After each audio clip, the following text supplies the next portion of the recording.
Woohoo! Hello there, Hello. and welcome back to FriGay nights. It's been well over a month because weekends have been booked for me, and then last weekend you had to finish up your final for grad school, so Yeah. it's been busy. It's been a busy time. But we're back, and We're here back. with another back in time Yu-Gi-Oh format. We've explored Critter and Goat, and today we're gonna be doing Reaper. That's true. Yeah. Now Reaper is an interesting format because Reaper was not previously a format that people cared about very much. But now it is. Now it is one that people care about. So should be nice to play. People do like a little bit of Reaper format. Yeah.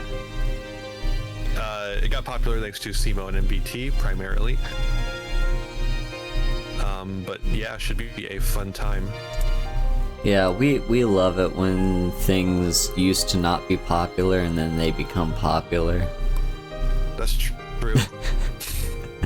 Except when it's not. Except when it's not true. That's also true.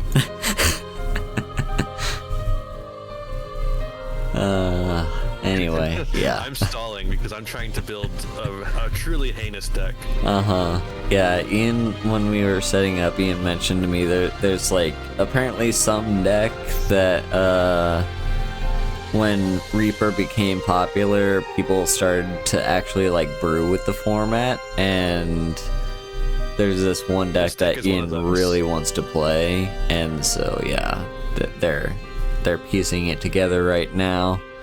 For me, this might give it away for Ian, but who cares? For me, I just opened up Reaper format, saw one of my favorite archetypes there, and was just like, yep, I'm playing that.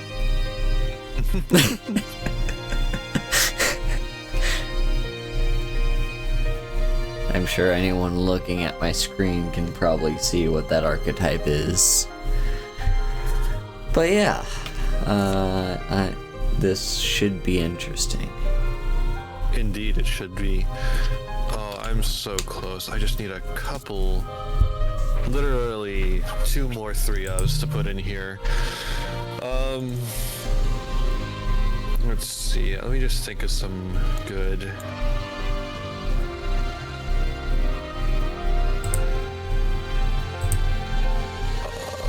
I think I know exactly what kind of things to put in here.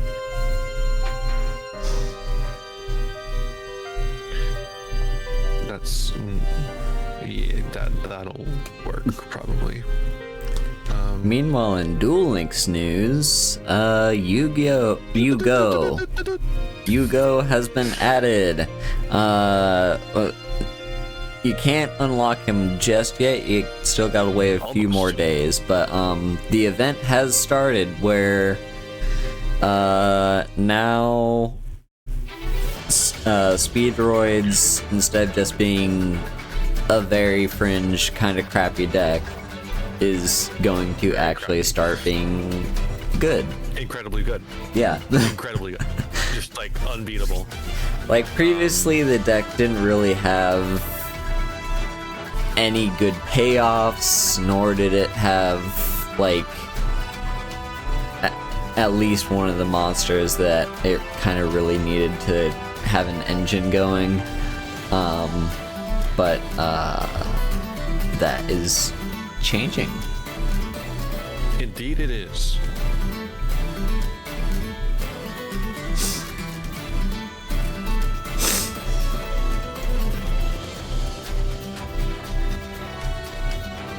Wait, is that?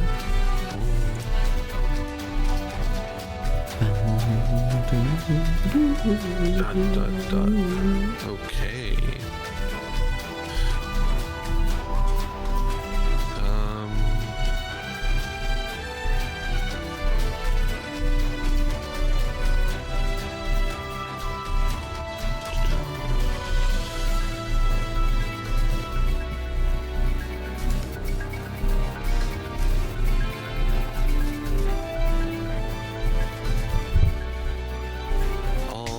Almost done. Almost done. How are we doing tonight, chat? Everyone having a good night? Maybe you're having a bad night. I don't know. maybe this is your escape. But you know, sometimes people need an escape. It's all good. This is gonna be very funny deck, I promise. And by very funny, I mean you're gonna hate it. But I'm playing it anyways. I suspect I'm gonna get crushed. But I mean, Whoa, if you lose this.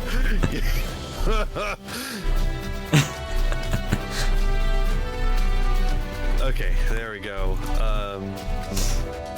We'll just I'll go ahead and put up a host for it. alrighty.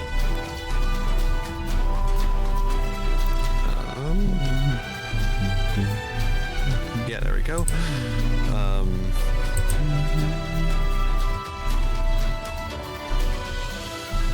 There we go. Put up a host. It is ready. Usual password. I don't remember the usual password. I never remember the. Well, dang.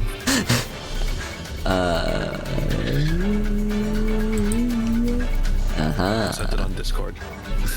There it is. Well, ding dang. All right. You ready for the stupidest deck ever? Let's go. Oh, I get to go first? You're gonna regret that. Also, are we still in that era where both players draw? Draw a card? Yep. Just like that. Awesome. Alright. Stand by. Main.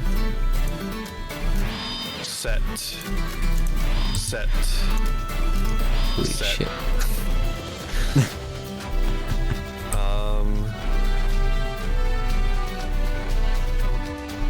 Yeah, fuck it. We'll go ahead and, there he is. Alright.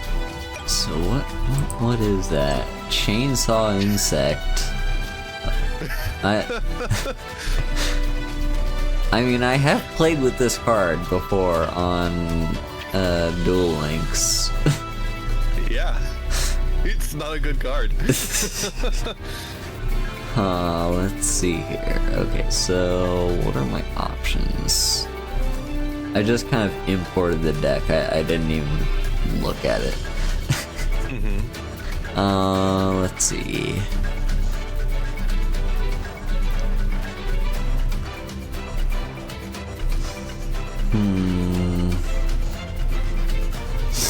Me when the insect is chainsaw.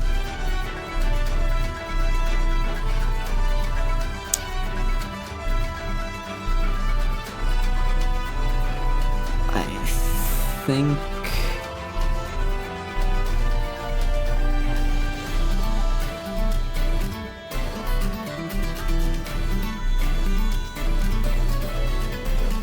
okay, I think this might be the right play.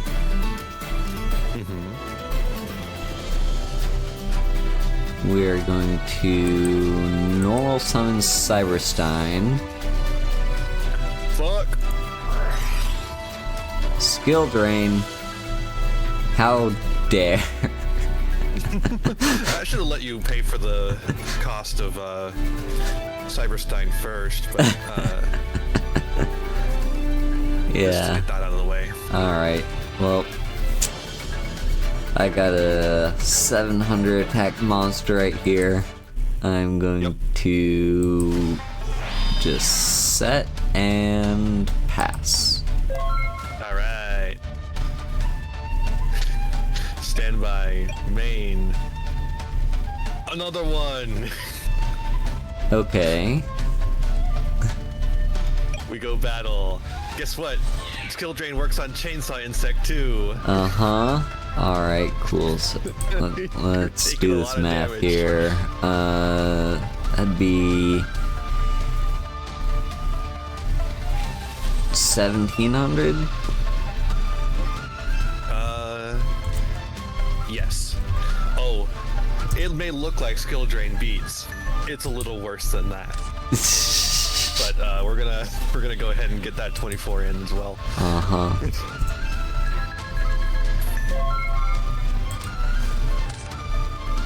Okay, what is this? That does not help me. Great. See, with these streams, I have to be the antagonist. Yeah, I would have. It was bad play to do it that early. I fully admit that. But really, I want to show off my real win con. Maybe I'll draw it next turn.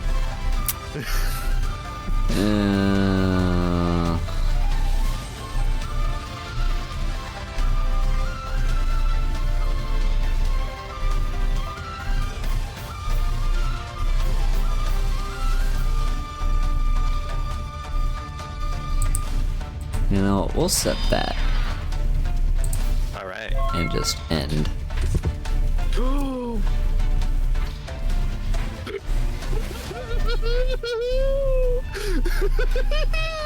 Stand by. I don't like the sound of that. Oh, I hope that back row is nothing. I activate Ordeal of a Traveler. I What activate Fairy is Bucks. this? Okay, what is this? I tribute 3 continuous trap cards. Oh my god, are you summoning... Summon Uriah, Lord of Searing Flames! I just saw this card in the anime, by the way. Actually, for the second time. But yeah. Here we are. Awesome.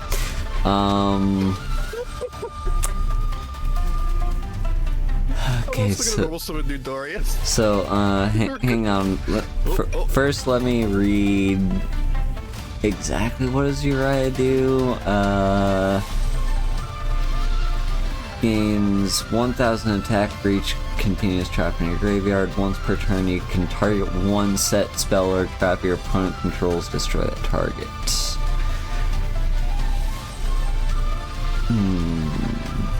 Okay. You know what? I'm so you got something on summon? Going to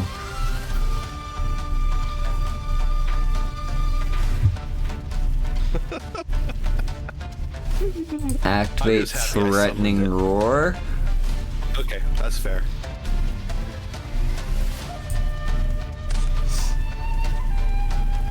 Alright, proceed. Alright, I'm going to set a card.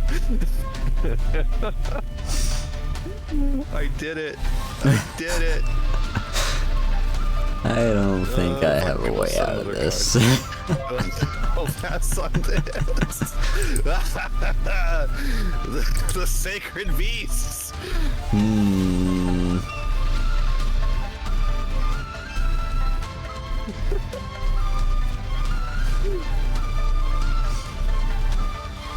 Okay, let's see.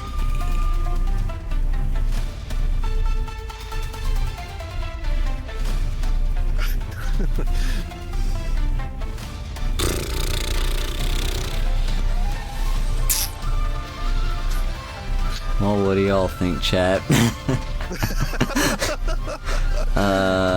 I'm going There's no way to escape the power of my sacred beast.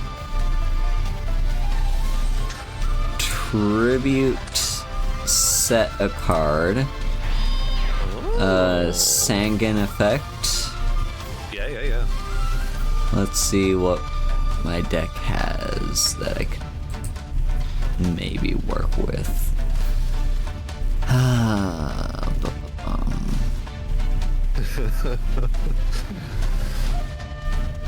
The power of Uriah cannot be stopped.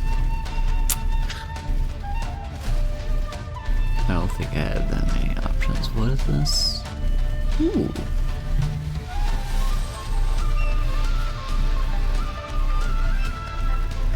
That's interesting.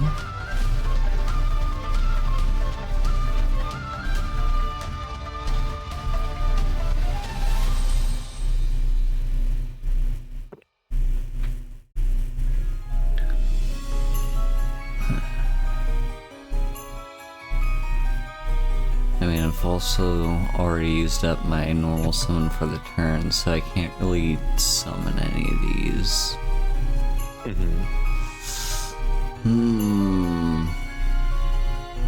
Has the power of my sacred beast best do? I think it has. I don't think I have a way around this. Yugioh Turbo, let's fucking go! I can't believe people said this was a bad deck. This is incredible. I built this in a couple of minutes with a box of scraps. I'm gonna put Spirit Reaper in my hand. And... And?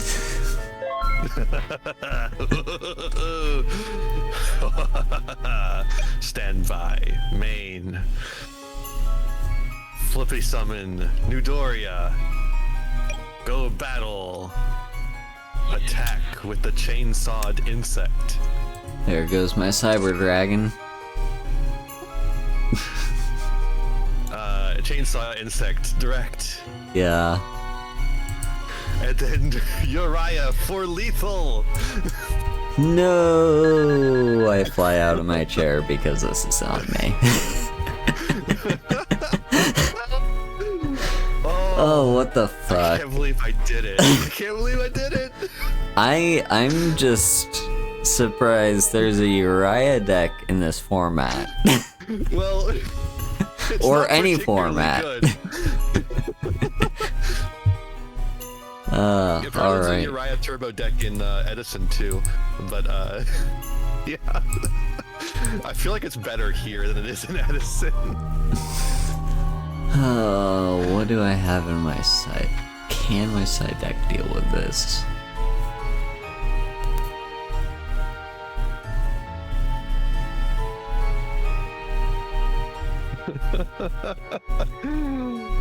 Maybe that. That's like that was fucking great. Oh, this whole stream was worth it just for that.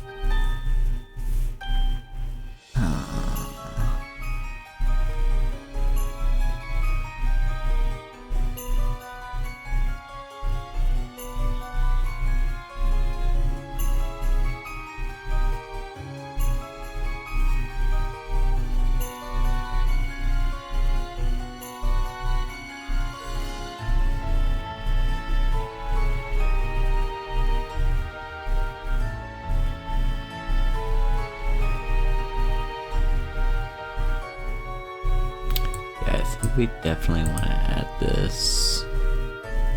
I didn't have time to make a side deck for this deck, so I just I don't even know what I would side anyways. Fair. I don't even know what you're playing. Yeah, you didn't really get to see much of what I was doing. But there's only so many continuous traps that are worth playing, so I'm kind of limited in what I can side out anyways. Let's see. There's also the question of how much... Okay, well, I think we definitely want to put you in. What do we bring out?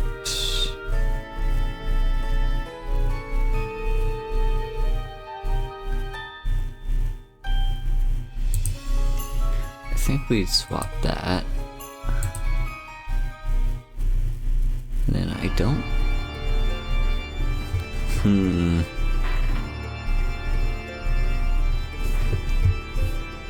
Maybe this?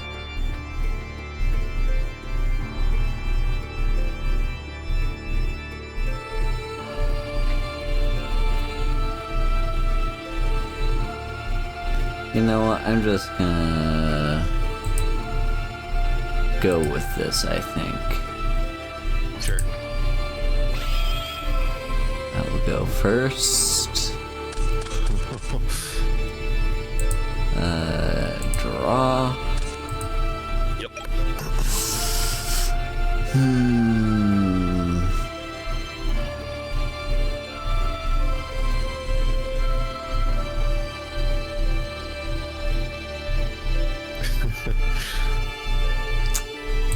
I'm gonna set, and then set.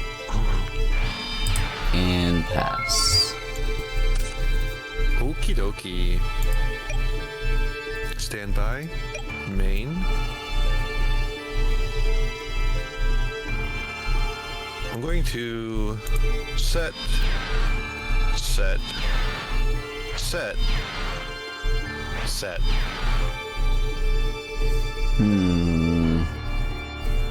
And then we'll pass. Alright.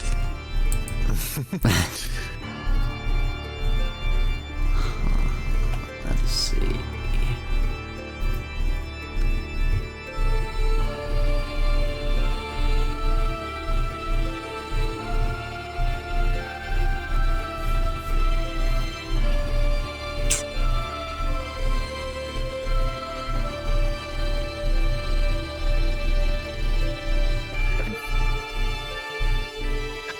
Okay, that's specifically by battle. Okay. In that case, I guess we're not really gonna use the effect. But tribute Mystic Tomato for Mobius the Frost Monarch.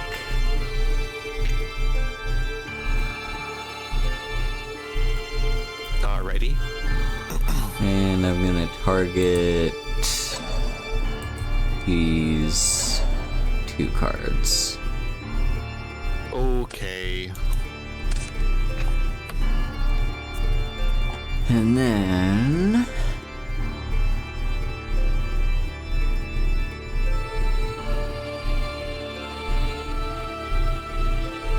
yeah, this should work. Activate Last Will. Yep. Oh, this card. Let's see. This is one of the most confusing cards in all of Yu-Gi-Oh! By the way. Uh-huh. Just like impossible to figure out how this card is actually supposed to work. But we all figure it works like this. Uh-huh.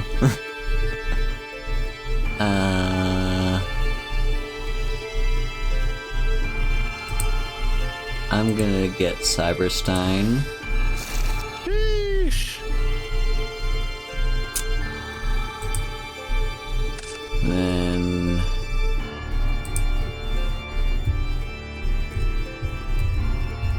activate its effect.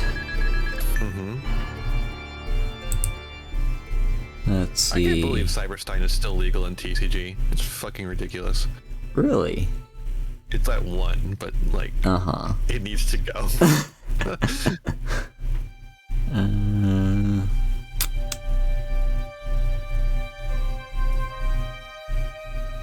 It was banned for a while, but then it came off.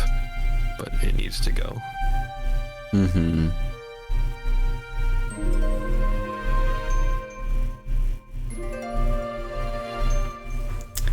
What is worth grabbing, chat? You probably know this game better than I do. Cyberstein is a fair and balanced card. Set up Madman. Words created by a madman. If you got Cyber Twin Dragon, that's probably the one to grab. Okay. I will do that then. It gets 2 attacks.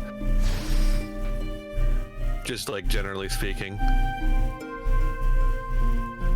Ah, true. Alright, well, battle phase. It's Nudoria. I'm going to pop Cyber Twin. Rip.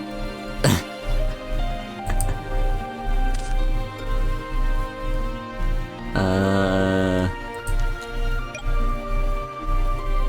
think I'll just end. Ooh, okay. Should have done that. Stand by. Main.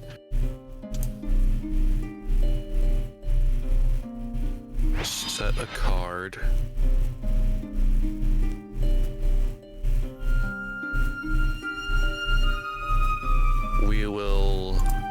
We'll bring out the bug. Alright.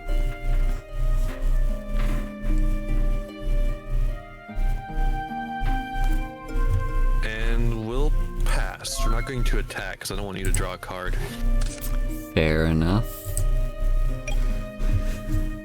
I'm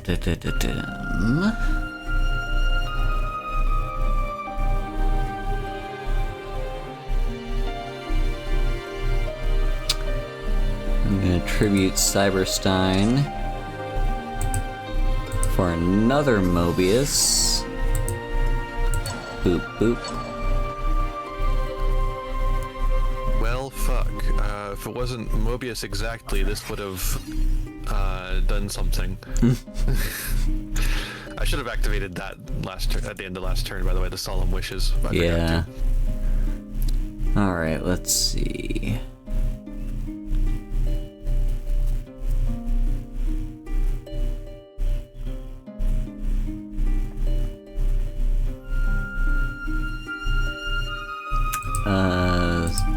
Snatch Steal. Okay. Yeah. Snatch Shield's a fun and balanced card. Yeah. Go ahead and set, and then battle. No respect for evenly matched. Evenly matched won't be printed for another Boop. several years. Boop. Funny how they all have the same attack. And boop.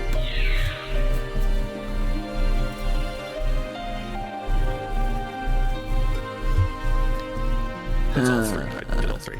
Yeah. I believe you can draw a card off Chainsaw Insect. Yeah, I can. So if you got anything you can activate during the standby. Ooh. Well, I will gain 1,000 during the standby. Main.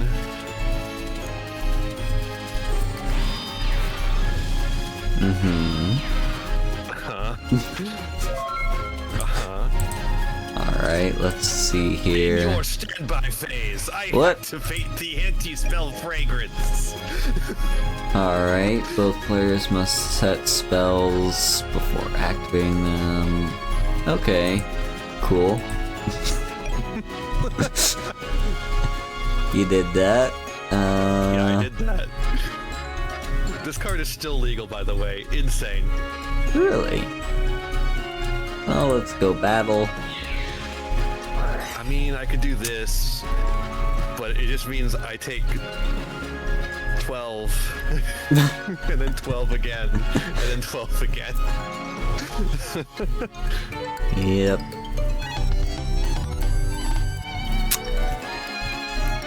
Alright. Okay, could have gone better. Maybe there's some problems with Uriah Turbo. Like going second. Let's go first, baby.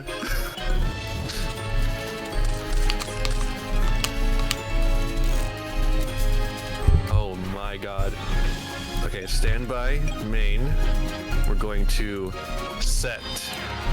Set.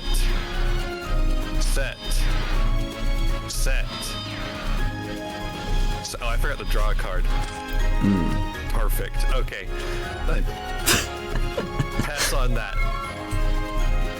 Okay. During your standby phase, I activate anti-spell fragrance. Fuck you! No. We're going to set. It could be anything now. It could be a spell card. And then set.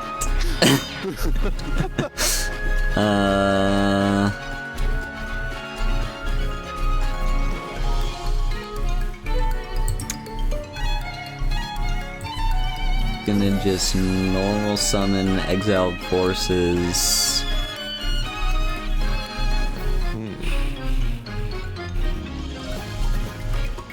And I'm just gonna end.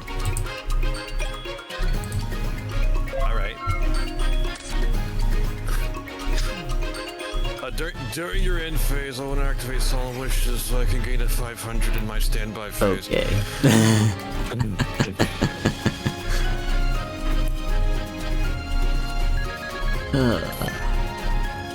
Okay. So did you draw Uriah?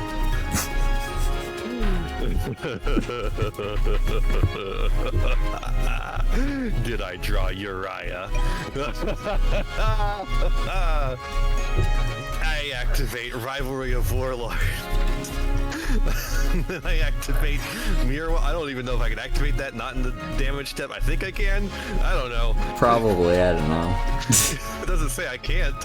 It Yeah. doesn't say during the damage step. It just says have the attack of your opponent's attacking monsters, which is a really weird way to phrase it. Yeah. And then I'm going to tribute Solemn Wishes, Rivalry of Warlords, and Mirror Wall. Are you fucking kidding me? Summon Uriah, Lord of Searing Flames! Okay. Do you have any response to the summon? I do not. Alright, I'm going to activate the effect of Uriah to pop your back row. This cannot be responded to. Yep.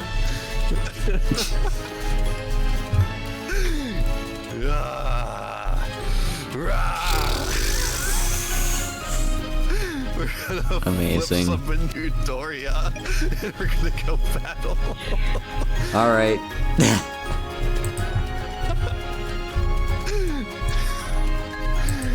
And then you'll take 3,000.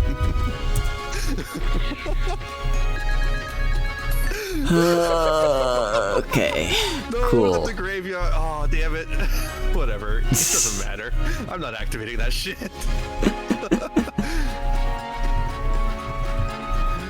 Could be anything. I wonder what it could be. Alright. Fuck. That's not a These fellas great still up to? draw.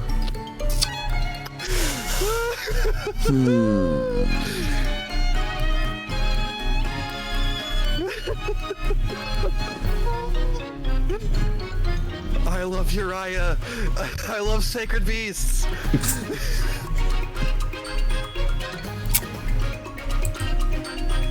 We're gonna go set. And then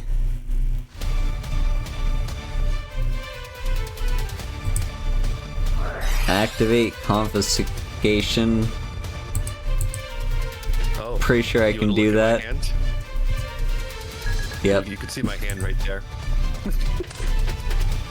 I don't know if you can, but it doesn't really matter. Are So I'm we gonna gonna destroy let next it turn happen? anyways. Alright. Cool. Stand by, main. Seneca. Weirdly enough, I kinda. We're gonna go battle. I think I actually have to attack with Uriah here, because Eudoria just doesn't have very much attack. Alright. Well, there goes my tree-born frog. Okay, you'll take 12 here.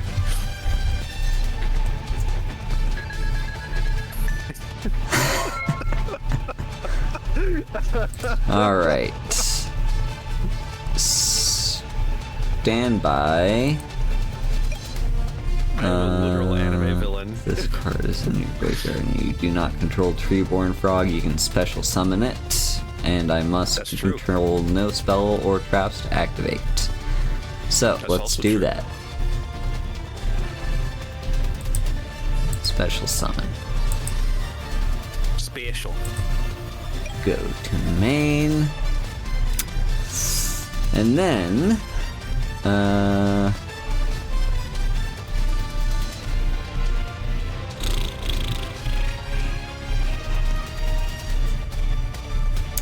I'm gonna tribute it for Zaborg. Oh. Try to pop Uriah. Wait, no, you can't do that. No. Then beastie. set.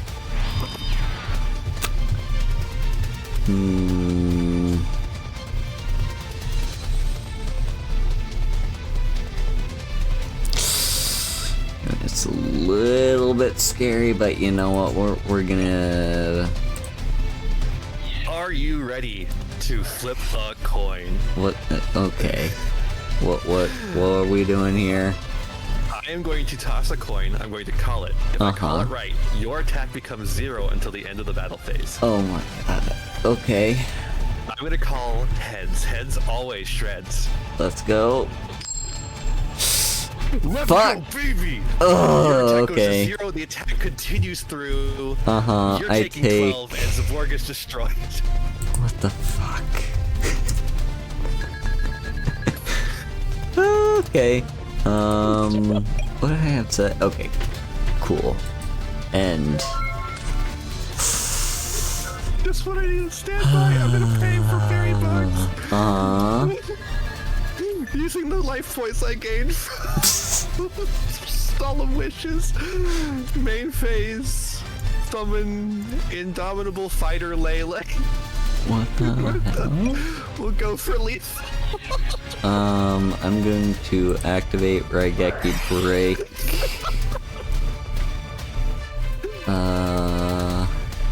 Targeting. Oh, the first cost, then targeting. But yeah. Yeah, I have no response. let me just see. Okay, that has to be destroyed by battle, so, okay, I'm going to discard. Maybe Mobius wasn't the right choice, but, go for the Indomitable Fighter. Sure, we'll attack in with New Doria to get you down to 200. Uh-huh. Come on. Heart of the Most cards. profitable New Doria ever. Stand by. Are you going for that frog? I'm going for the frog. Dreaming Frog's pretty damn good. Yeah.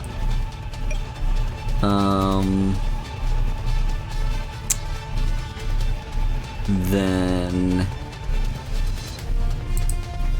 tribute for Zaborg. Uh-oh. Okay. Then I'm gonna Well, now I have a bit of a problem set. Go to battle. All right. I'm going to activate Fairy Bucks. Uh-huh.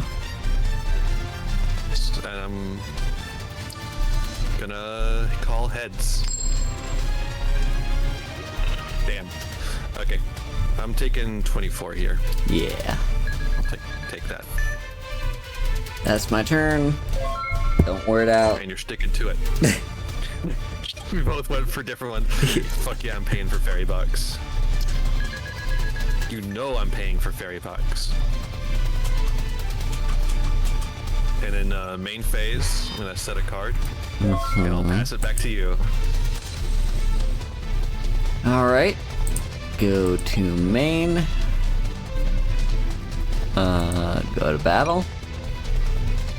Fairy Bucks, call heads. Okay, no damage. Alright. Main 2. So I've got 10 turns, theoretical, less than 10 turns to get out of this. I'm gonna end there. Okay. Actually, maybe I shouldn't have. Maybe I should have. Ah, well. Stand by main. Oh, stand by. I'll pay for Fairy Bucks. And then we'll pass it to you. Okay. Stand by main.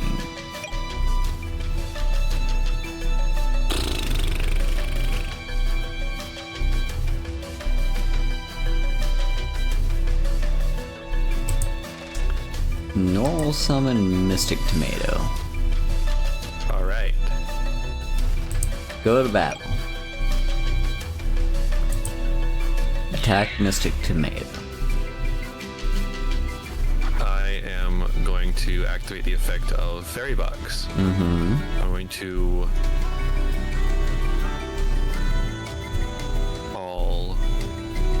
cards. Okay, I'm taking 14. And then Zigborg attack. I'm going to activate on the declaration Ordeal of a Traveler. What is this? Okay. Your opponent chooses one random card in your hand and calls the type. If they call it wrong or ooh, interesting.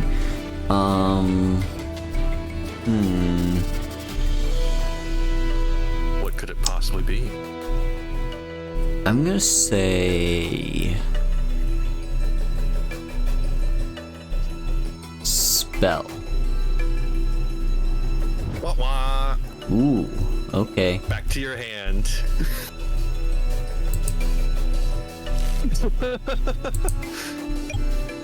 Main 2. Let's set a card and end.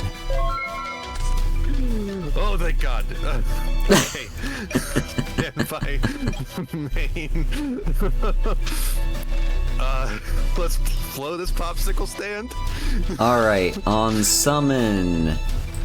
Activate Torrential Tribute. Okay.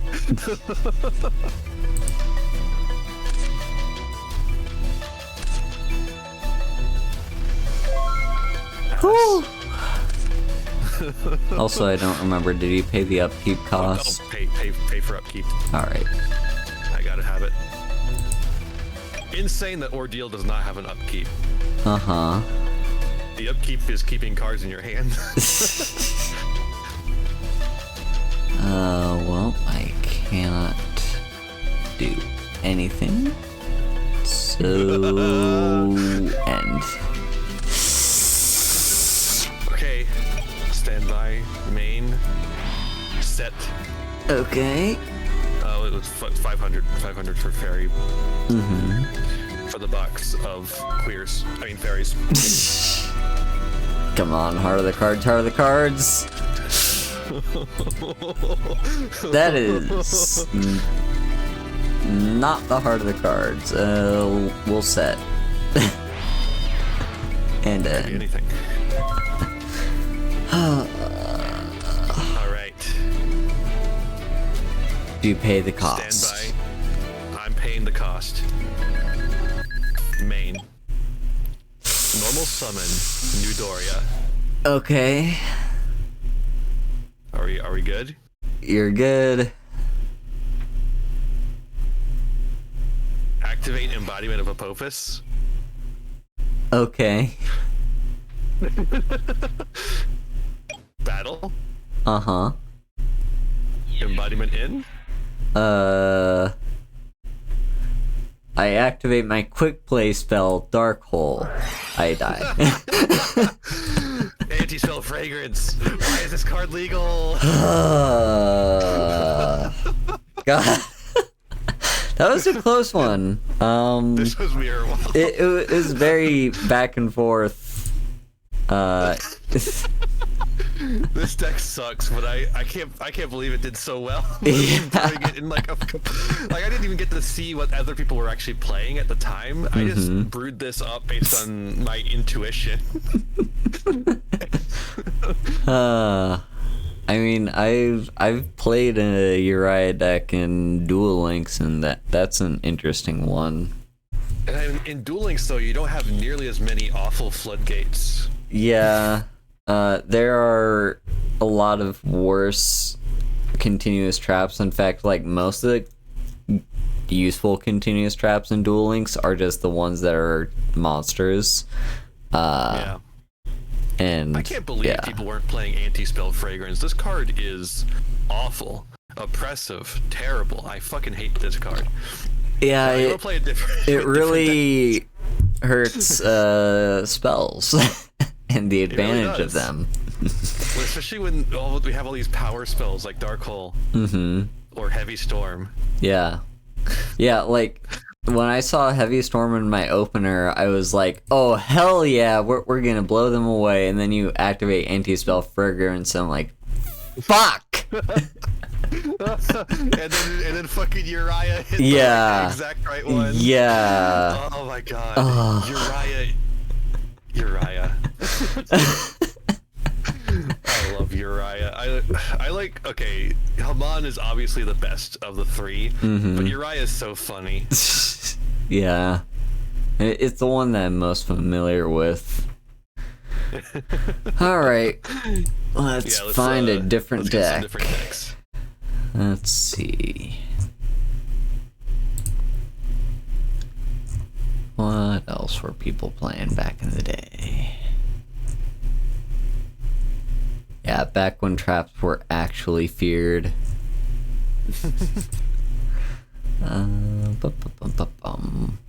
But yeah, the reason I chose this one is because it's a Monarch deck, and I love Monarchs. Monarchs are cool. Very fair. This looks interesting. I don't think I know how to play it, but it certainly looks interesting. Like any deck that implies there's some sort of combo, I'm like, yeah, no, I mean, you know what? Let's give it a go. Maybe Sure. I'll be able to figure out a combo first try. I've got the host up already. Alright, let's go back to decks. Deck constructor. Import.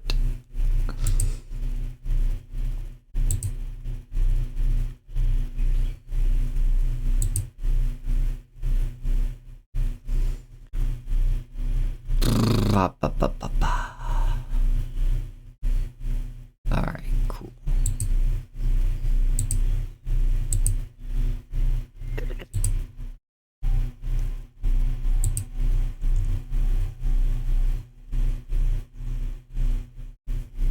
There it is. And here. Why can I not duel you? Oh. Is that the old one? Hmm? What? Where are you? Thought I was in the right one. Alright, try There again. you are.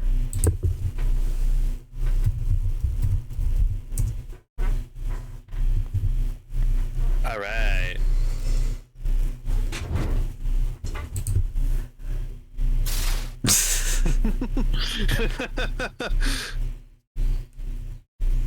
Alright, let's go first.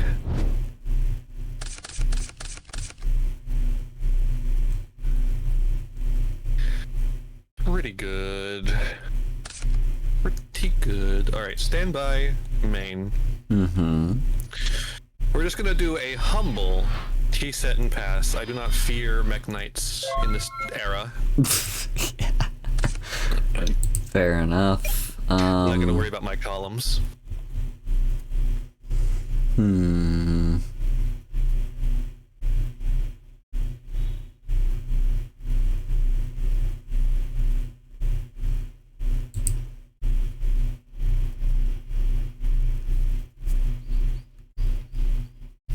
Sure, will you we'll do? do this. Activate Giant Grenade. Oh, fuck. And then... You know what's funny about Giant Trunade is that Giant Trunade is technically still on the field when Giant Trunade resolves. So theoretically, it technically should put itself back in the hand, but obviously, yeah, that would be stupid. that would be broken as fuck. Let's see.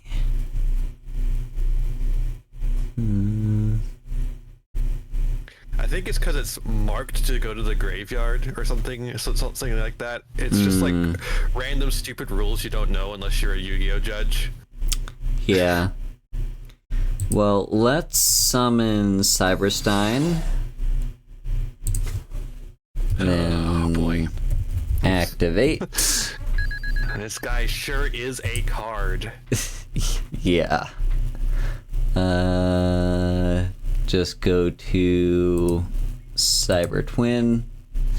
Yeah, it's a good card. And then we will set and battle.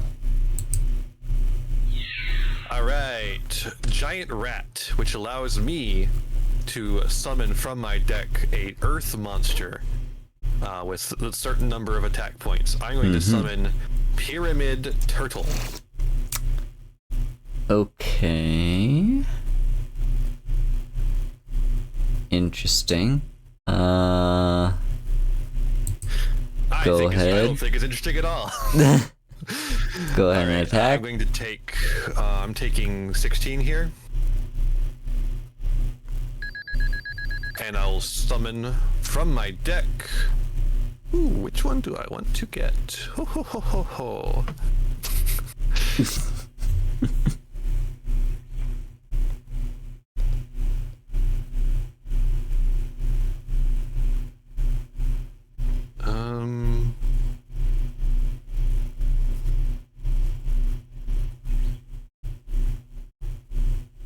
Could get either one.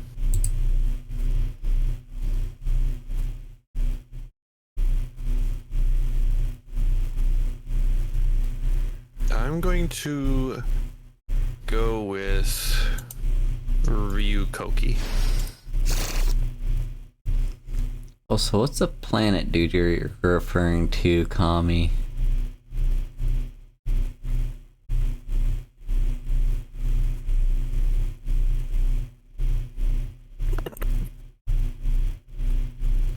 It's not Ojama King.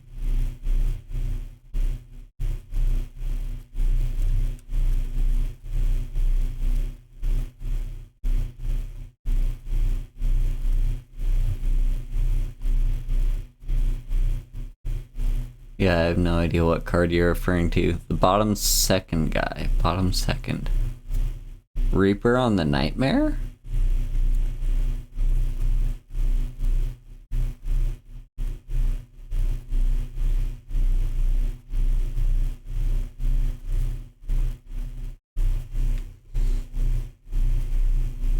Is it Last Warrior from another planet?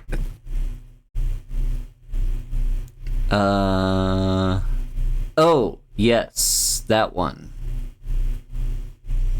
If this card is special, summon, destroy all other monsters you control. Neither player can summon Oh, I see. Yeah, I mean, that's probably what I should have done if I'd known what deck Ian was playing, but I don't, so here we are. I mean, it's pretty good against every deck.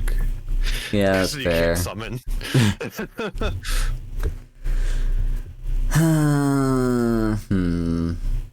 So, yeah, what you get? You got a 2400 attack at the end of the damage step. If it battle the warrior or spellcaster, destroy it.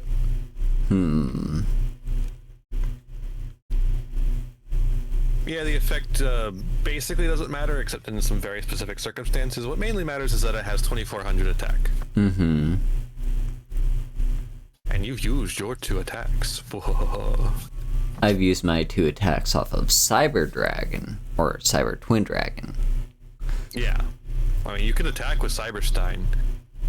Yeah, I'm considering it. You are? Yeah, I am. Uh-oh. I don't like that.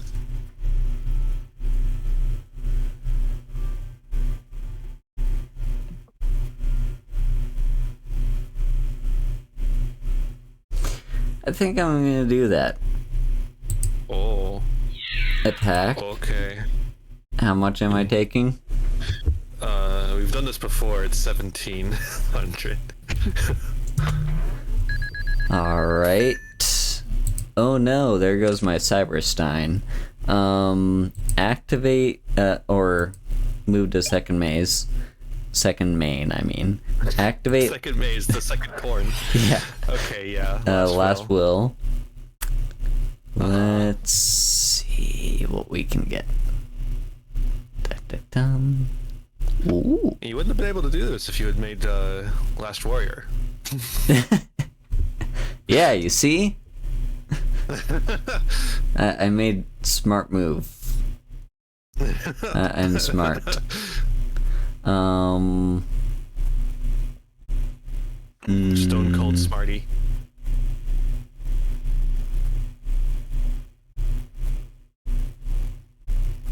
Huh.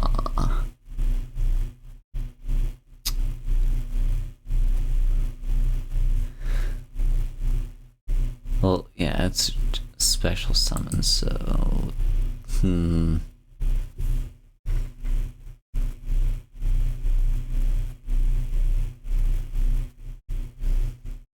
Couldn't do that. I guess I could do that. Actually, I could do that.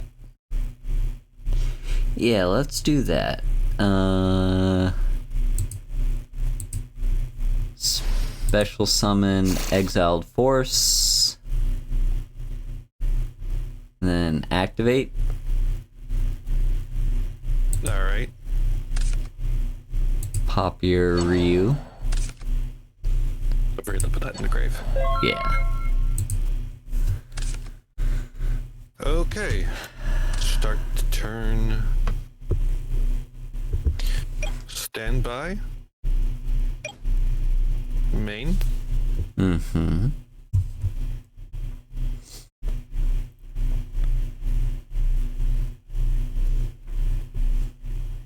I'm going to show you why Warrior from Another Planet would have been a bad idea. Snatch Steal. Ah. Mm-hmm. Gimme.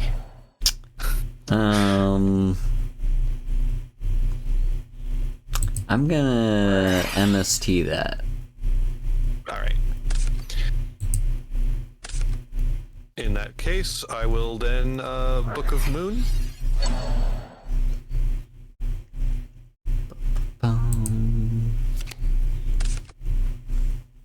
Premature Burial. Alright.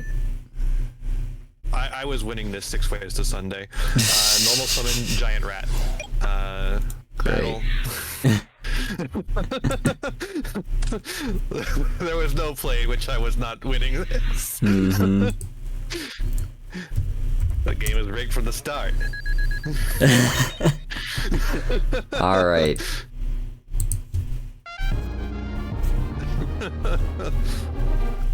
Also, what the fuck happened to my music? Yes, I'm still listening. I hate it when YouTube playlists do that. It's like, you're just vibing and then all of a sudden there's no music and it's like, I was still listening to that. I didn't really get a feel for what your deck is, but yeah, I didn't either. I don't know. These will probably be good. Let's see.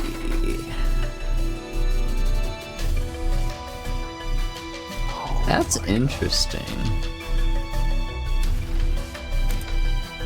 That is also interesting.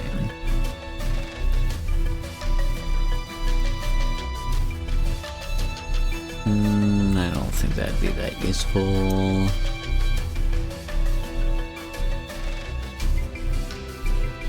And I don't think that'd be that useful either. Okay, so...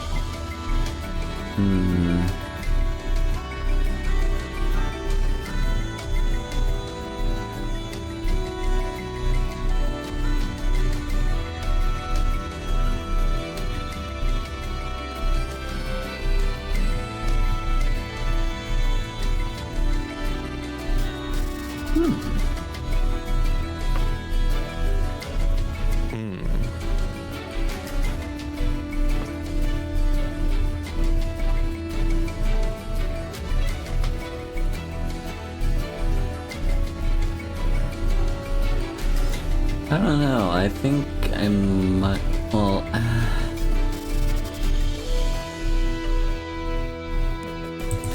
I think I would like to have one of these, maybe. So let's do that, I think.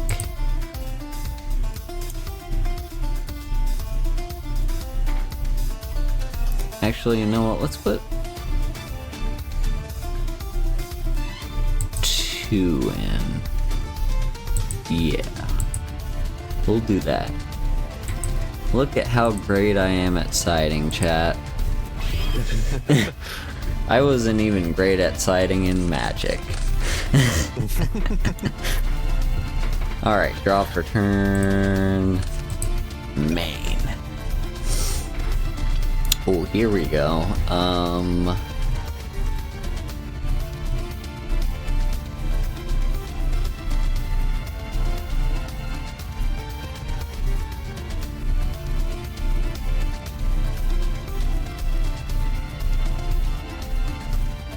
Sure, activate card destruction.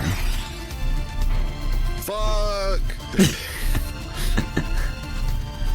Okay. Alright, let's...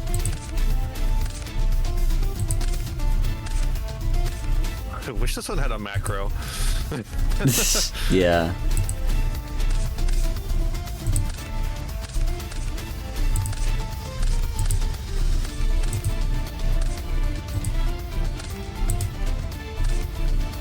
Alright, you get a grave. Alright, so what we've got?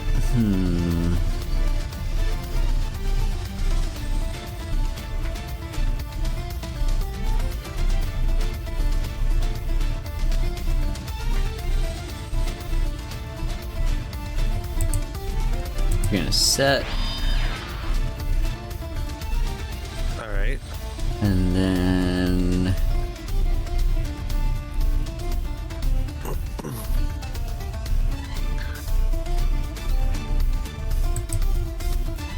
we'll just set and end. Alrighty. Stand by. Main. I'm gonna activate confiscation. Okay. How do I review my hand to you? There's a little button underneath the auto draw. It's the one that has the cards in hand. There we go. Okay. Big march of animals? What the okay, get rid of last one. Get that shit out of here. Okay. That feels better. Normal summon pyramid turtle. Okay. Reacher swap. You get to have this, and I get to have that. Okay. There you go. Oh, okay.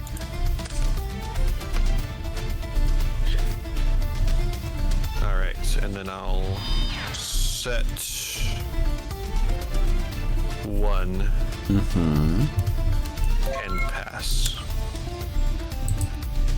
I'm just gonna pop that back or whatever it is. Sure. Alright, let's go. Just a humble Saku.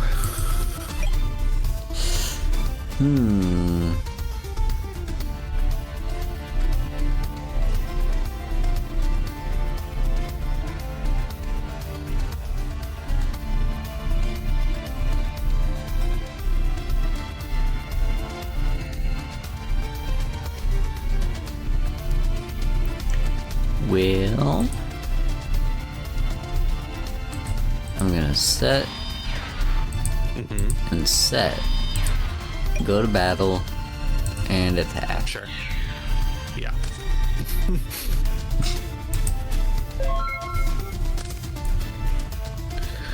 Alright, stand by. Main. Normal summon DD Warrior Lady. Okay. Go battle. Attack in the Pyramid Turtle. Alright, you'll take 300 and I will activate Pyramid Turtle. Yeah. I'm going to get I'm gonna get Vampire Lord, Okay. and I'm going to attack.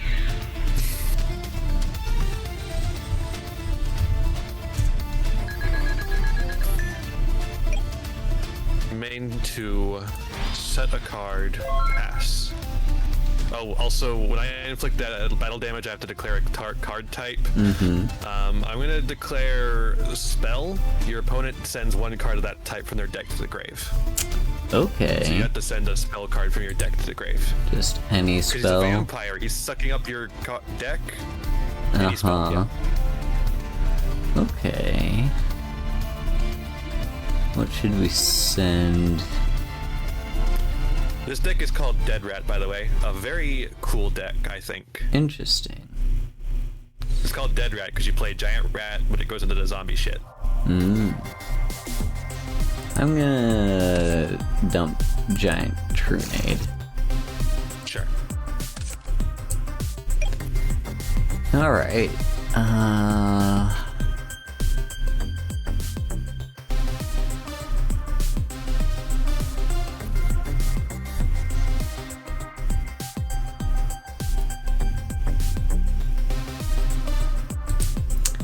We'll activate Swords of Revealing Light Yep. and end. Sure.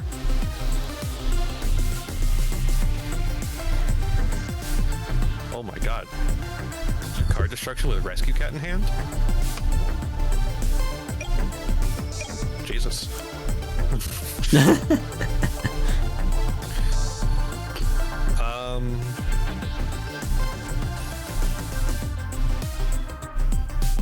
I mean, I guess we just wait a little bit. We're just gonna stare at each other for a bit.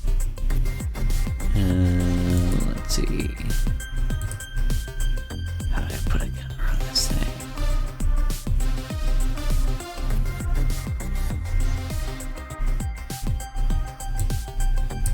Oh wait, here we go. Yeah, grab one of those. There we go. Alright, start. Awesome. Love it. Getting good draws over there? Yeah. Yeah, I'm just gonna end. Okay. Stand by, main. Get a rat out. Pass.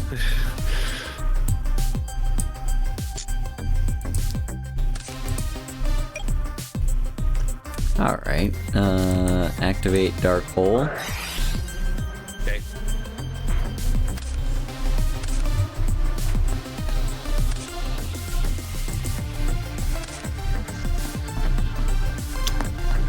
And end. Alright, during my standby, Vampire Lord returns.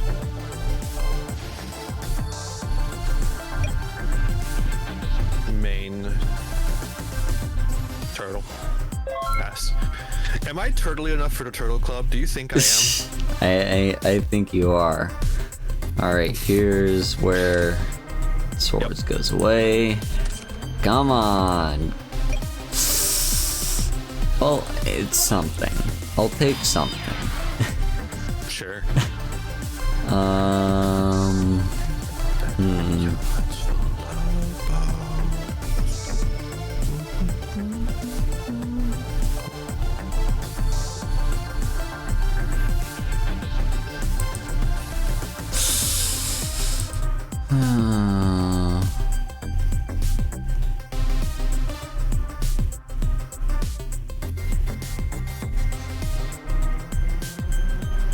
Why did I side this in, chat? Why did I decide to put this from my side deck? And it doesn't do anything. Alright, and... Alright. Stand by. Main. Activate Book of Life. This is the fun one. So I'm going to special summon a zombie from my grave and banish a monster from your grave. Hello, I'm Muppets. banish one of your rescue cats. Alright. Well, we are here to give you any distractions you need. Okay. Alright. Attack. End your main phase. I'm going to activate Threatening Roar. Okay. Not attack then.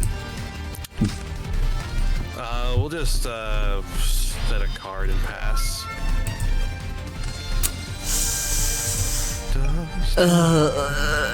Whatever.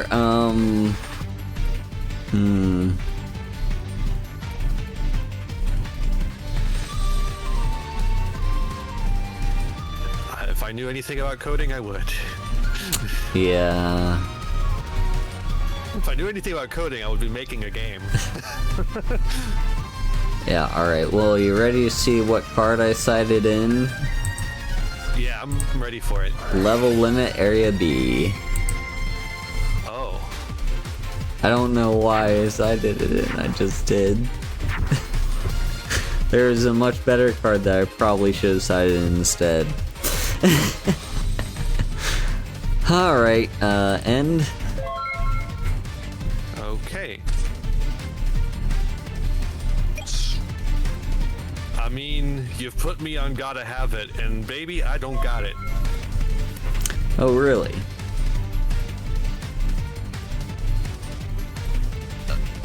Are you not allowed to change battle positions? It's a continuous. Yeah, but the wording is weird.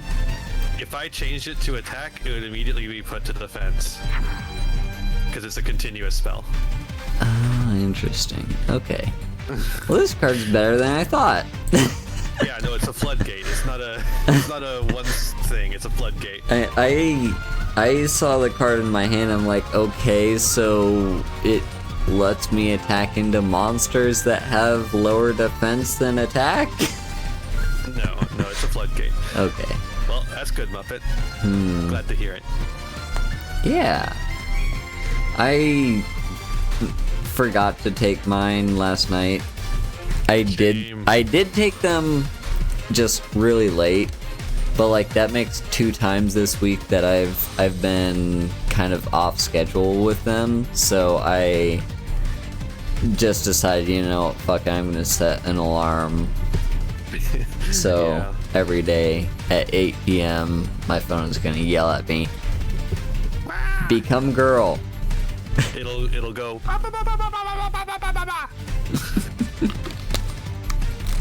Okay. Anyway,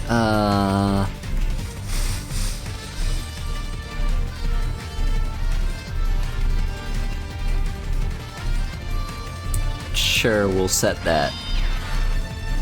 I got a lot of set cards. And then we'll just go ahead and end. Yep.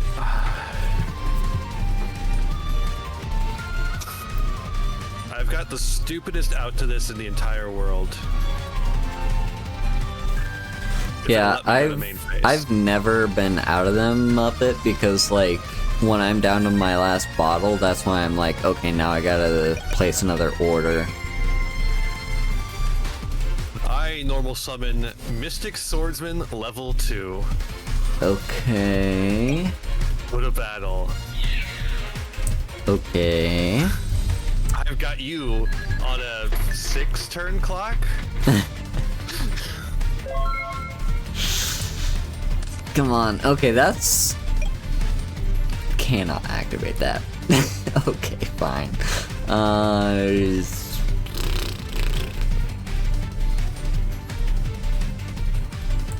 I'm gonna set an end.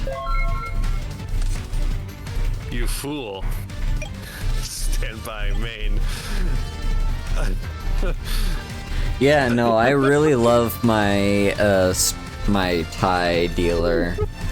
They've been very good. Normal summon Cyberjock. Okay. Battle phase. Attack with Mystic Swords with level 2. At the start of the damage step, if this card attacked the face down defense position monster, destroy that monster. Get it out of Yeah, here. cool. Goodbye, Cyberstein. And then attack for 900. I've got you on a 6-turn clock. I just gotta draw, like, literally fucking anything. Come on. Ooh. So that might actually work. No, come on. Okay, now, I just have to figure out what exactly this deck is supposed to do is the thing. Well, you're supposed to normal summon Rescue Cat and then summon Gyakugire Panda. Does it have to be a normal summon? Rescue Cat? Wait, no. Yes. Yes, okay. Target 1, special, equip it. Okay, yeah. Activate Premature Burial. Pay 800.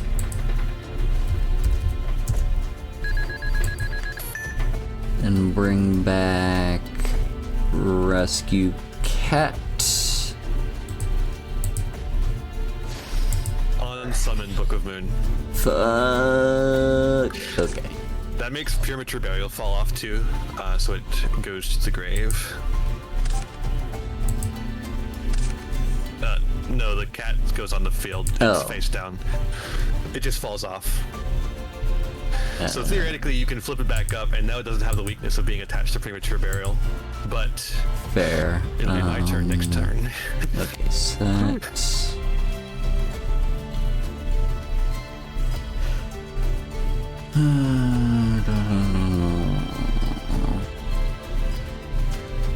Rescue Cat is great. I love Rescue Cat.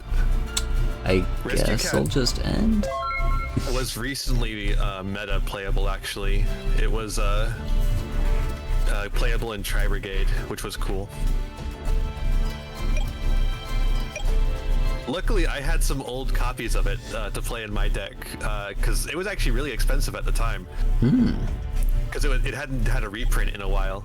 But I had some old copies from when I was a kid. I'm going to attack with Mystic Swords at level 2, which destroys it in the start of the damage step. And then I will continue the clock. Come the clock continues. Heart of the cards. Okay. Set. Okay.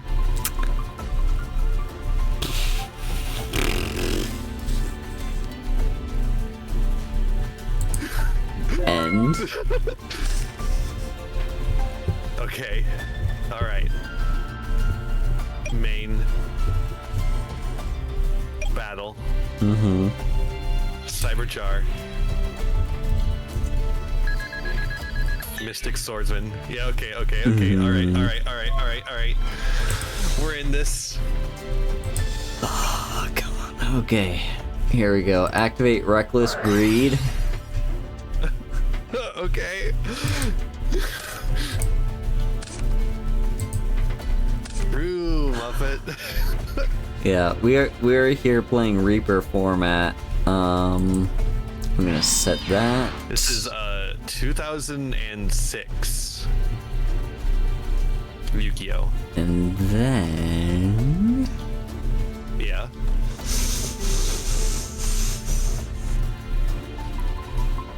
normal summon Oh no. giant rat, but it's gonna be set to defense, It's gonna go to right? defense. Yeah, it is. But there we go. It is now face up. Aha! Get through I that. was hoping you wouldn't figure that out.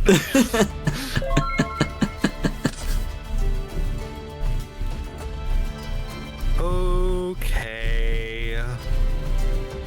Stand by, main.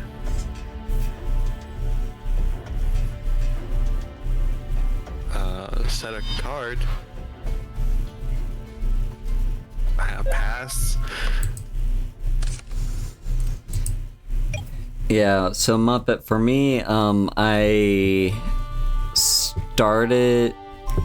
basically, like, Ian's and my first collab ever was Ian teaching me Yu-Gi-Oh, but I was stoned out of my ass and could barely understand anything, so I just... You had to relearn it through Duel Links. Yeah, so I downloaded Duel Links, and I've been playing it in Duel Links, and the reason for this right here is because Duel Links isn't, like, proper TCG, and I kind of want to, like, ease myself into TCG. So we're doing a fun and interactive game. That's true. We're gonna be doing, like, a kind of progression series, at least until I get back like to the States. Yugioh, but... Yeah.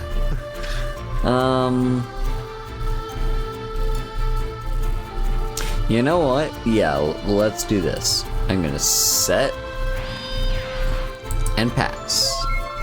Is that a set card? It is a Is set that card. card. Face down defense position? It is. Stand by.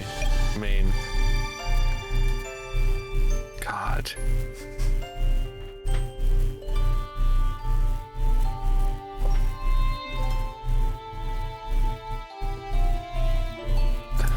And your main. Activate threatening roar. Okay. Boy. I'm You can do that in the going. battle phase too. Okay, fair. I just know timing on Yu-Gi-Oh cards can be finicky, so I just, like, tried. Yeah, it's Yeah. on battle. You can activate it on battle declaration. Okay. Well, I guess. I feel you have like to do it has to be before battle 'cause you declaration, declare the though. I don't Yeah. remember. Whatever. That's matter. why I play it safe and just do it in the Doing it in main. the main works fine. Yeah. All right. I'm You can going also, I think you can do it at to start of battle. You can do it both ways, I think. check this out. Continue. I'm gonna flip summon Cyberjar.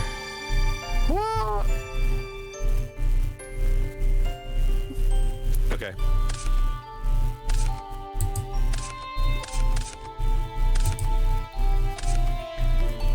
And then what's the effect? Just banish the top 5. Okay. If you do have a banished card, just remember that you can't bring back that cat. Yeah. 4, 5. Okay, and then Okay, what did you reveal? Okay, I see. Okay, and then we can... Technically, it goes turn player first. okay.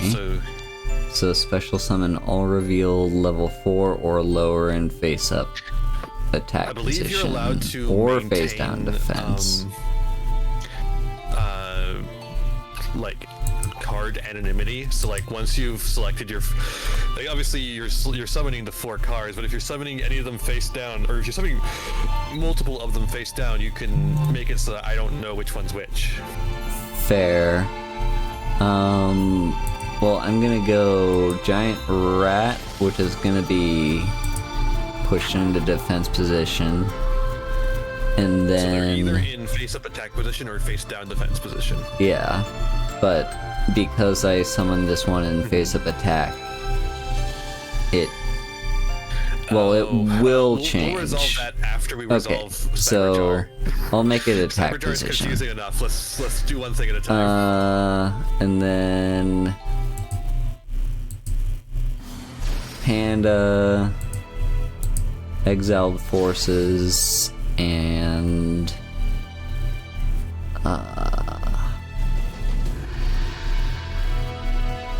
how do I set this from banish? You have to summon it and then set it. Cool. So I can't maintain anonymity, but whatever, you know what it is anyway. There you go. Alright, you Alright, can go and ahead I and do will- yours. I'm going to...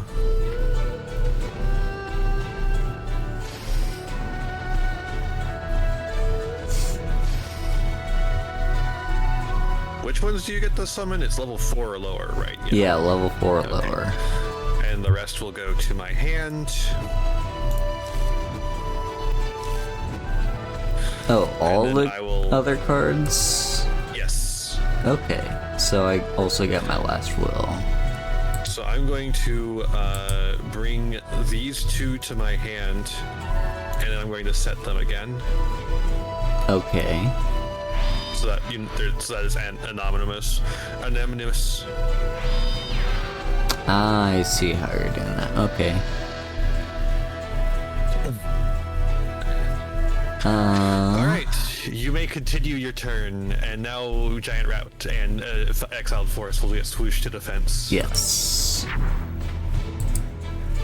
Now I still have not used my normal summon for the turn. That was just a flip summon. I'm gonna normal summon Rescue Cat. Okay. It gets put to defense. Yeah. Then you're having a zone problem there, my dear. That is true. Fuck. Whatever. You know what? This is fine. You live and learn. Activate Nobleman of Cross Out. I'm gonna pop that one. Fuck.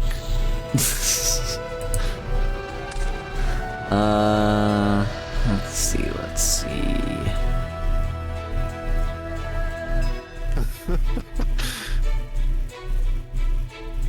Yugioh's a fun and interactive game.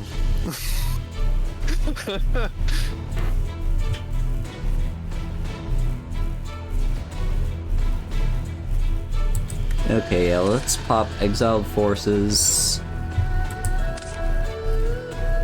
Now I should have Yeah, you have room now. room. So send this to grave. I special summon 2 level 3 or lower beast monsters from my deck. Okay, what do I even have left? That's a good question. And I can just special summon in any position, okay.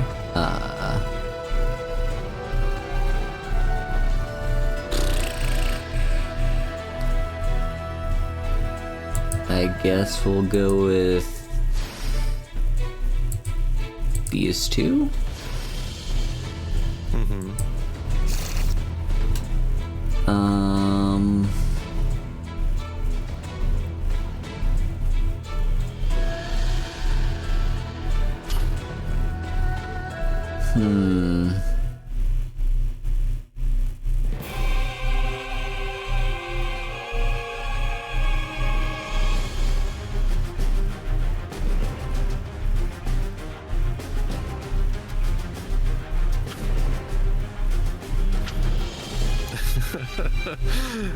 What else you got?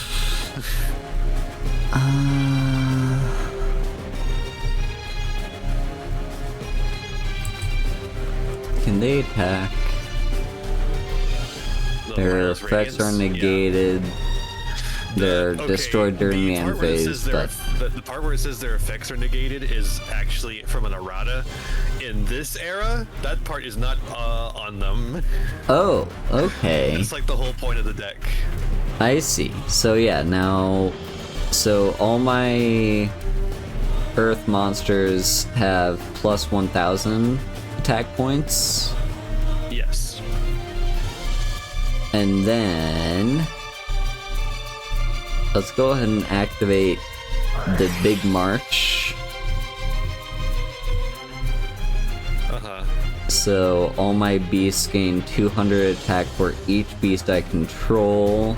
That is 4. I control 4 beasts.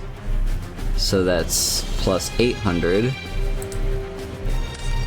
Yeah. So everything is plus 1800. What does that put Gakugire at? Well, if it's 1800, then it should be at 2600, and the other ones are at 2100. Mindless Radiance, I mean. So 2600, 2100. That is lethal. I think that's lethal, so I'm gonna just go to the battle phase.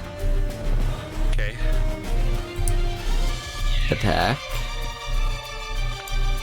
Yeah, I'll take that. That one is getting a Sakuretsu. Alright. Bye-bye, Mindless Radiant. In response, I'm gonna activate the Big March again. Oh, okay. So that's gonna be another plus 800. So in total, we're talking plus 2600.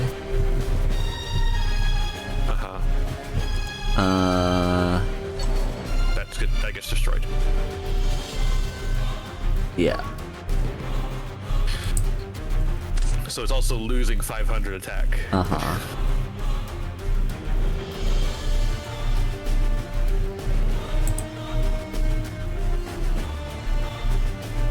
What the hell? Who is Sonic Flare 9? I know they just sent me a private chat message. Just don't ignore that shit. Okay. Okay, so now, okay, here's math time. Random people will randomly message you on Dueling Book. Don't worry about it. So I've got plus, not 2600 anymore. It's now plus 2100. Yeah. Yeah, I think plus so. 2100. So It's 24.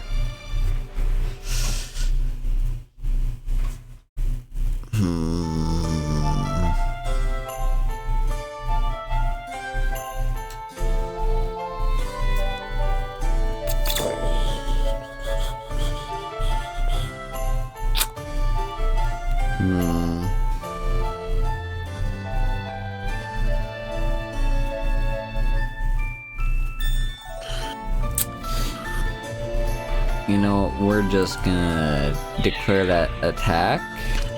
Sure. And then end phase, this gets destroyed.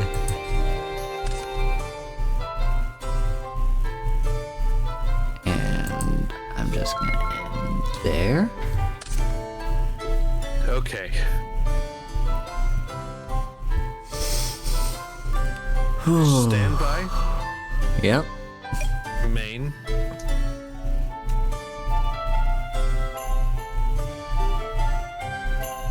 Special summon Cyber Dragon.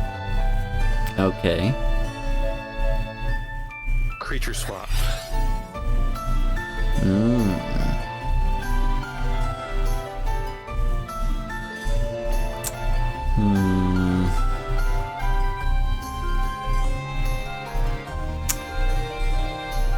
I'm gonna give you this one. Okay.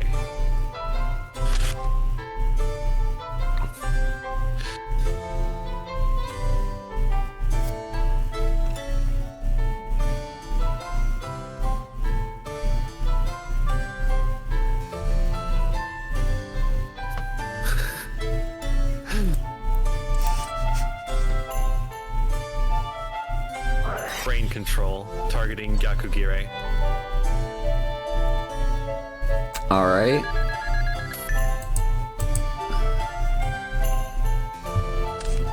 Gyakugire increases its attack by 500 for every opponent or every monster on the opponent's side of the field, which is currently 2.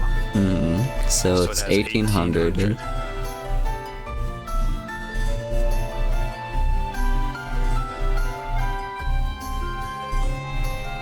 I'm going to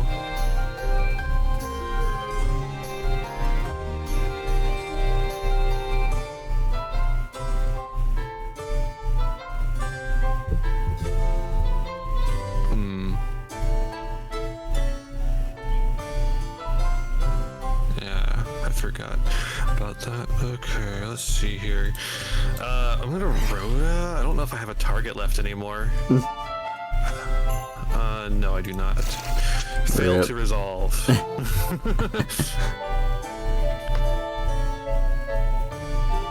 So legal activation. Judge.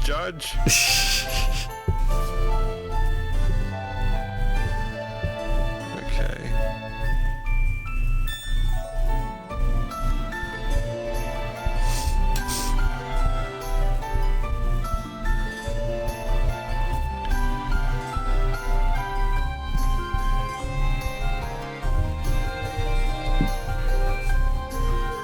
I'm going to set a card.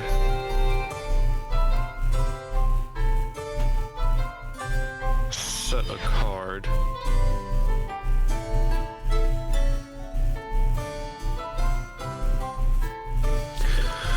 Normal summon exiled force, which will then get switched to the fence. Lip summon morphing jar, activate effect. All right. Oh wait, no.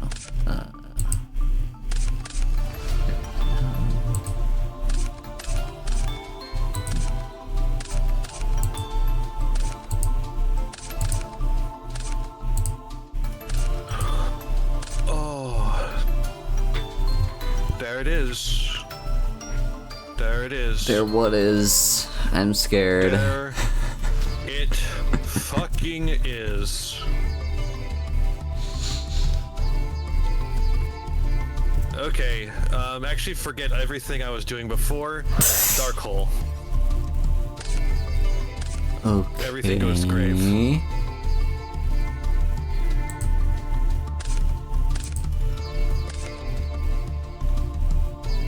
Heavy storm. Ooh, okay. Or, sure, whatever. Activate that. There you go. Grave. Premature burial. Okay. There it I is. take 800 and then we go for fucking game. We're out of here.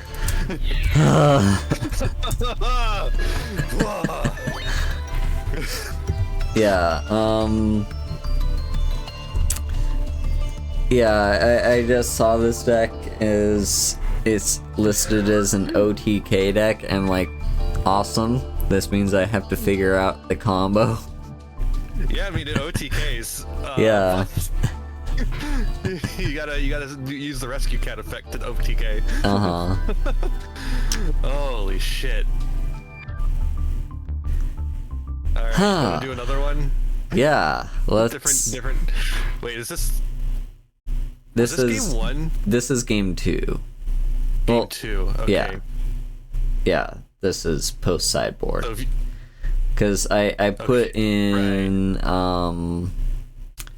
level limit area B, and then I think I also put in this one, Messenger of Peace.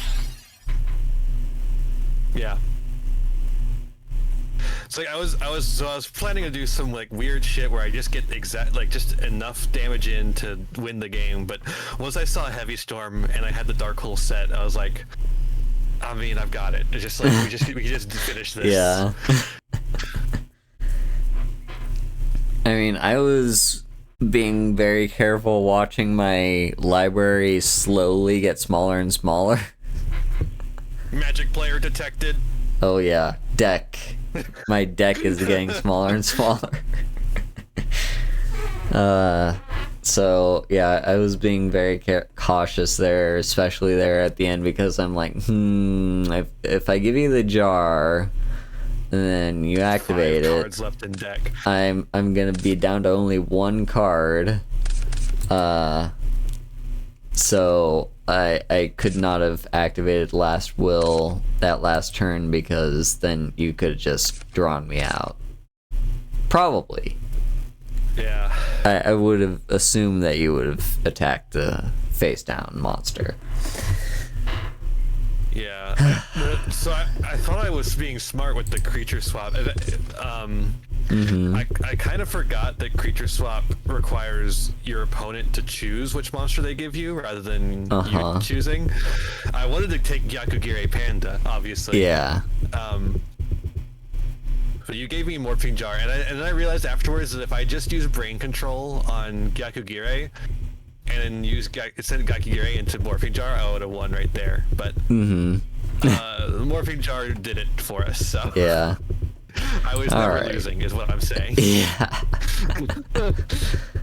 All right. So let's find another deck. Another set of decks.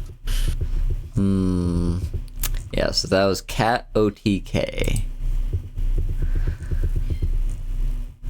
What should we go for next?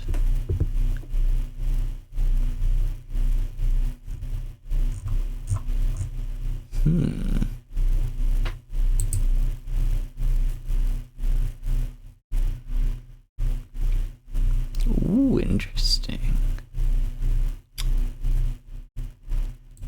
Let's go for this one.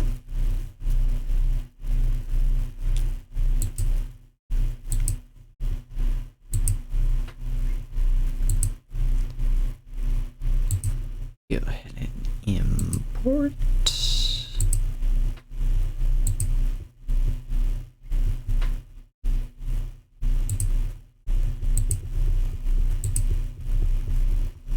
Alright, I'm ready.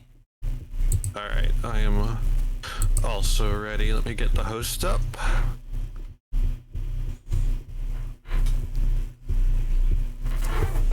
There we go.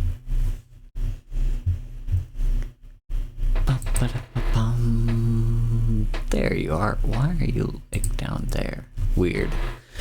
There's a lot of people in Unlimited, I guess. Yeah. Alright. Ooh. Damn. Paper strat. Fuck. Rock! You always use rock, and I always use scissors, and I always lose, so I assumed if I'd used paper that I'd beat you, but you chose paper. And then I'm like, okay, well then this means they're switching up their strategy, so I should go back to my original strategy. And then it was rock all along. Fucking mind games. Speaking of mind games, confiscation. Let's see what you're up to. Ooh, okay. This card sucks, and I'm glad it's banned. May it never come back.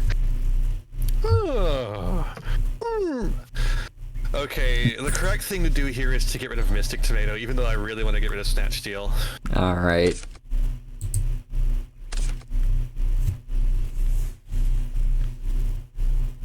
Alright, we're going to then set a couple and pass on that. Interesting. Alright. Correct, it is interesting.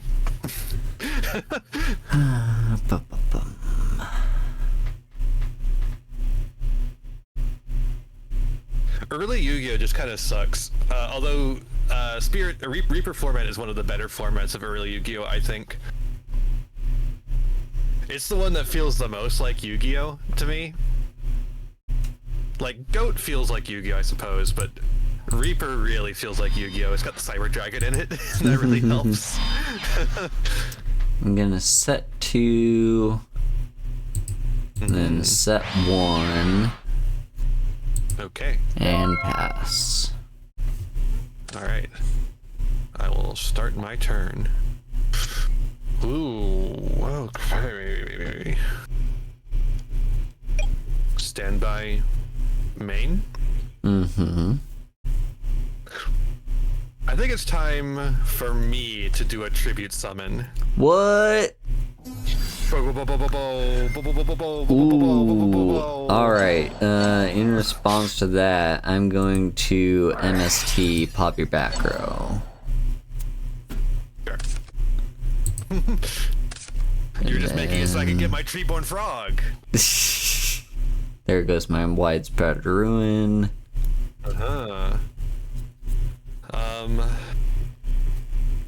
And how about we activate Last Will?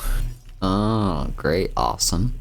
It's a pretty fun, interesting, good, cool, neat deck, I think.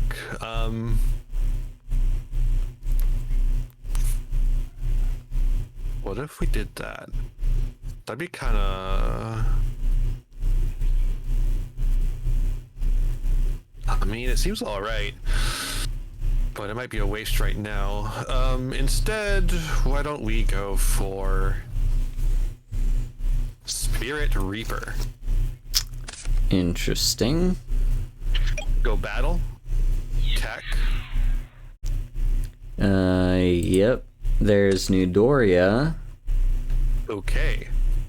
What would you like to destroy?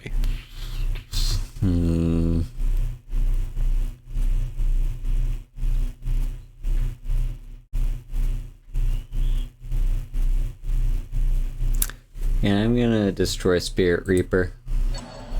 That's a fair choice. I feel pretty good about that, though. I get to keep my big Mobius. You do you? I do. I do. Well, what if I were to Snatch Steal? I wouldn't be very happy about it. Now let's go ahead and set. And we'll do battle. Sure. Damn, they did not have Karibo. Nope.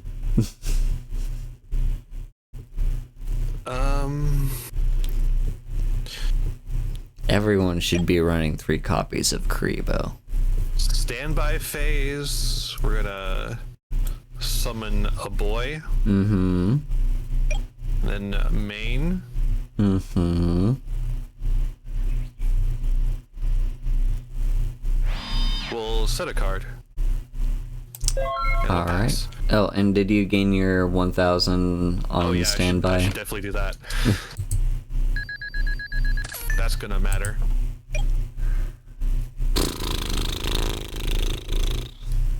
Wow, I'm just drawing a whole bunch of the same stuff. Awesome. It'll take you forever to get through my little guys. Let's do some battle. And attack there. Womp, womp, womp. No. Alright. Is that the end of the game? No. I mean, not quite. You got me scared. Standby, main, normal summon, Breaker, the magical warrior. He gains a token that makes it 1900. I remove a token to pop Snatch Steal. Okay. Give me Mobius. And did you gain your 1000? Oh yeah, I should gain 1000. Yeah.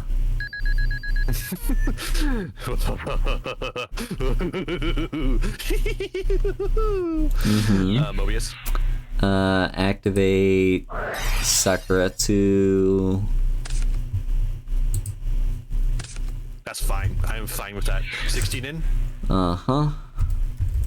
300 in. Heads the left card, tails the right card.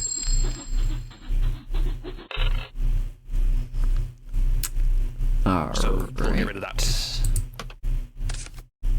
Bam! Sniped!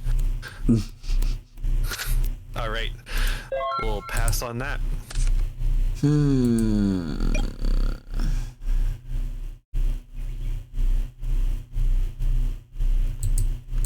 We'll set and pass. Alright, standby. Main. You want to know what my favorite monarch is? Which one? Is it the red one? Cyber Dragon.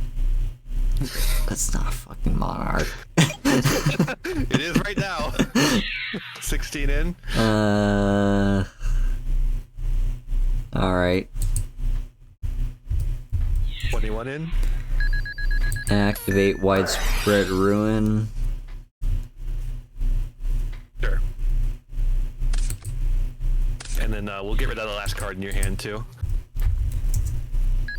This is why this It was era is another called Reaper Mobius. format. Are we on the same deck? I mean, we're on Monarchs, of course, but Think so.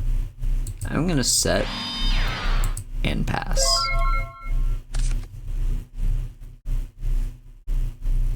yeah, that's fair. Standby main, just 300 in, 16 in. I guess I'll book a Moonyear Breaker. Yeah, unfortunately, it does not get the token on flip summon, so only on normal. Or spell counter, not token. Yeah. Token's a different thing. I'll normal summon Mystic Tomato. Oh boy. Battle. Uh-huh. Which one? Okay, yeah, that's the right choice.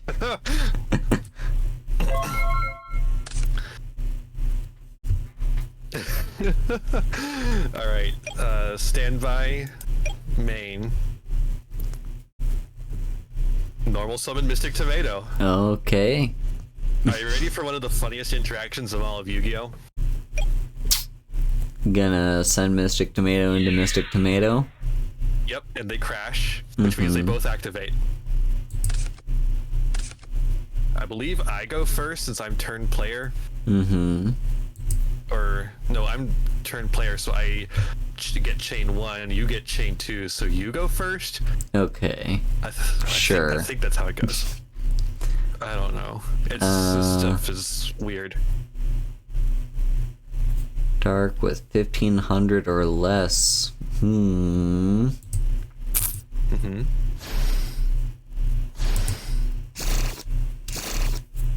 Oh, it has to be attack position.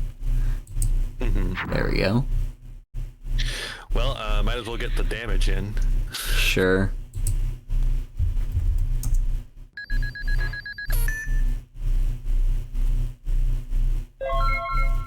Oh, actually, during main phase 2, I do want to actually push on the defense. Okay.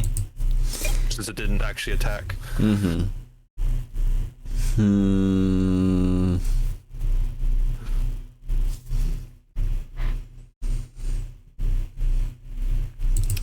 think I'm also gonna set defense, and then we will set a card.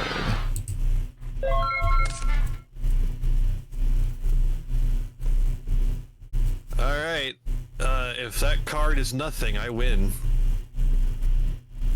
I activate Soul Exchange, tributing your Spirit Reaper to normal summon Cyber Dragon. Alright. You swoosh this back to attack. We'll go battle. Attack in. I activate my quick play spell, Dark Hole. As usual. The quick play Dark Hole is my favorite. Yeah. Okay, so you're wait, playing. that's right. He can't attack that turn. the deck. Probably wouldn't have drawn anything. Whatever. I don't yeah. think I was winning anyway. I had you in a pretty bad position. Yeah. No, they did not change Soul Exchange. You're correct. That was a misplay. Or rules bad. Accepted game state. Accepted the game state. Accepted the game state. Okay. Again, I was kind of in a tight corner there. Not that I couldn't have won, but I don't think I was going to. Let's see.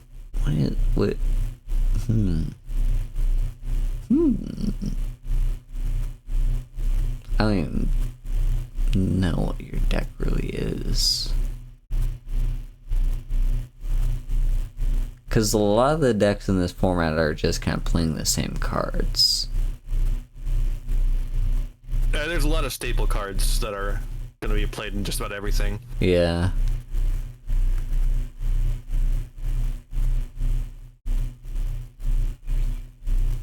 But yeah, I'm glad you got to meet my favorite monarch, Cyber Dragon.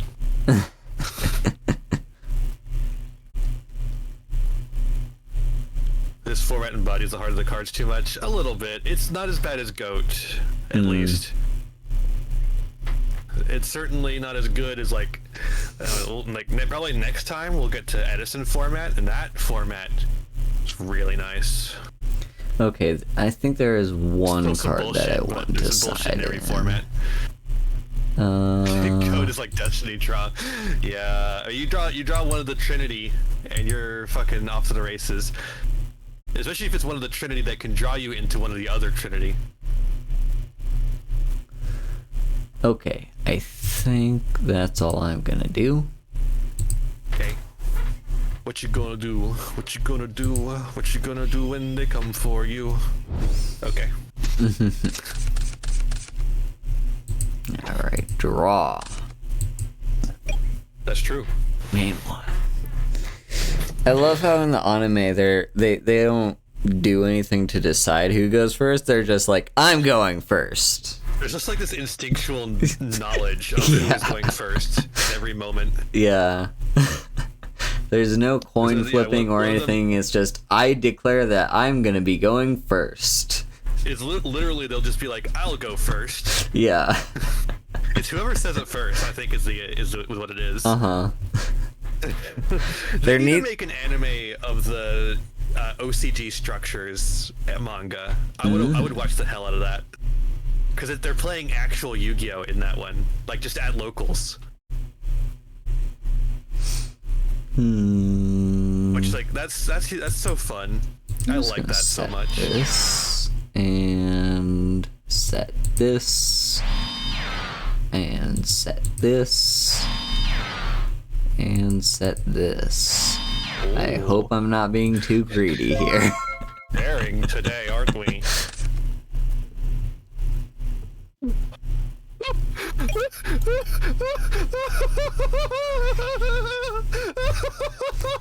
That's what I meant by I hope I'm not being too greedy. Alright. Right off the top. Nope, not the Oh, hands. yeah, destroyed.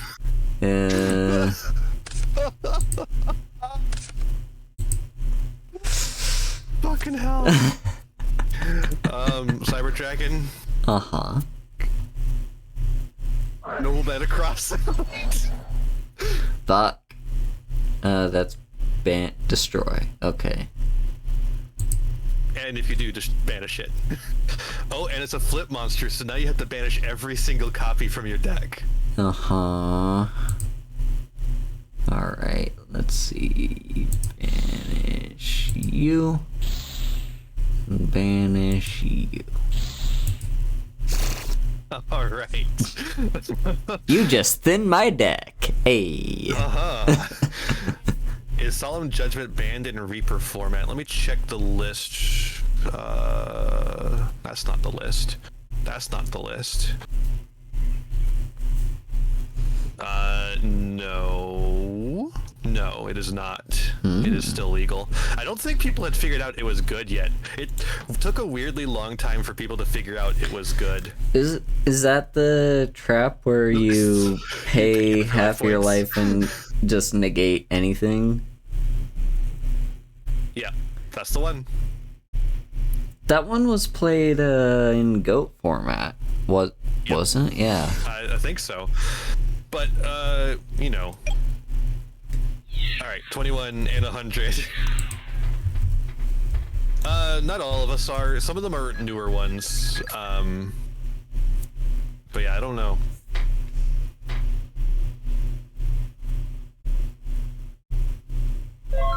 Pass on that.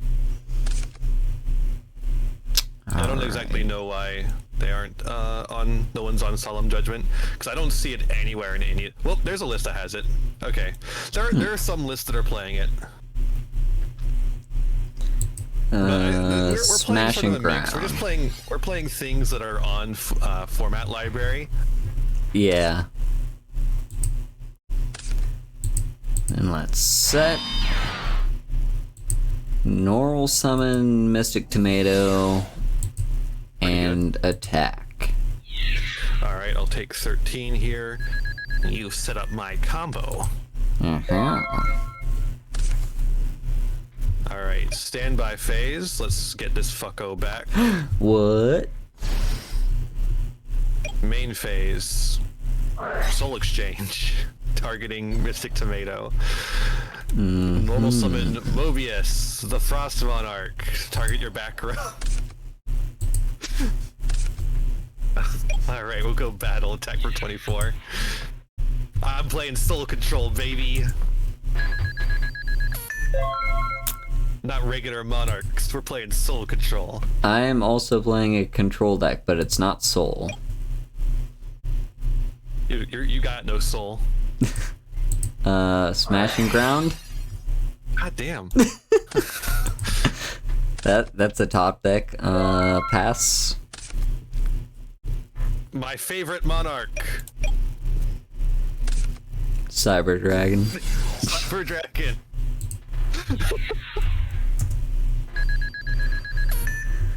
Come on, heart of the cards, heart of the cards, heart of the cards. I mean,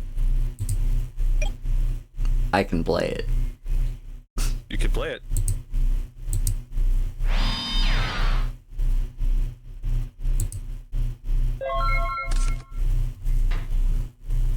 That's something.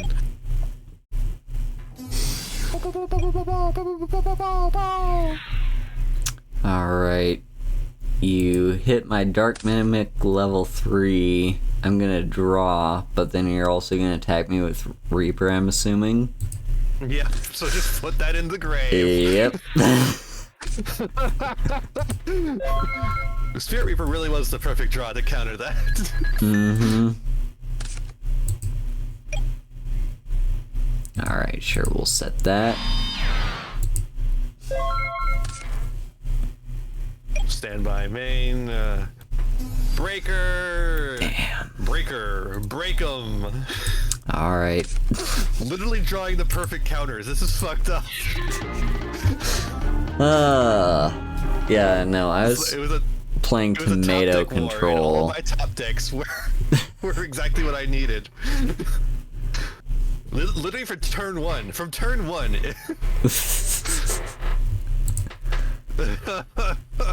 Good old tomato control.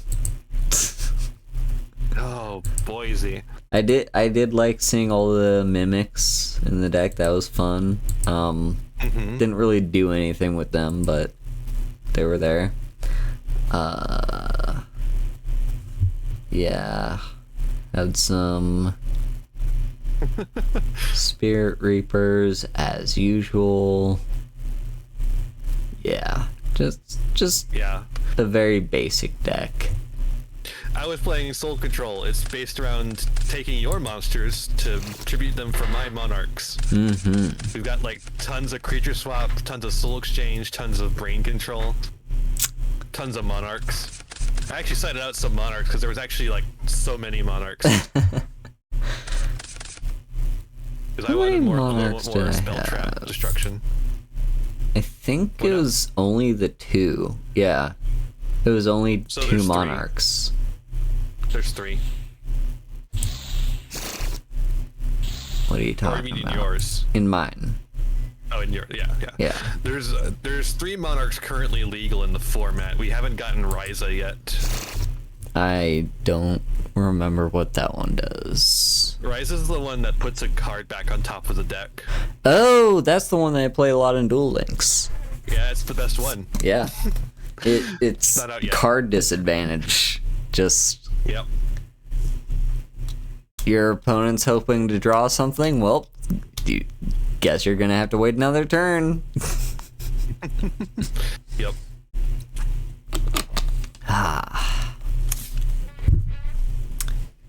I got another one. Oh yeah. Yep. If you have another one. Let's see, what else? What other decks could we possibly want to play?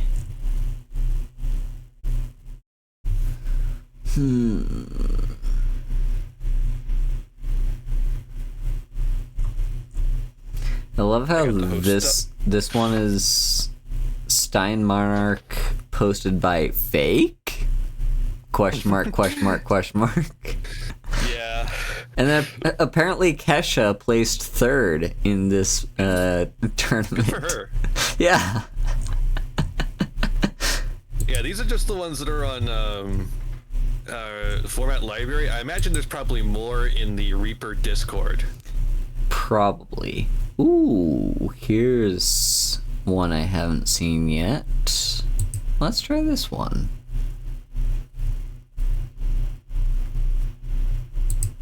Yeah, like the one I'm pulling from, let's see, when was this one held? 2021, so it wasn't that long ago. Just, they weren't playing Solemn Judgment for some reason.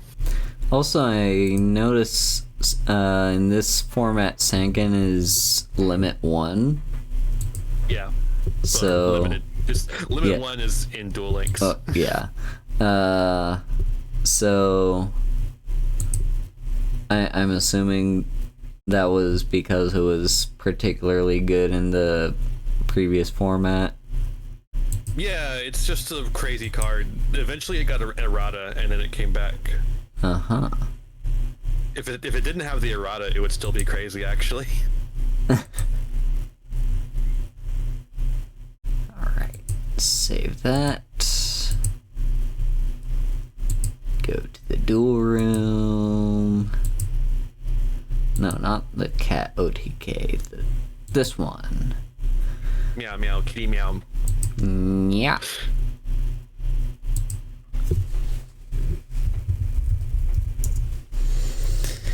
Alright, let's go. Alrighty. Damn. Got him. Rock is just the best one, is the thing about it. Rock is too OP, it needs to be nerfed. Draw for turn, go to main. This is a hand. I guess we'll set, and set, and then set. Watch me be too greedy by doing this. Alright, just end turn. Well, I didn't top deck Heavy Storm. Cool. In your standby phase, Oh boy. I'm assuming I can do this right. Trap dust shoot. Yeah, you can. You're not. I was about to say, you're not playing Uriah, are you? Alright, so I select one monster. What do we want to do? I'm gonna get rid of the Reaper. Yeah. That makes sense. Alright, go ahead.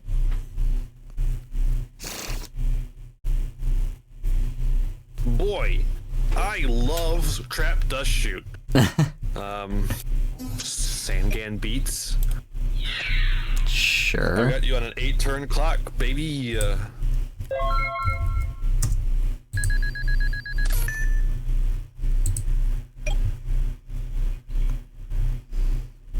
I'm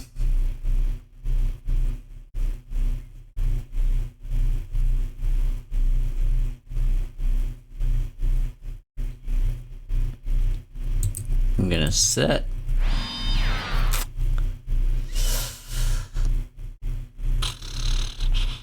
And end. Okay. Standby main. Not great, but I'll go ahead and do it. I would have preferred to do it earlier on, but... I see. Get rid of premature burial. Get that shit out of here.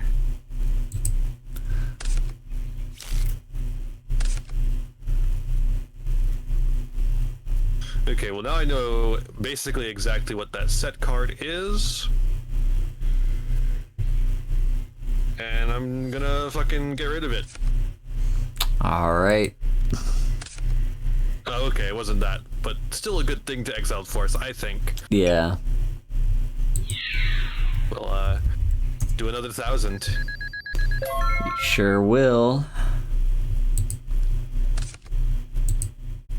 My name's not Will. Let's set.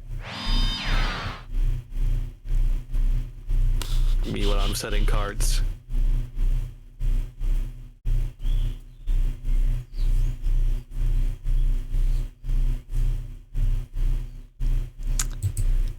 I'm gonna activate Call the Haunted. Oh, good thing I didn't send Ryu Koki. And then...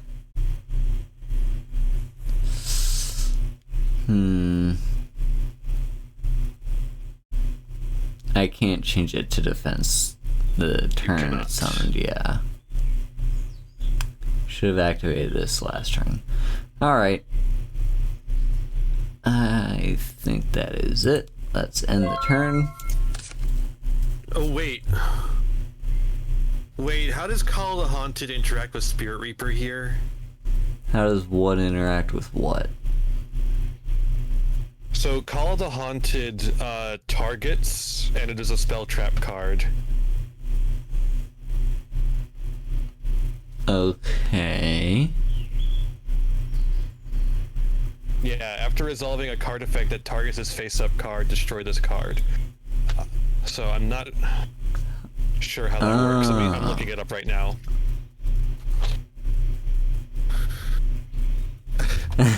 It is possible. Okay, here it is possible to special summon Spirit Reaper with Call the Haunted. However, it will be destroyed as soon as it is summoned. I see. Okay.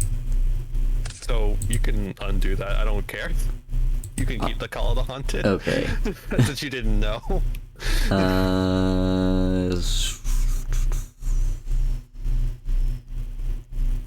How do I do that? Yugioh. Just like go hand and then... Yeah, you're just gonna have to do it like that. There you go. Alright, stand by. Uh-huh. Main.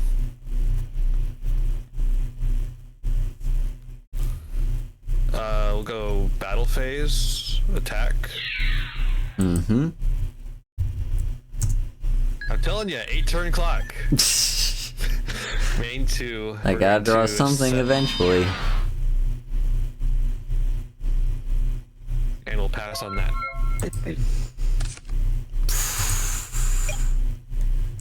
That is something, yeah. Okay, well, what does this card do? I'm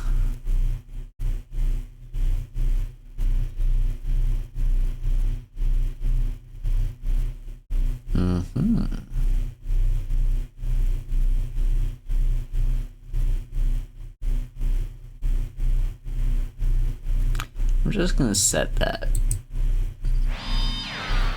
Alright. And then end. Okay, stand by main. I'm gonna flip summon Dekoichi. Dekoichi is actually the correct way to pronounce that. Of course, of course. Okay.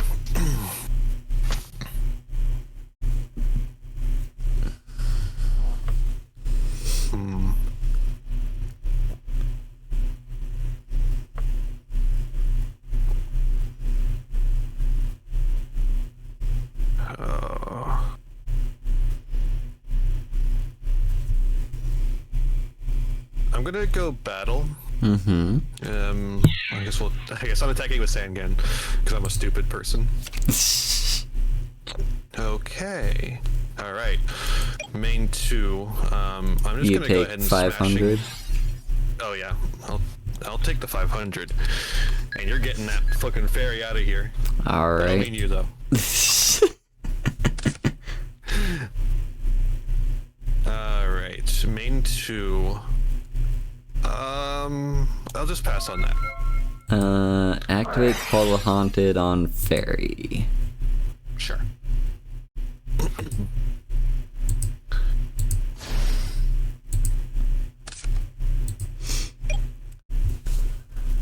I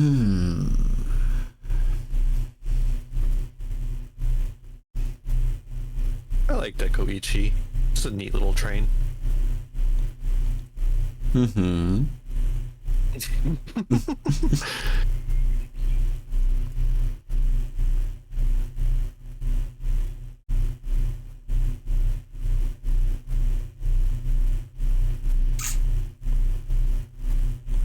Yeah, I can do this.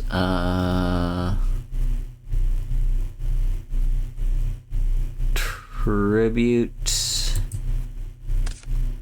injection fairy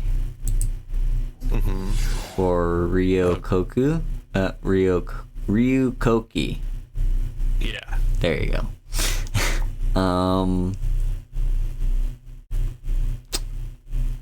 And I guess Call of Haunted just stays. Yes, it does. Isn't that silly? Is just gonna take up a spot. Cool.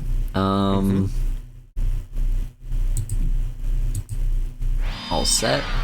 And go to battle. Alright. Attack here. Sure.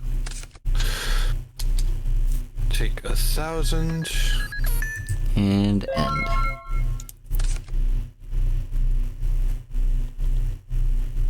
Stand by main.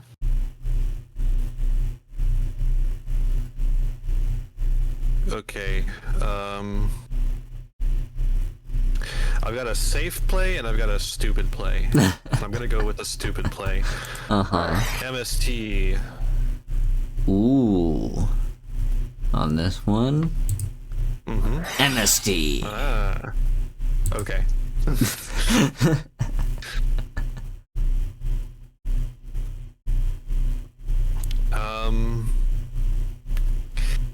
Yeah, I'm just gonna go for it. Cyberstein.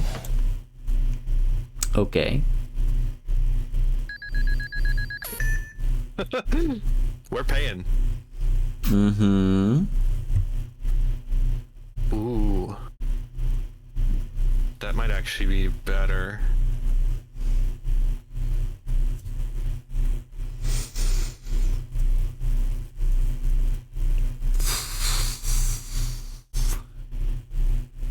That's funny that Ryukoki has 50 more attack points than Last Warrior. No, I think the pick is probably Cyber Twin. Okay.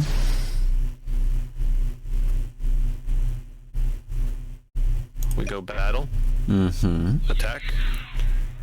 Activate Sakuretsu. Yeah.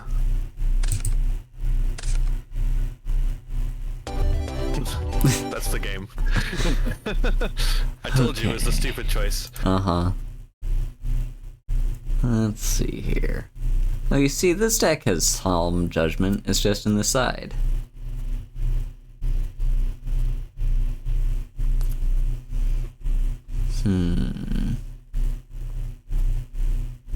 What are you even playing? That's a good question.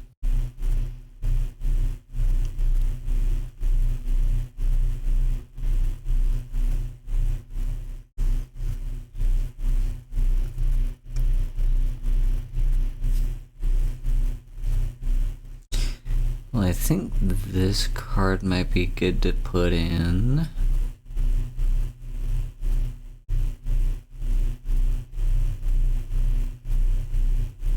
What are we gonna swap it for?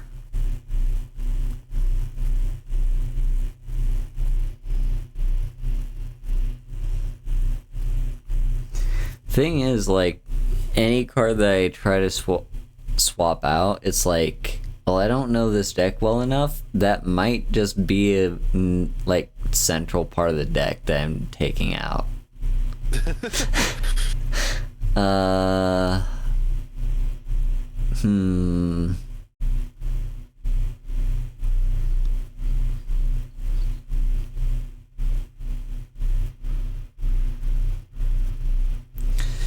You know what, let's...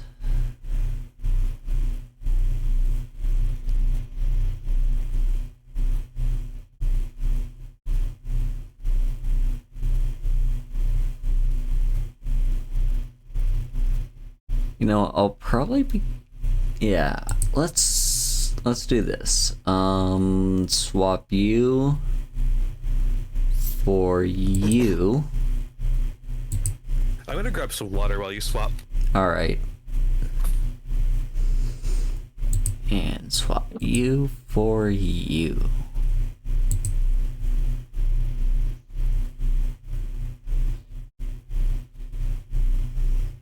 I think that's all that I need. I could put in Solemn Judgment, but do I need to?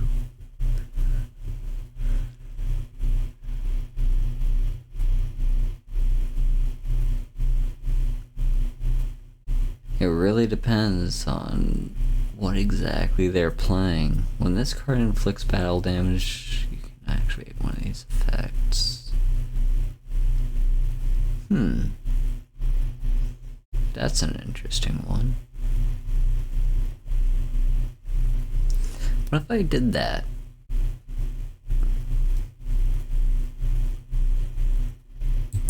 Yeah, you know what?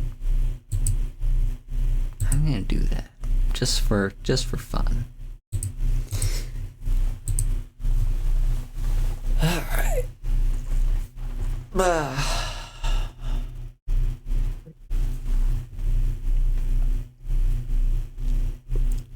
How's chat doing?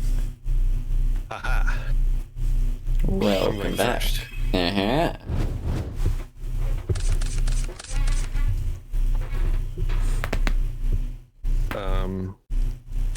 Get the draw, stand by, main.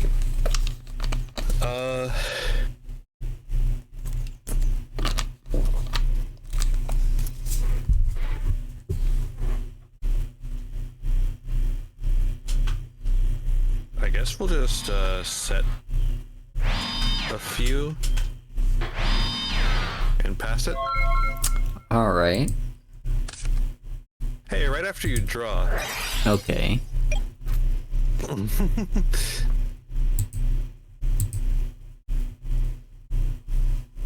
Don Zalug. What the fuck?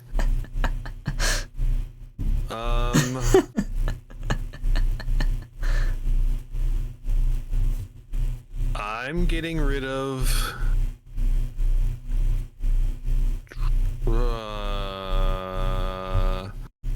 DD Warrior Lady, I guess. Okay. Jesus. To top of deck and then shuffle. Mm-hmm. There we go. Alright. Am I good to go to main? Yup. Alright. Let's...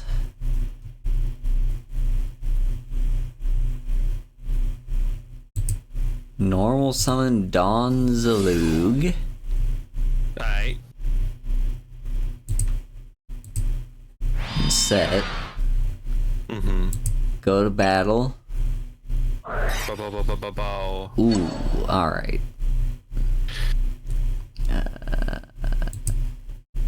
Wait. How do Face I... down. Set. There we go, the set. I'm learning this UI eventually. Alright, and... in end step. ooh, alright. Alright. Okay. Stand by. Main. Mm-hmm. We will... Rhoda. Mm-hmm. We'll grab ourselves a warrior. You sure will. I know I will.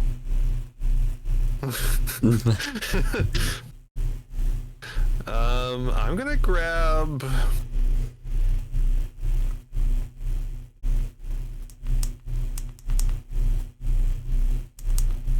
DD Survivor?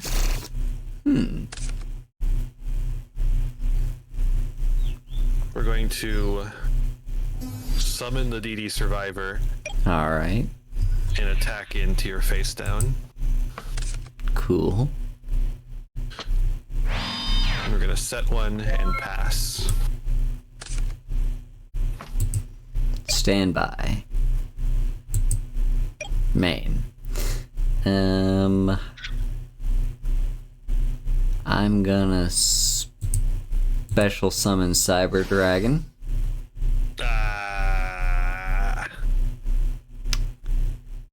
And then let's also normal summon Breaker. And remove its counter to pop your spell or trap. If you hadn't had the Cyber Dragon, you would put in an interesting choice. So do you use the counter or not? Because otherwise you can't get over Survivor. But now you can. Anyway, battle. Okay. Oh, I'm taking 3 there. And then 16. Sheesh. End. Alright, stand by. Main. We're gonna set a couple and pass. Okay.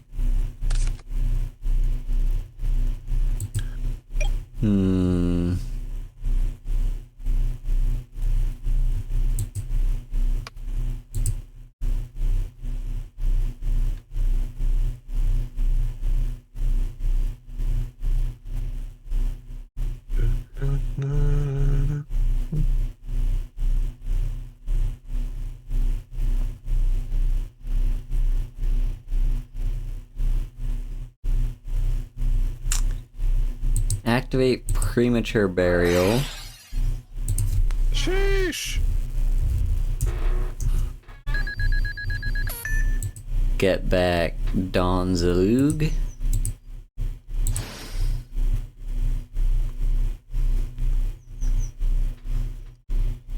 And then I'm gonna tribute Breaker for Ryukoki. What the fuck?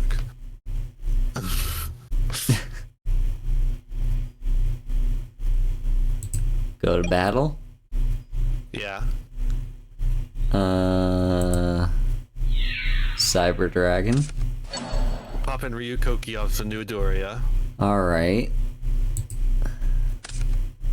And then attack. Yep. I will take 14. Alright, I'll make you discard a card at random. Oh, wow. Alright, end.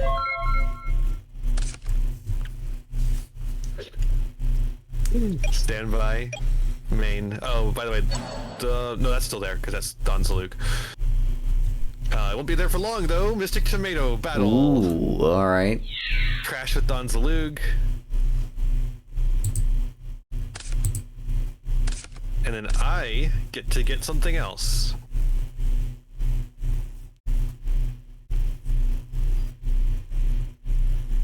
And I think I know exactly what I'm supposed to get here.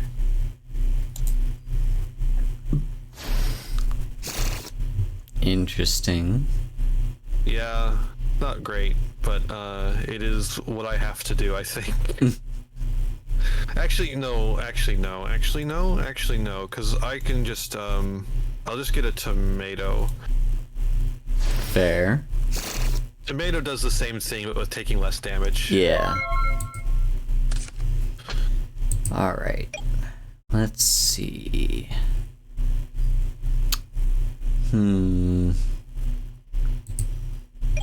I'll just battle. Sure. I'm taking 700. Yeah. Yeah. Alright, now I will get Spirit Reaper. That'll be my turn. Okay.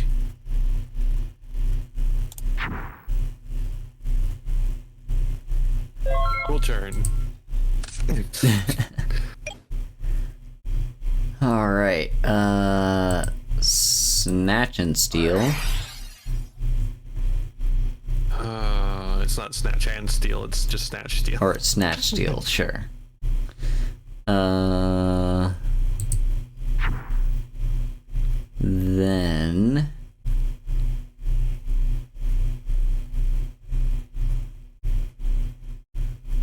Why is Snatch Steel in this format? Like, really? Why did it take so long for this card to go away? oh wait, then this gets popped because it got targeted by a card. It gets destroyed because it's targeted by a card effect. Stupid. Oh well, I've got my own. Okay, fine. Go battle.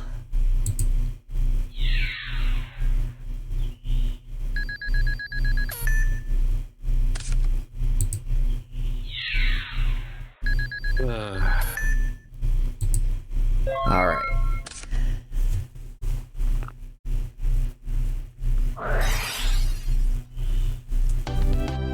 You didn't even get to see what my deck was. What was it? There it is. Strike Ninja. Strike Ninja. He's just a guy. Okay. He's a warrior, so you can search him off of Rhoda, and he can dodge effects. Plus, he banishes cards that I can then summon back with return from the different dimension. Yeah, when I saw that card you discard, I was like, what are you playing? Interesting. Yeah, I just didn't draw him. If I had drawn him, we could have gotten something going, but yeah. I kind of misplayed. I think I was supposed to let you keep the DD Warrior Lady and then use DD Survivor to like crash into it, because if you banish DD Survivor, he comes back. So it's like a hard counter to DD Warrior Lady. Yeah, the deck I'm playing is just called Rat Toolbox. I'm assuming the rat it's referring to is just like where is it? It's like giant the dead rat I was playing earlier, but with less zombies. Yeah. Yeah, it's got like a few search cards. The one-off injection fairy kind of threw me off, but it is a searchable target. I mean, there was no way for me to read that was Injection Fairy Lily. If I had known, though, I could have done the Cyberstein a turn earlier. I don't know if that would have helped, but it wouldn't have been an instant kill like it was that turn.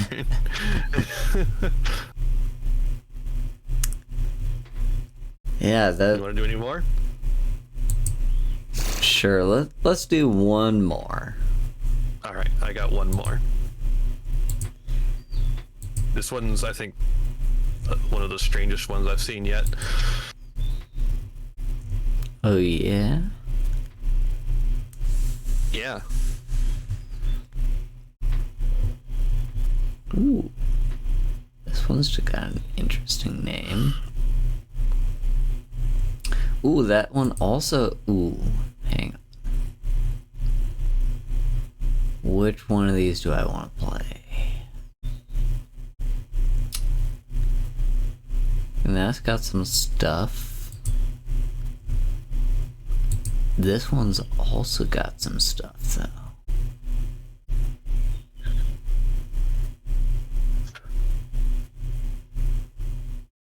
Yeah, let's do this one. I got the host up. Alright. Let me just go ahead and import.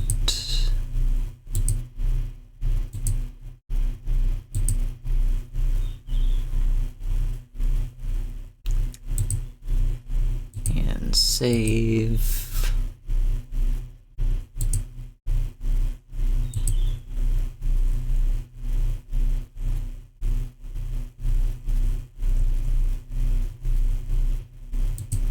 There it is. And there you are. There I am.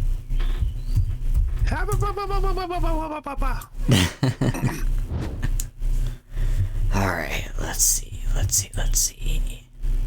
Yeah. This is the one time Rock has lost all night. Yeah.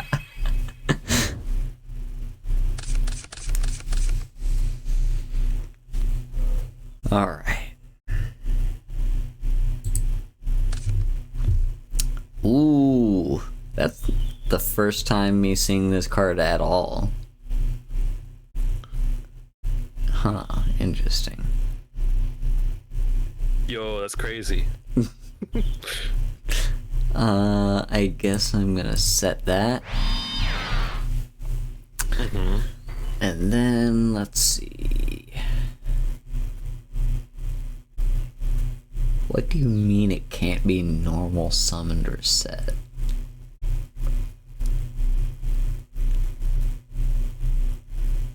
What do you mean? What the fuck? Okay, I guess I'm not. I guess I'll just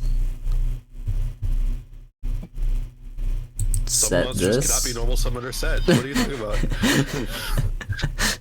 about? Set that and pass the turn. You fool. You absolute dingle dork. You have a monster on field. Stand by. Okay. Main. Uh-huh. Yeah. My favorite monarch.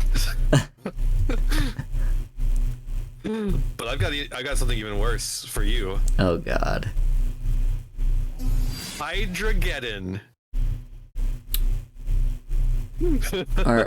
Are you what?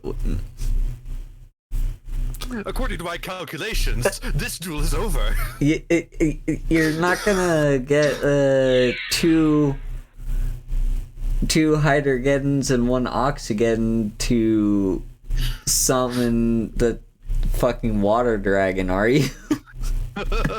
Is that what this deck is? Go ahead and find out. I'm attacking.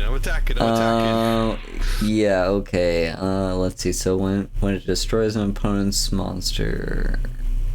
By battle. Okay. I am going to activate enemy controller to just change the battle position of Hydrageddon. This is the most value Hydrageddon's ever gotten in his entire life. And then bye-bye exiled forces. It's just exiled force. I'm I don't know how to tell you this, Haru. I'm gonna just call them whatever the hell I want. Alright. That's how Magic players do. We just call cards like fucking Bob. Yeah, in Yu-Gi-Oh, if you don't say I am activating the effect of the Bumbless Dark Bringer of Doom Destruction the entire, like, every single time, this is a lie. Actually, we make shortcuts all the time. Like, for instance, people call this Sidra. Or Rhoda. Like what I'm gonna activate right now.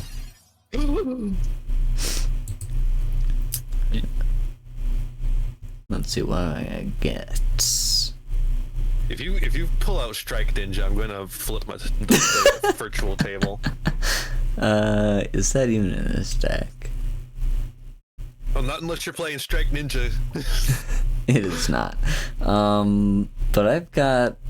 Okay, so it has to be a warrior. I've got a few different options here. Has to be level 4 or lower too. Yeah. No getting fucking level 6 warrior. You can't name a single one. No getting any war rocks, I guess. Sure. Unless you get like one of the level 4 ones. But you can't get Mahmood. Okay, so here are my valid targets. I don't think Phoenix Gearfried is out yet. I only so have that's not 2 really a valid one. targets. Yeah, that's actually very common. One of them is Exiled Force, and the other one is DD Warrior Lady. Well, I guess in that case, this deck has 3 valid targets. You might be playing DD Survivor to counter DD Warrior Lady.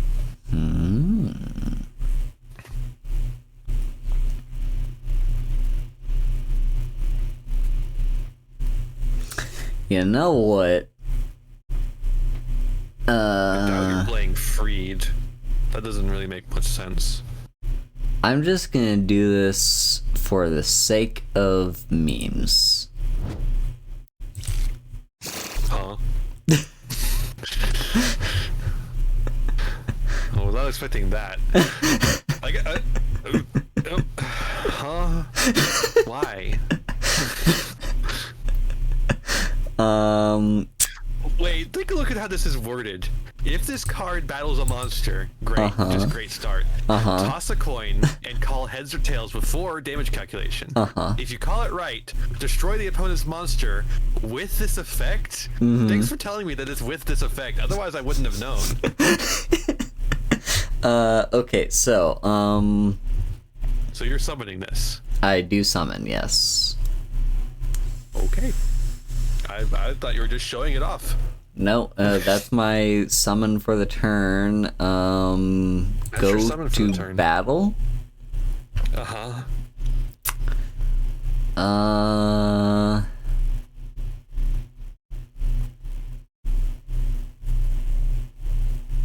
I'm just gonna attack Hydrogeddon.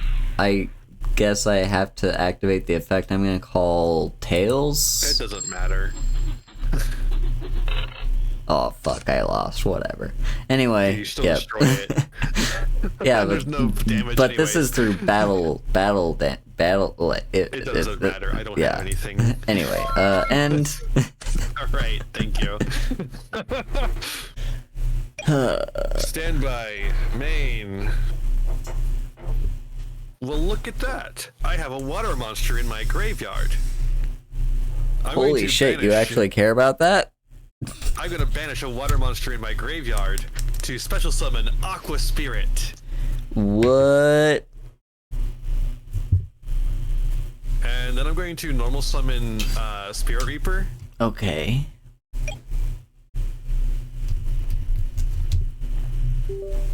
Oh my god. Yeah. This is like fairy box, kinda. This is like bad fairy box. Alright, let's see. I'm gonna go with Tails. Fuck. Okay, get it out of here. Alright. Take 400.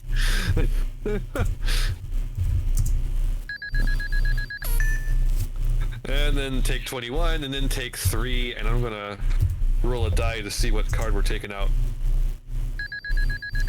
That one right there. Okay. There you go.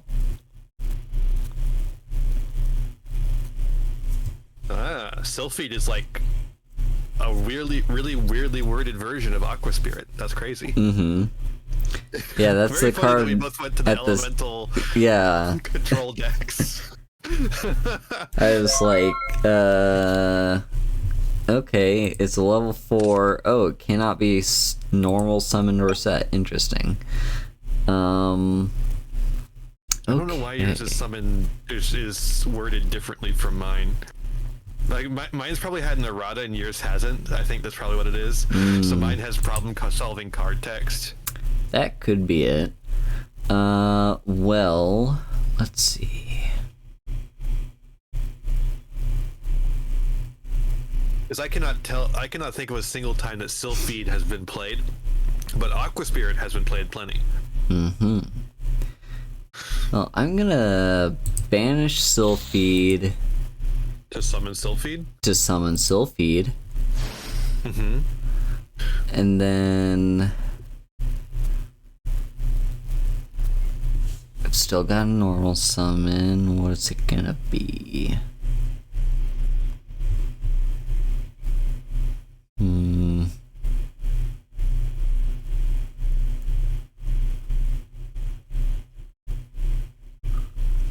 Yeah, I think it's gotta be this. Normal summon Hand of Nephthys.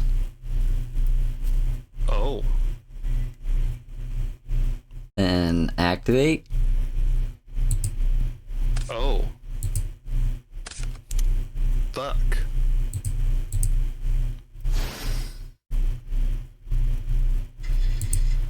Okay.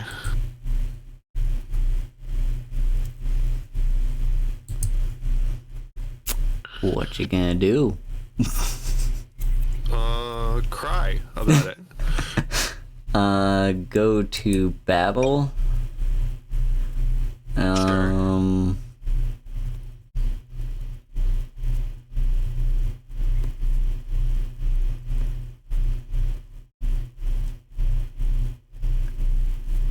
Hmm.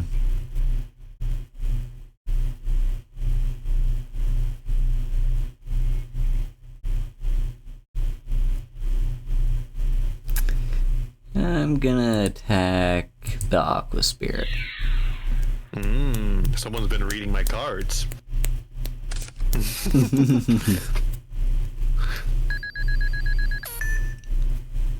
And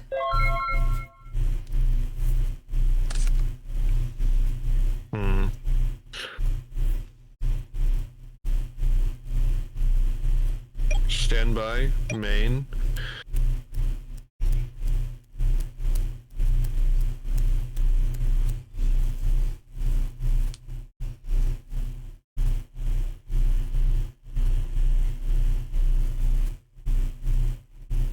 Okay.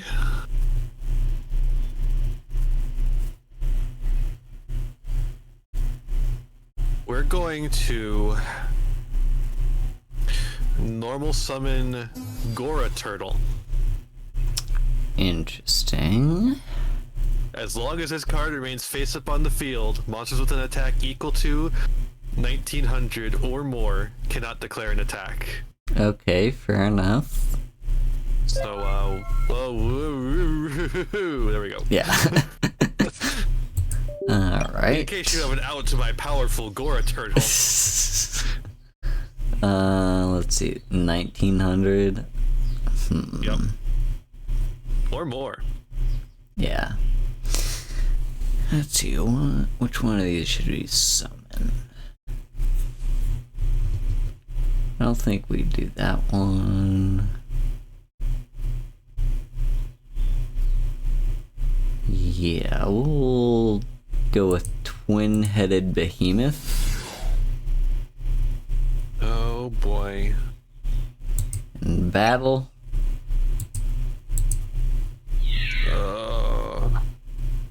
Sure. So I'll take 300, 400. Yeah. Yeah, 400. And battle. And 300. Alright, that is my turn.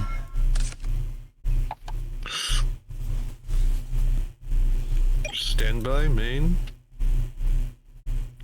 Pass. Yeah, twin-headed is a nightmare.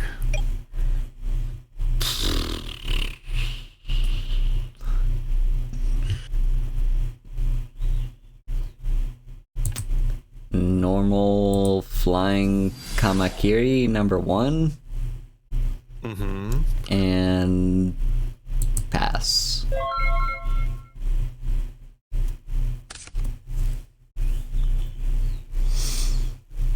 Just need to find an out to that Reaper. That's true. You do.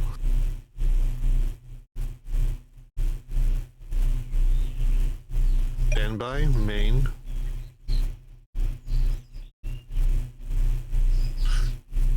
Set a card. Pass.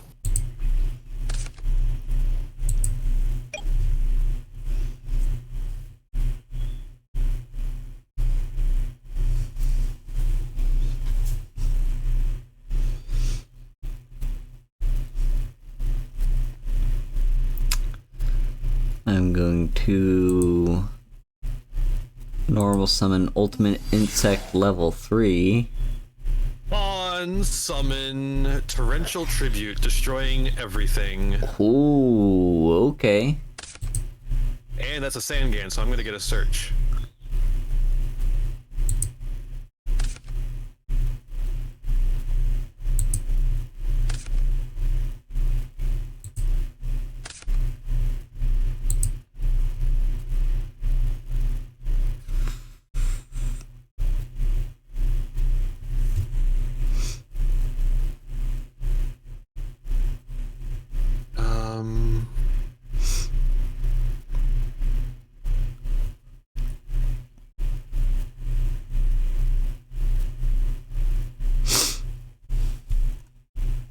You've gotta be kidding me.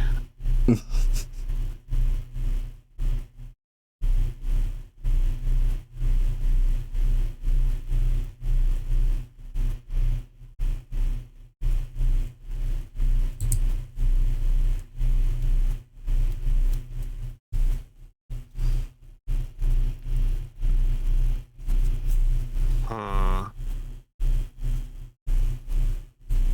What's in here again? Just all that shit. Okay. Wow, this is awful.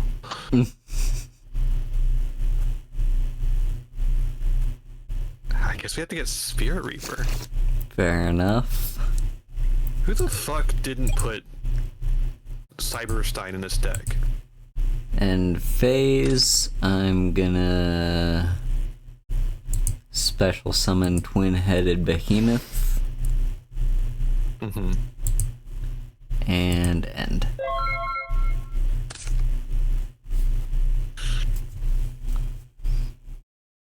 Standby, main.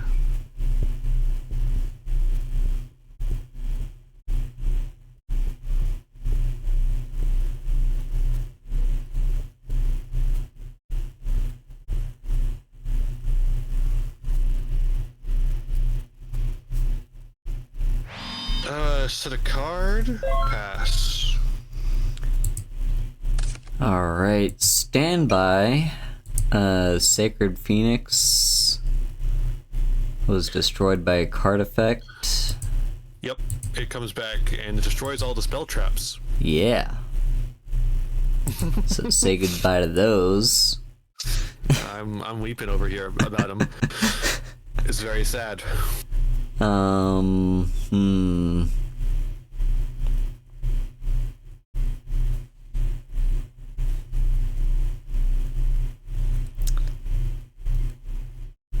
I'm gonna tribute twin-headed behemoth for ultimate insect level 5. The fuck?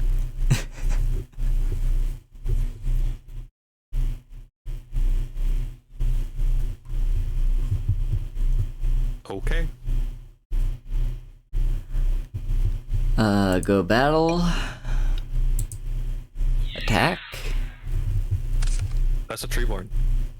No. And then boop ya. Alright, I am booped.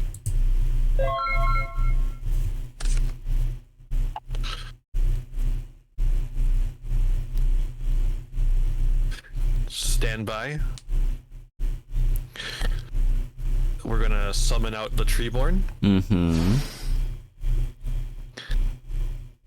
And still in standby, Oh. we're going to activate the effect of enemy controller, tributing Treeborn Frog to take Sacred Phoenix. Ooh. Okay.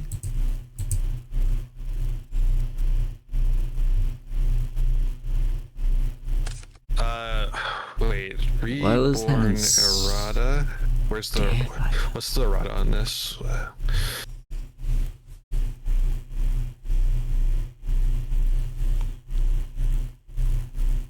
So it's not a once per turn yet.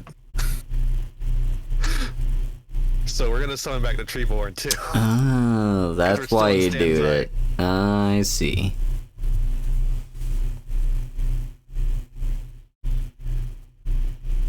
Alright. And then main phase. Mm-hmm. We're going to tribute your Nephthys to summon Mobius. Okay. And then we're going to attack over the ultimate insect. Mm-hmm. Woo. And we're gonna set... God. What a nail biter.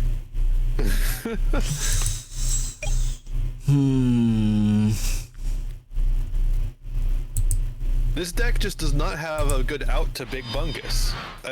I'm that gonna was it. You set saw and it. pass. That's the only out.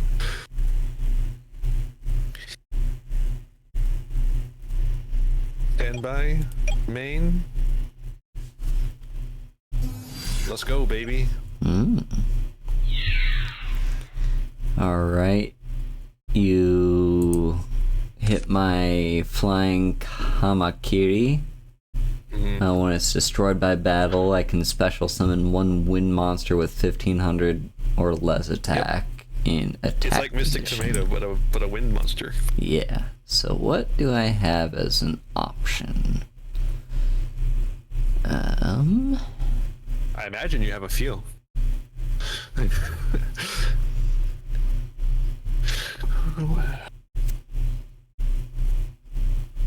I'm just gonna get another one.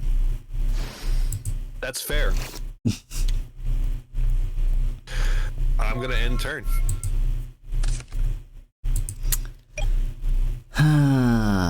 Let's see. Should have done.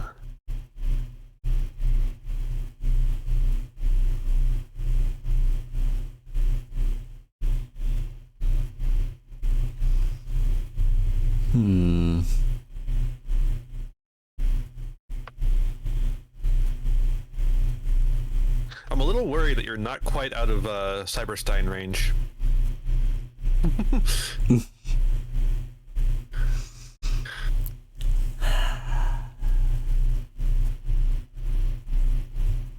Hopefully your deck doesn't have it just like mine doesn't have it.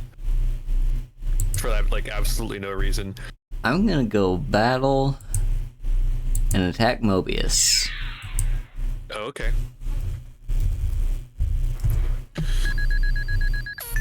Well, now you're out of Stein range. This goes to grave. I can activate.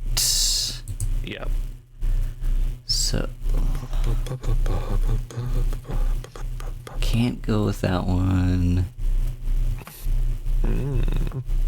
So it has to be this one. That is my only option. Alright. Yo, is that Sasuke Samurai? Sasuke?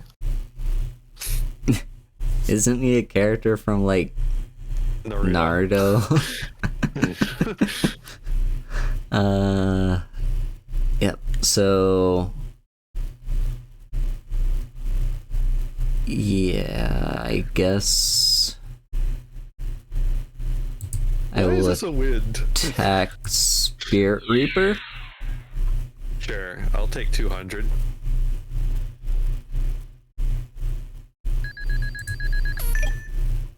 Main 2, activate Last Will.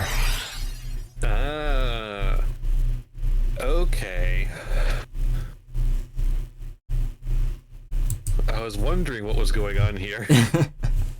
We're just turboing out Last Will. Yeah. Let's see. 1500 or less. I have some limited options.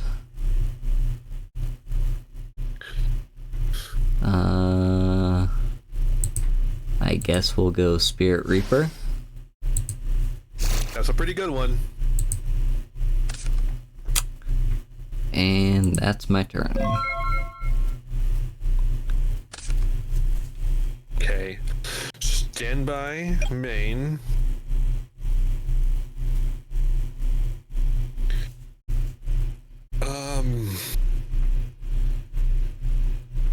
I guess we'll swoosh that to defense. We'll go battle. Attack into Sasuke over there. To do a Alright. shitload of damage. So that's gonna be, let's see. 19? Yeah, that's 500. So, 19. Alright.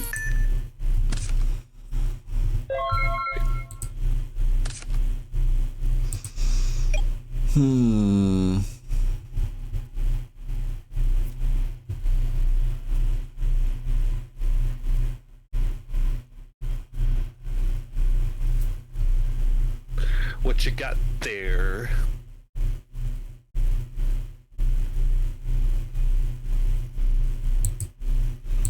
I'm just gonna set and pass. That's what I like to see.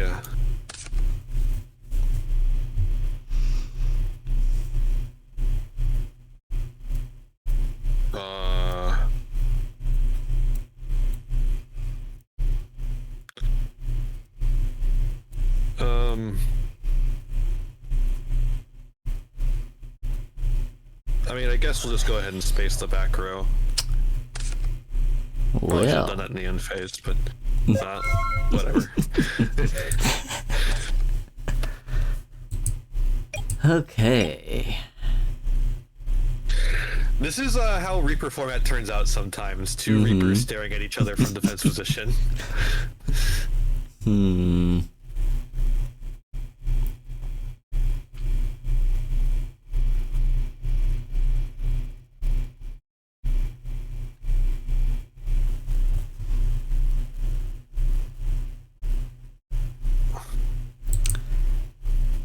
You know what? I'm gonna activate Snatch Steal targeting Reaper. Ooh. Okay.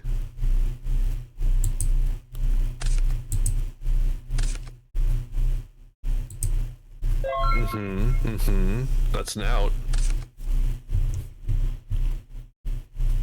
Stand by, main.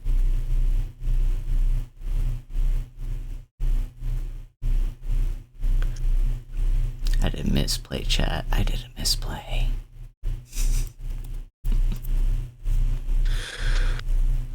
I've got it. I've got it. No. I've got it. Premature burial. Targeting Aqua Spirit. Okay. Pass.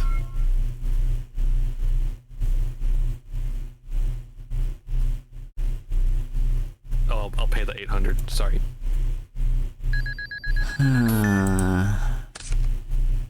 During your standby phase, I can target one of your face-up monsters and change its battle position, and it cannot change its battle position for the rest of the turn.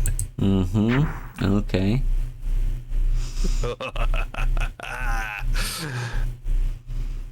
Now all you need to do is pass it back to me, and the game is won.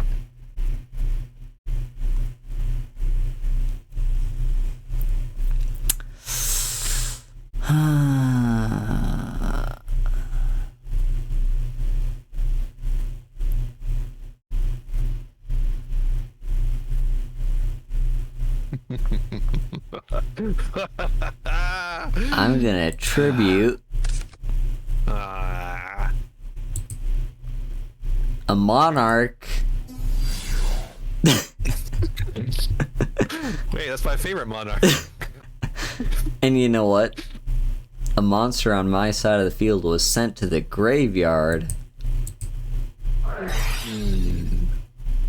love Last Will.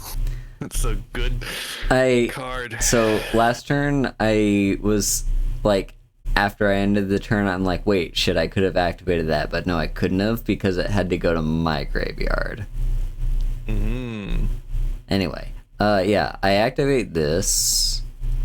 You know what's really cool about Last Will? It doesn't have a once per turn on it. It doesn't?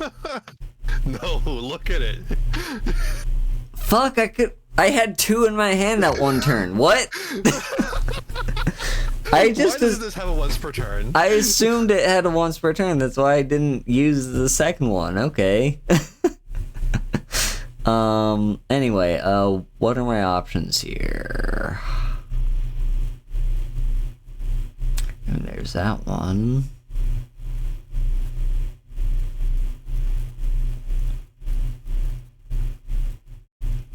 That is technically an option, yes.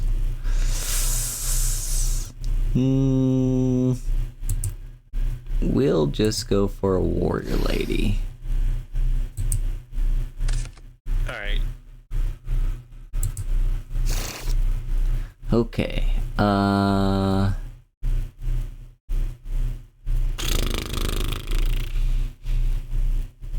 This is gonna hurt. But attack into Mobius. Morbius? Oh, do you want the banish? Or I should say. Yes. Okay, yeah, that's what I was going to graveyard for some reason. I meant to, because I figured you were using it to banish. And I take 900. Yeah, you do still take the damage. And then... Okay. How much damage is that? That's 500? Yeah, 500. Because I'm at 16 and you're at 21. Mm-hmm. One froggy boy! Alright, come on. And that's the end of the game. No! Stand by. Main, I tribute for the best monarch, Cyber Dragon. Okay. I'm going to banish a water monster No. to summon Aqua Spirit. No. And then I'm going to normal summon Mother Grizzly. You really had no hope. We're gonna crash our Cyber Dragons. You can't normal summon that. Oh, I did normal summon the turret. Oh, right. It doesn't matter.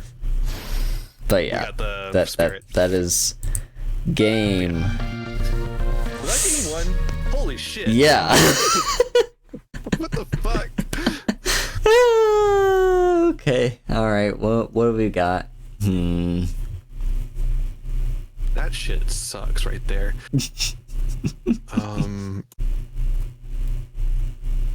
That card also sucks. Get that shit out of here.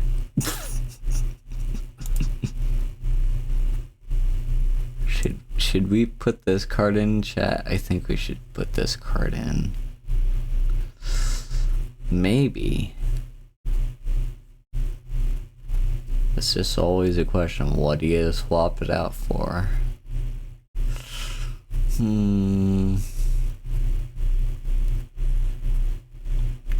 No, I'm gonna wait, Metamorphosis is legal in this format and nobody is playing it?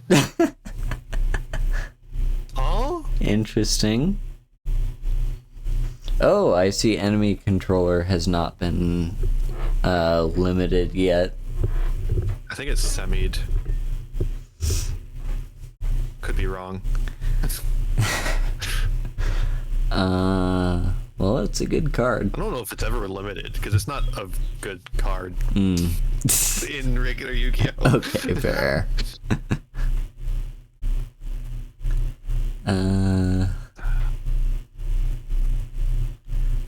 But yeah, no, the way they limit cards in Duel Links is a really interesting system that I like. Oh yeah, no, it's really cool. It's just not how. It's Yeah. kind of hard to do in physical. I was talking to MBT about this on stream, and we were talking about it, and he said that while the Duel Links ban list, we both agree, like the Duel Links ban list is really cool. It's really hard to use in a physical space because you've got to like do intense calculations with every single card that's ever been printed to know if you can play a card in your deck, you know. Fair. And also we require a complete and total rehaul of the entire ban list. That's also fair, yeah. Yeah, it would take a lot of changes. And it would also require a lot of thinking on the end of the player rather than on the end of the company.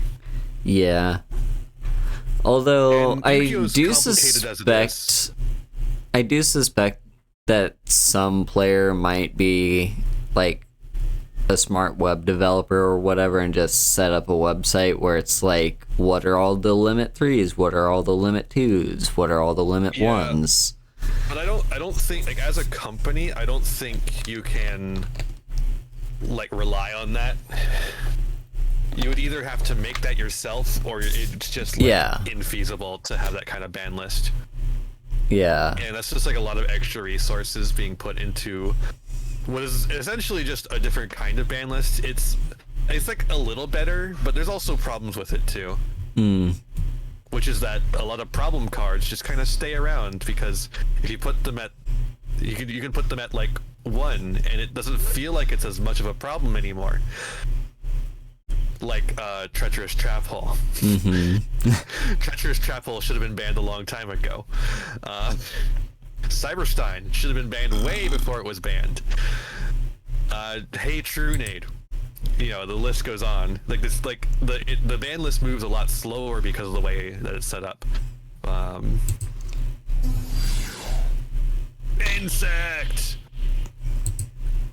Set.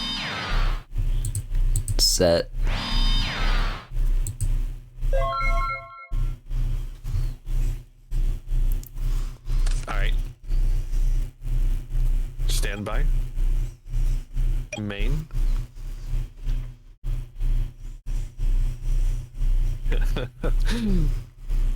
I don't like the sound of that chuckle. Let's draw some cards, I think. Oh, okay. I'm also gonna set a card.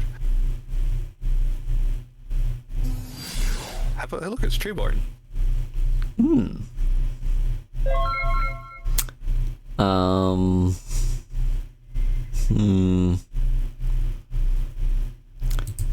I'm gonna MST the swords. Okay. In your standby phase, I activate Spiritual Water Arts Owie, tributing Treeborn Frog to look at your hand and send one card from your hand to the grave. Okay.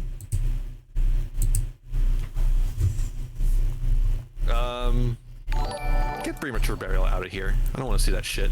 Thank you for the follow, Kami.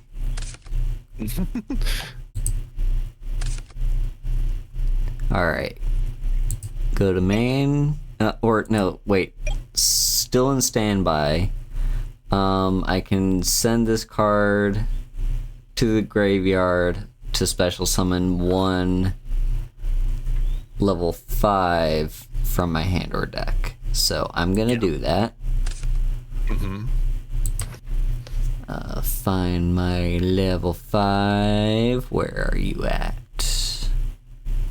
Where you at? There you are.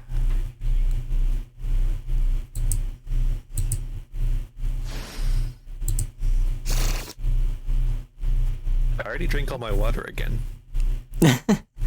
You're hydrating tonight. Uh-huh. Let's set. And then... I'll give him this, Kami. It is a lot better than the Ultimate Perfectly Great Moth. I'm It's just a lot more gonna playable. set this. Setting a card. Then go to Interesting. battle. Yeah, I'm taking a lot here. The swords were supposed to stay up, but, you know? Alright, end. Okie dokie. In the standby phase. Frog! Unfortunately, no enemy controller to do shenanigans with. We are going to tribute that frog to summon Mobius, though. Ooh, interesting. Okay. I don't know, it's not that interesting. It's still just Monarch stuff. I don't know. I like monarchs. I'm gonna activate enemy controller just to change your battle position there. Sure. So go to grave, and then this one also. Alright. Well, since we've done that, I am going to set a card. Pass.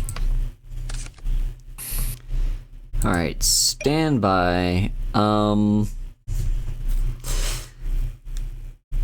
don't know off the top of my head if level 7 was in this deck. I don't know. Might be. You could check. Will you allow me to check? Yeah. Okay. I wasn't sure how strict we are going to be on the rules here. Let's see. Is there a level 7? Does not look like it. Okay. Yeah.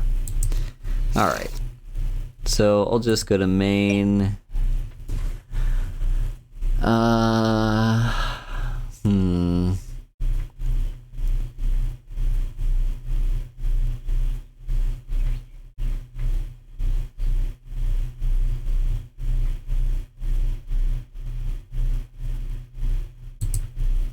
Spirit Reaper.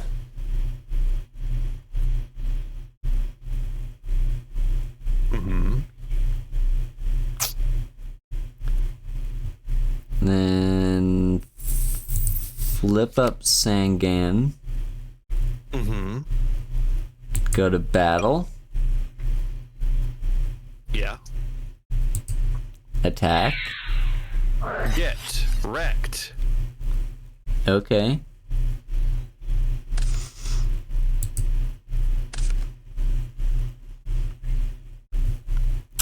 I guess that's and now my Mobius is turn. an impenetrable wall.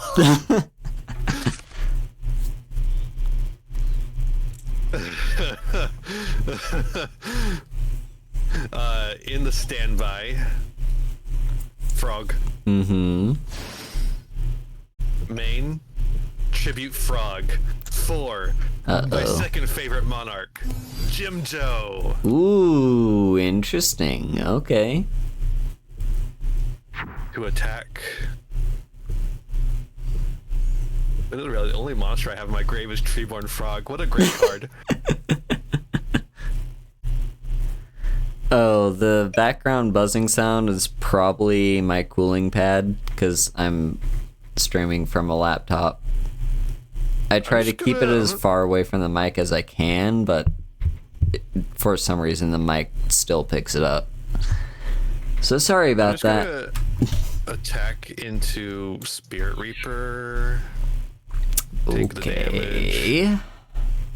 Oh, do I want to attack into Sangan?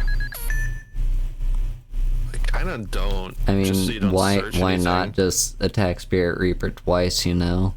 I take more damage. I don't search. Yeah. That's true. But if I leave the Sangan, you contribute it for something. What? Why would I do that? Okay.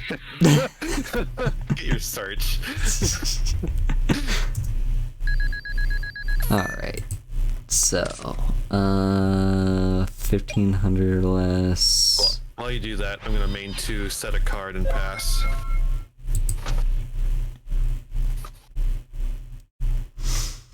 Me when I'm setting cards.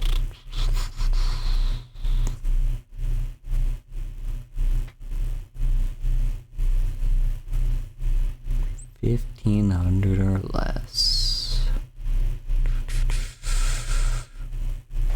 And that's one.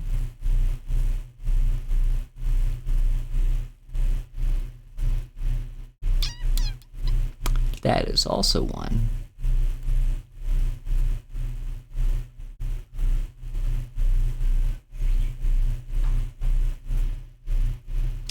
It goes to my hand though, that's the thing. I guess I'll take the Exiled Force then. Alright.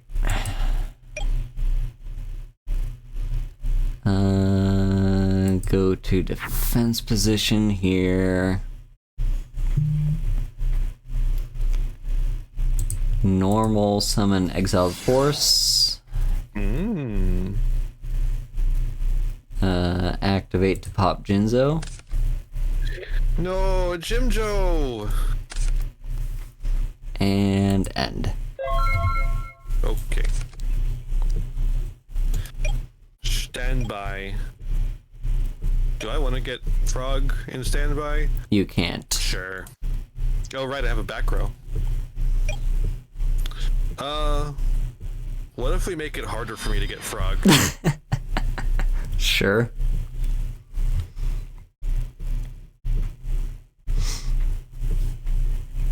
Yeah. That's like a turn. Yeah. It's similar to one. Okay. love Reaper Normal format. summon warrior lady.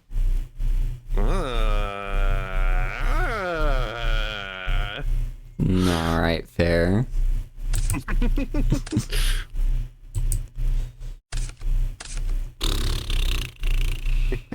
That's my turn. Clean slate is what I would say if I didn't have premature burial. Uh-oh. What you gonna target? We're getting Jim Joe. Alright. Let's turn off those trap cards. Bam. Alright. One last turn.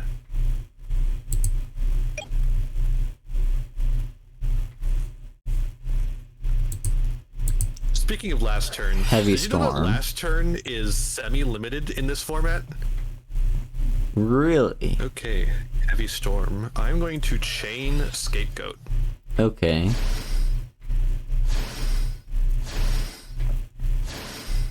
And then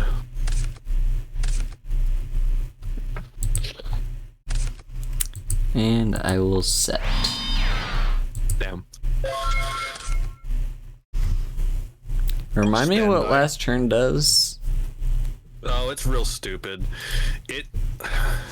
If you are less than 1,000 life points, you can create a special second battle phase, and you get to have one monster on field, and your opponent gets to special summon a monster from their deck onto the field, and then they have a battle, and the winner of the battle wins the duel.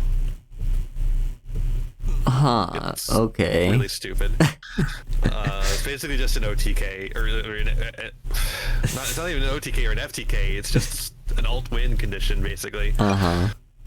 Okay, Huh. main phase. Tribute. No. Summon. Alright. No effect. It's attack. Alright. Bye, Stein. Yeah, I don't think that guy was activating anytime soon. Yeah. Okay. I mean... Sure. Set. Mobius and his army of goats.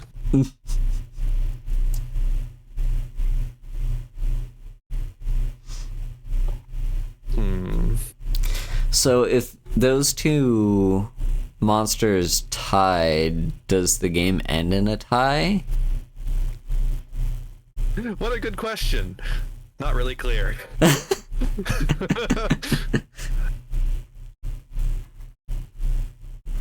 I mean, really, the thing of it is that the only way you're actually activating last turn is if you have a monster that prevents your opponent from special summoning. Fair. Let's just go straight to battle. Alright. It's my twin-headed. Oh, fuck.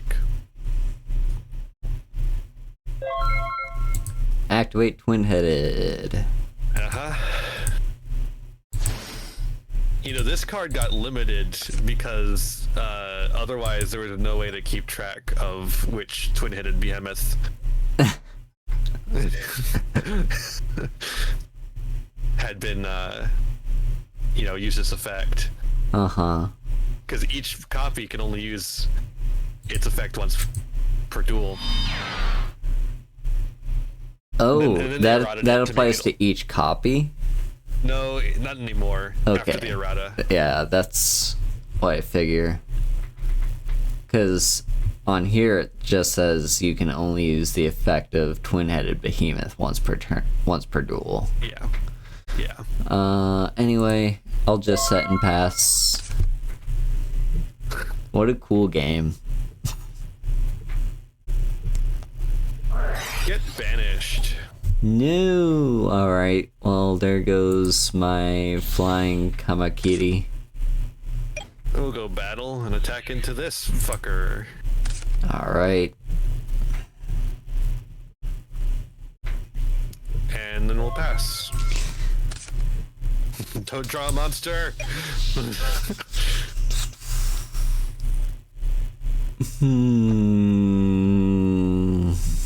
gotta have a monster in your hand, otherwise there's no reason why you wouldn't be setting cards.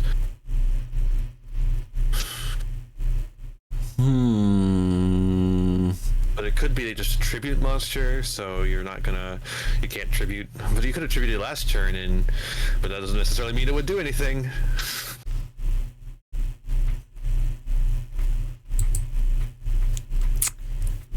We're gonna pull a Naruto, summon Sasuke, go battle, yeah, attack Mobius, activate effects, I call Tails. Tails always fails is the thing. But it doesn't, it's 50-50. Not when you're playing this card exactly. I guess that actually, you know what? I'm just gonna. I can't lose if I don't pass the turn, right? That's true. Yeah, that's game. I had a Mobius in hand too. If you get rid of the Mobius, Treeborn Frog comes back and Mobius is right back on the field. Wow. These are weird ones. Yeah. Again, why does this deck not have fucking Cyberstein in it? I don't know. If this deck had Cyberstein, it would actually be good. I think. Like the deck is like, it has good theory behind it, I think, for the most part. But it needs to be playing Cyberstein, at least one, so that we can fucking get over shit. No, I want the last. Didn't I win the last match? Yeah. Yeah, I won the last match. Yeah, Strike Ninja did not fare very well. I don't even remember what I was playing. We're not even playing what the fuck? We're not even playing I think Cyber Twin Dragon. It was the toolbox deck, this. right? I was playing the toolbox deck last game. Yeah, the Rat Box. Yeah. We're playing Des Frog, but we can't fucking play. Sorry, D3S Frog. But we can't fucking play Cyber Twin and Dragon. We gotta have 3 of this. Look. Watch this shit. 2, 3. Why? Why are we playing this? Why? Just because they're water? What does it matter? We don't have anything that boosts water. I mean, if it gets destroyed, then you can the only special summon. We have is Aqua Spirit, Mother Grizzly, and Spiritual Water Arts Owie. And if we're spending 5,000 to get these fusion monsters out of here, I want something that wins the game. Yeah. Yeah, sometimes when people build their extra decks, I sometimes question why they put what in there, but, you know.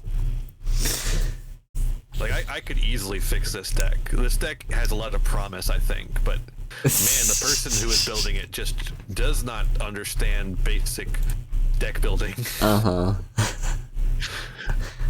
Like, for instance, if there's a card that instant wins the game when it's summoned, and that's all you need to do to make it instant win the game, maybe you should fucking play that card. Yeah.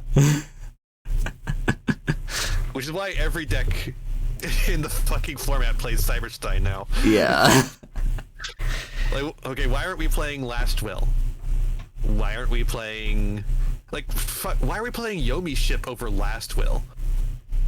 Yomi Ship is just bad New Doria, and it's a water, so it works for Aqua Spirit, but like, why are we playing Gora Turtle? That card does not do anything against the vast majority of decks yet. Yeah, I know. Gora Turtle actually is better right now than it ever was when it was first printed, because now people do these 10-turn, or 10-minute combos that end on a shitload of monsters with a ton of attack. But like, in this format, like, you just summon a 1600 attack monster and Gora Turtle's dead. It just doesn't make any sense. Yeah. And we don't have any like the thing about Gora Turtle is you're supposed to like get whatever the fuck the monster is that boosts water monster attacks. Mm-hmm. But we're not playing it. If we were playing the card that boosts water monster attacks, we could have a Gora Turtle that is like 1,800 attack points or whatever, and then nothing can destroy it. Yeah. Or we can make it 1,900. Fuck it. Who cares? One observation I have about this format is there's a couple decks swimming around that are all like for a certain attribute. Like, I was playing a wind-based deck. You were playing a water one. And I'm playing water control. Yeah, and then earlier on, I was playing the like Earth OTK. No, that's Beast. That's Beast OT. Yeah. Yeah, there's a lot of tribal decks in here. There was like one other though. Zombie. I think. Yeah. We have a couple archetypes like Relinquished and Monarch. And I guess Chaos is kind of an archetype, but it's also kind of a typing thing too, Darks and Lights. Mm-hmm. Yeah. But yeah, the best decks are like the Dead Rat and shit like that. Mm-hmm. Those ones are just so good at the long game, and they're so good at keeping control of the game. Until someone summons Cyberstein. Yeah. That card is just a blowout. Yeah, so everyone plays around it. Honestly, you could call this format Cyberstein format. Yeah. But yeah, that would be a lot of this formats, format actually. has like basically every deck, half the deck looks the same, or probably even more than half the deck. Because there's just a lot of cards that just search for shit when they get destroyed, so like everyone just runs those. And then there's just the typical staples of like being able to steal your opponent's monsters, or like special summon from your graveyard, or yeah. Crashing is an extremely viable option, yes. Yeah. And that's the thing that I've done a few times, especially since Last Will is here in this format as well. So it's like I get 2 cards for the cost of 1 monster and some of my life points. Like, yeah. Yeah, this was good. Definitely, this format is a lot more fun than Critter or Goat. Yeah. Do you have any thoughts or ideas about what the next format might be? Oh, we're probably gonna skip on over to Edison. All right.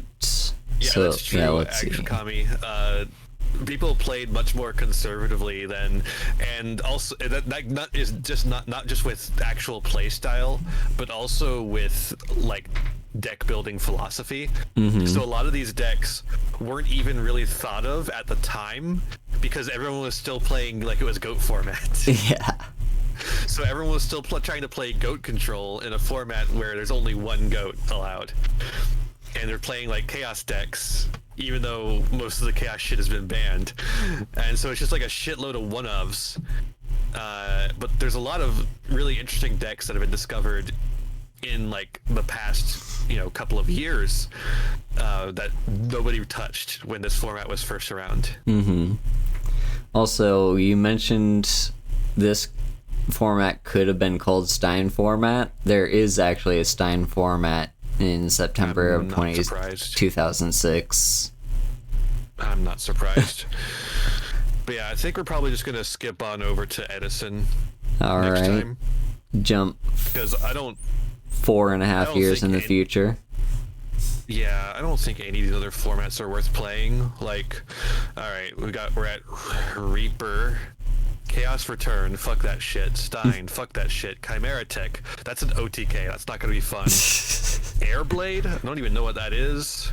Zombie, fuck that shit. Perfect Circle, extremely fuck that shit. Phantom, very fuck that shit. Dad Return, extremely fuck that shit. Gladiator's okay. Teledad, really fuck that. Extremely. Cat, fuck that. Then we get Edison. We get Lightsworn. Yeah, and then we Lightsworn. get Edison. But who cares about Lightsworn? I care about Lightsworn. I don't care about Lightsworn. Not at that point. You don't care about Lightsworn at Fair. that point. Also, I see down here in 2015, we get to see the what's her face, the Guide to the Underworld, or whatever her name is. Yeah, that's gonna be Burning Abyss format. Yeah. So when we start playing around with Burning Abyss and figuring out what's the best way to summon Tour Guide, whether you play Sangan or not. At first, you definitely do play Sangan, but then a ruling changes and Tour Guide goes away. Mm-hmm. Or not Tour Guide, Sangan goes away from the Tour Guide package. Instead, you just summon a second Tour Guide. Then apparently right after that, there's Necros, which Fuck Necros format. I All my can homies hate Necros imagine. format. I can imagine that No, you would have can't. been annoying. No, you can't. You cannot imagine how annoying it is because you do not know why it was annoying. Fair enough. I'm gonna show you a card. I'm gonna show you a card. Because it's not the Necros cards that make it annoying. If it was just the Necros cards, it would be an interesting format where you have lots of interactions. However, instead you have this card. Jin, Releaser of Rituals. When you ritual summon a monster, you can banish this card from your graveyard as one of the monsters required for the ritual summon. If a player ritual summons using this card, the other player cannot special summon while that ritual summon monster is face up on the field. While it's ooh, There's a ritual monster in Necros that is a low level and has a big booty. And so you just use, I think it's literally level 3. Yes, Necros of Colossus, literally level 3. So you ritual summon Necros of Colossus using Jin Releaser Rituals, and then you summon it in defense position, and now your opponent cannot special summon unless they beat your 2300 defense point monster. yeah, music is back. I had not noticed when the music stopped playing. Seriously, YouTube, please have some sort of feature where it's I can choose for it to not have that pop-up of, hey, are you still listening? It's Yeah. don't make me swap back and forth between tabs if I'm listening to a playlist. Just listen to the fucking playlist.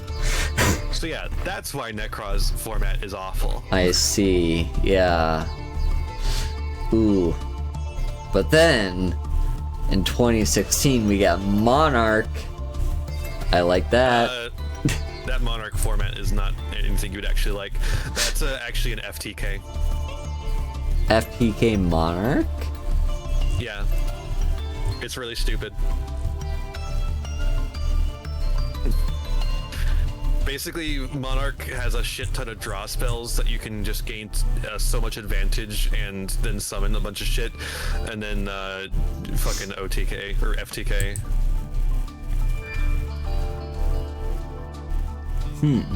There is still a Monarch, an actual Monarch deck at that time too. It's just, yeah.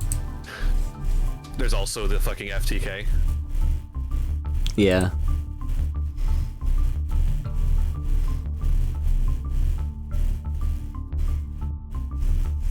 Joe. Are there no decks in the Monarch format? I don't imagine many people are playing it. Yeah, there are no decks in Monarch format. Yeah, nobody's playing that shit. There's a history of Yu-Gi-Oh on it. You can watch that.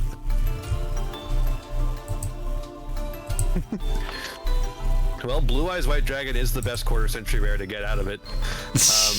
I got Red Eyes Black Dragon, which was the worst one.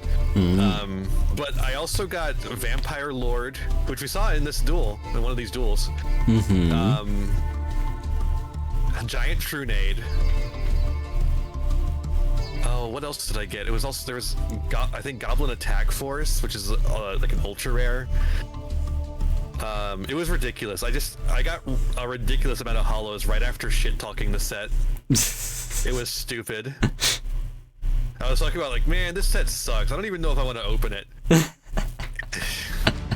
And then here it is. Fucking secret rare Vampire Lord, ultra rare Goblin Attack Force, super rare Giant Trunade, and ultra rare Dark Magician of Chaos. Hell yeah. Like, just ridiculous pulls after being like, yeah, no, this set sucks. I'm not gonna get anything good out of it. The lesson is, in order to get good pulls, you need to shit talk the set. It is true. It's true. It's simply true. It's like this. Fuck this. Like set with these tier limits. It's awful. Yeah. Nobody's playing tier limits anymore, babe. Yeah, Master Duel. Didn't they get hit with like a ban list or something? They got hit with a massacre ban list. It was brutal. Every single one of them except for Rhino Heart got limited, and all the Ishizu retrains got limited too. Like basically every playable main deck monster was limited, except for Rhino Heart. It was very funny, and Rhino Heart's the only one that doesn't do a fusion effect. So, yeah, exactly. They got shotgunned, and now Kashtira is the best deck, and we're just waiting for a ban list on that now. Because like Kashtira was designed specifically to beat tier limit, and now tier limit's gone. Yeah, that's the hard part about running a card game from that, like, is that's decades like old. And yeah, and a year behind. Because you, like, if one deck comes out above all the top of the rest of the decks, like, sometimes it's hard to see ahead of time what could potentially be like what could potentially be too good if you basically ban this deck.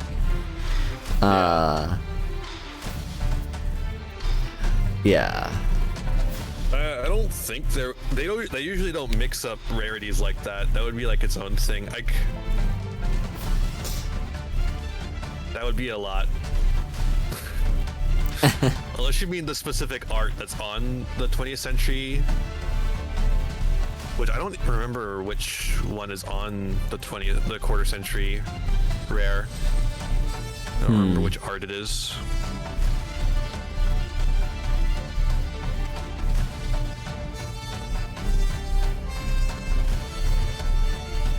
There is a Starlight Rare Blue Eyes, though. Wait, nope. There's a Starlight Rare Blue Eyes Jet Dragon. Ah. So there is not a Starlight Rare of any Blue Eyes.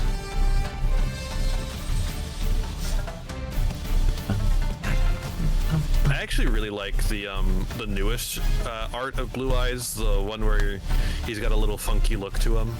I kind of wish I had gotten that. He's like standing really weirdly, and he's got a yellow aura on him. Very strange.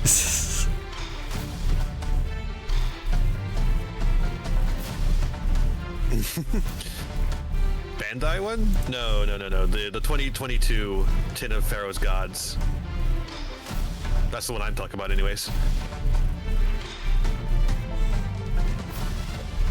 Which, like, why was that in that tin? But whatever. It's like it's like a fucking $9 card for fucking Blue Eyes White Dragon. Ridiculous. I hate Yu-Gi-Oh card prices. Yeah. I made a YouTube short about it. Everyone go check out my YouTube short about it. Yeah. Or check out my TikTok about it and go yell at all the fucking Magic players being weird in the comments. Yeah, I like, what the fuck is it with Magic players? Yeah, like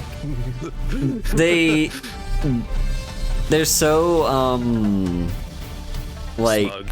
yeah, there's I was gonna say like stuck up, like they see themselves as superior to like every other card game, and they're like, no matter what the competition is, they have to one up the other card game, even if it's talking shit about their own card game.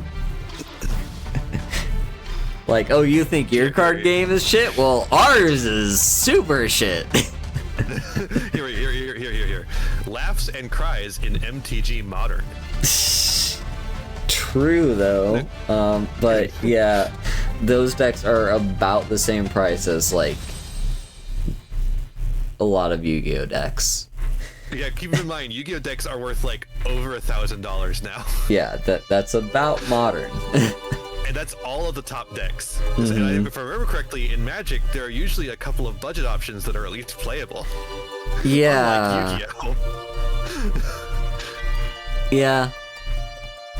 That's true. Like, because there's usually, like, at the very least, you could probably get away with playing mono red just for, like, any format and not have to spend that much. Oh yeah, Crush Card was insane. What'd you get? But yeah, here's another one. 2 words. Logan Paul. Not true, actually. Logan Paul was responsible for the inflation of Pokemon card prices like a couple of years ago. Wall shadow, nice. Logan Paul inflated the price of Pokemon cards for a couple of years. Right now, Pokemon cards are actually in the best place of any card game. You can get like a meta deck for like $60. Ooh. Yeah, it's insane. And it barely affected Yu-Gi-Oh prices. What really affected Yu-Gi-Oh was the pandemic, having a hard time shipping cardboard over. But that's not really much of an issue anymore. What's the issue with Yu-Gi-Oh card prices is the way Konami prints cards. Yeah. So, like, the thing is, with everything, things have value because we assign value to it.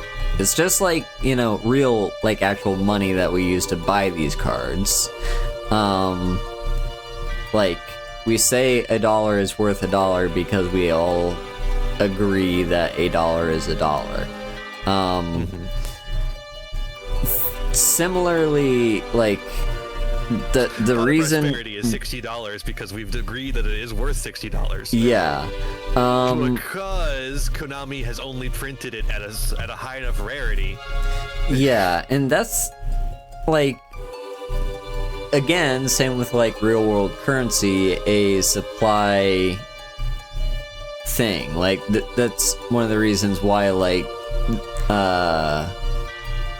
the US Mint is not allowed to print beyond a certain amount of like circulating dollars or whatever, because otherwise it will cause a crash in the market. Yeah. Like, but the only reason it would cause a crash is because we assign it value in the first place, because it's all supply and demand, and yeah.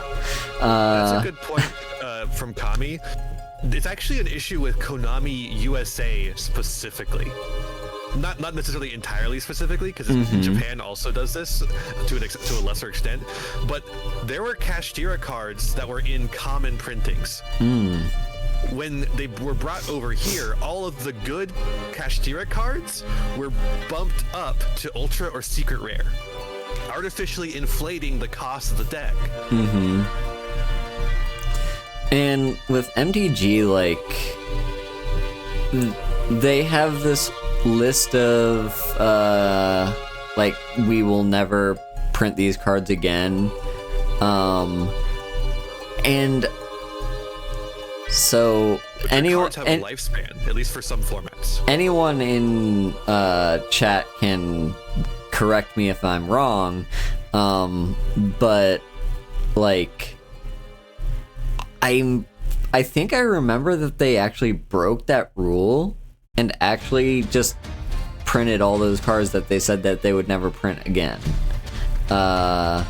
It was as a promotion for like the current set. Like they didn't release them as like a, oh hey, there's more of these cards in stock, therefore value drops. It was a, there's a minuscule chance that if you open packs from the most recent set, you will pull one of the cards that we'd said we'd never print again. That was the reason for them breaking their own rule. Again, I could be wrong, I could be misremembering that, but I swear that was a thing. Okay, here's the next one. MTG fans, I have an original Sliver Queen, and a first Sliver. Bring your other cards, because I know damn well y'all have some worth 2,000. Okay, this card, Sliver Queen. Do you know when this was printed? It was a while ago. It was printed in Stronghold. Yeah. The release date of Stronghold was April 13th, 2009. Pot of Prosperity was released 2 years ago. Mm-hmm. Also, Sliver Queen, not legal in most formats. Yeah. It's legal in Legacy, Vintage, and Commander. Mm-hmm. Pot of Prosperity, legal in all Yu-Gi-Oh formats. Yeah. Except for not Duel not Links and even fucking like Speed Duel. semi-limited or 'Cause we limited. have only one format. Yeah. Yeah, Go no. look. Oh, here. Crying, laughing. Go look at Magic cards. Yeah. Like, Laughs in Magic the Gathering. Laughs in Magic the Gathering. Laughs in Warhammer. also, so here's another thing that I want to address, which is something that every card game community, and not even just card games, like even Warhammer fans, will get upset if you mention proxies. Why? Like, you're making you're making the game pay to win because only the good stuff is super expensive, and if you just print the cards on your own and like use proxies, it's apparently like, oh well, now just anyone can win the game. It's like, I mean, yeah. You are enforcing a class system by It's so stupid. hating on proxies. Like, just fucking let people play proxy. Like, the argument is sometimes the argument is like, you know, it's to protect the company. Like, I know that's the one for a lot of Warhammer fans, is like, oh, they want to protect the company that made Warhammer, and if they allowed the use of proxies, then Warhammer wouldn't make as much money as they do. Which, I mean, personally, I think they could get away with allowing the use of proxies. Like, just, I'm sure they've got money at this point. But I think deep down inside, and here's the thing that people are making these arguments against proxies are not going to be willing to admit, but this is one of the main reasons why they hate the idea of allowing proxies, is because they themselves spent the money on these cards, and then if you all of a sudden make proxies legal, then, well, I spent all this money how come I spent all this money and this other person can have the same exact deck as me for less money? It really is just a fairness thing. Like, and if we want to talk like absolute, if we want to talk about like, Magic the Gathering cards are worth more than Yu-Gi-Oh cards, you got it easy. We're referencing like expensive cards. Mm-hmm. Like, I referenced the cheapest version of Pot of Prosperity. If you want to, there's a fucking $525 version of Pot of Prosperity. Like, that's more expensive than Sliver Queen.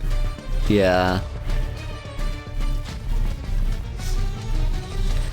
Yeah, exactly. Like, legalizing, like, a big barrier for new players entering the game is because, like, you know, they want to play, but all the, like, if they want to play, like, anything good, then they're gonna have to spend a lot of money on it, and then they're like, oh, fuck that, I'm not getting into that game because I don't want to drop $1,000 on a deck that I'm not even sure if I'm going to enjoy playing. Now, Vintage is the one that allows, like, Black Lotus and shit, right? Yeah. How does anyone play Vintage? No one plays this. I mean, obviously, there's online simulators. Yeah, Vintage is just like...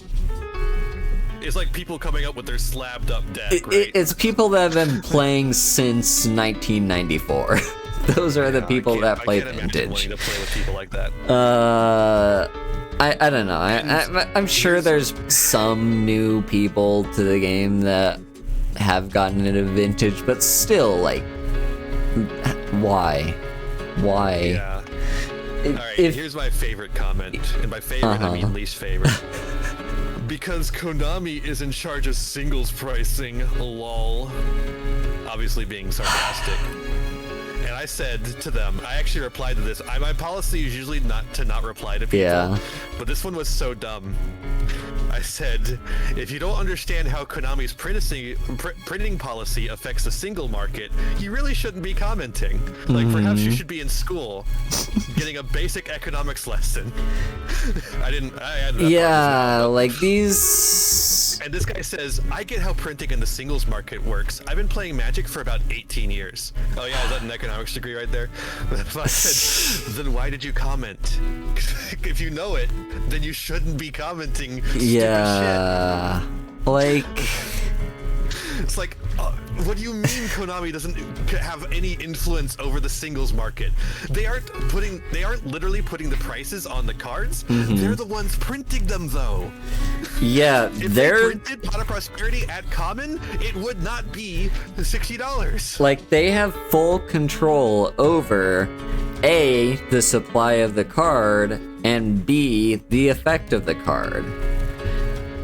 And those two things are what directly affects the price of the card. Like, sure, they're not typing in numbers to set the card price, but they are affecting the card price directly. And we know they're doing it on purpose, especially in the US, because of the way that they shifted Kashtira to being a higher rarity in the US. We know that they do that on purpose. Obviously, it's obvious from the beginning, and we also know that they short print cards too. Stuff that's common, that is considered high value, will get short printed, and we know that they do this, even though they deny it. And like the same thing happens in Magic. Like sometimes they'll reprint a card from an older format, but print it at a higher rarity. Because, like, the card at the rarity was before was just too good. Now, sometimes this is for, like, you know, limited format. Like, if you're drafting, it balances the draft a little bit more. But sometimes it's just, like, this card has... Like, we want to make an expensive version of this card. Other times you get the inverse. Like, they will downshift rarities for a lot of cards, like some cards that used to be rare are now like uncommon. Yeah.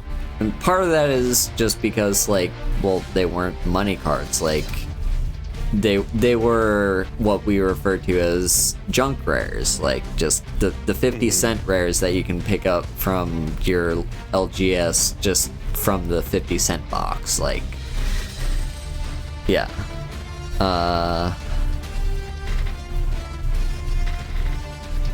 Yeah, but yeah, no, just the economy in card games is dumb, and proxies should be legal. The only ethical card game system is a living card game. Yeah, proxies should be legal. Cards should not be worth more than what they cost to produce. Which is like pennies. Yeah. Maybe less than pennies. And last of all, just like the entire reason things have value in the first place is because we assign value to them. Like, if we all just collectively started to agree, even for low supply things, like things that are in low supply, if we all just collectively agreed, oh, this card that there's only 3 copies of in the world is actually only like 5 cents, then the value would be 5 cents. Yeah. The reason we don't do that is because people get upset. The people that are in possession of those cards would be against the idea of doing that, because then they're like, well, now my card that I spent however much money collecting is worthless. It's like, it's your own fucking fault for collecting the card in the first place.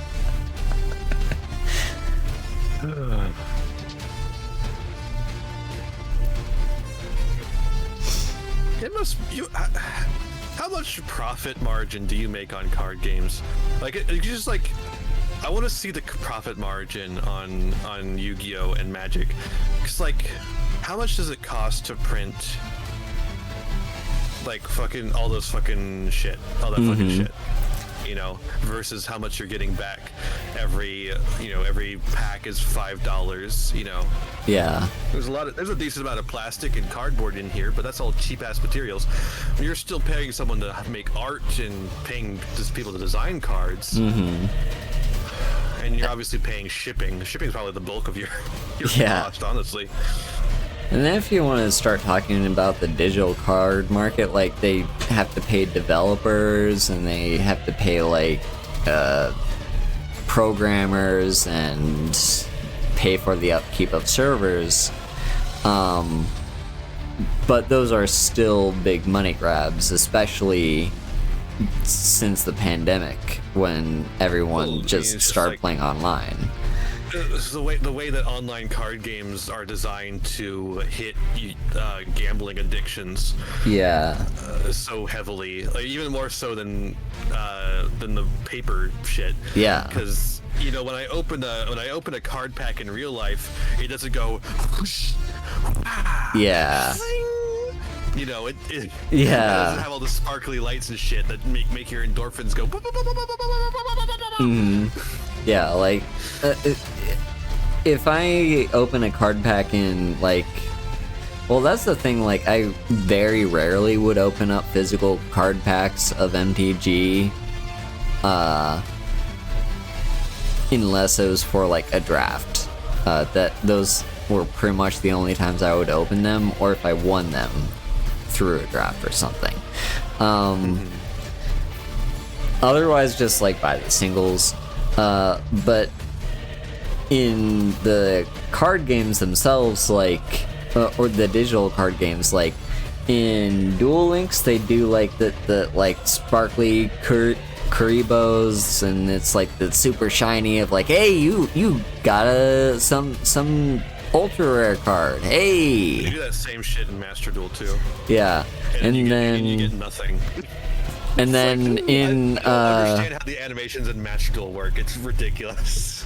and then in MTG Arena, they do it where it's like when you open the card pack, it shows all the cards except the rare is kept hidden, and it's got this glow around it, like, ooh, what's it gonna be? What's it gonna be? And then you click on it, and then it reveals it's like a bulk rare that nobody plays.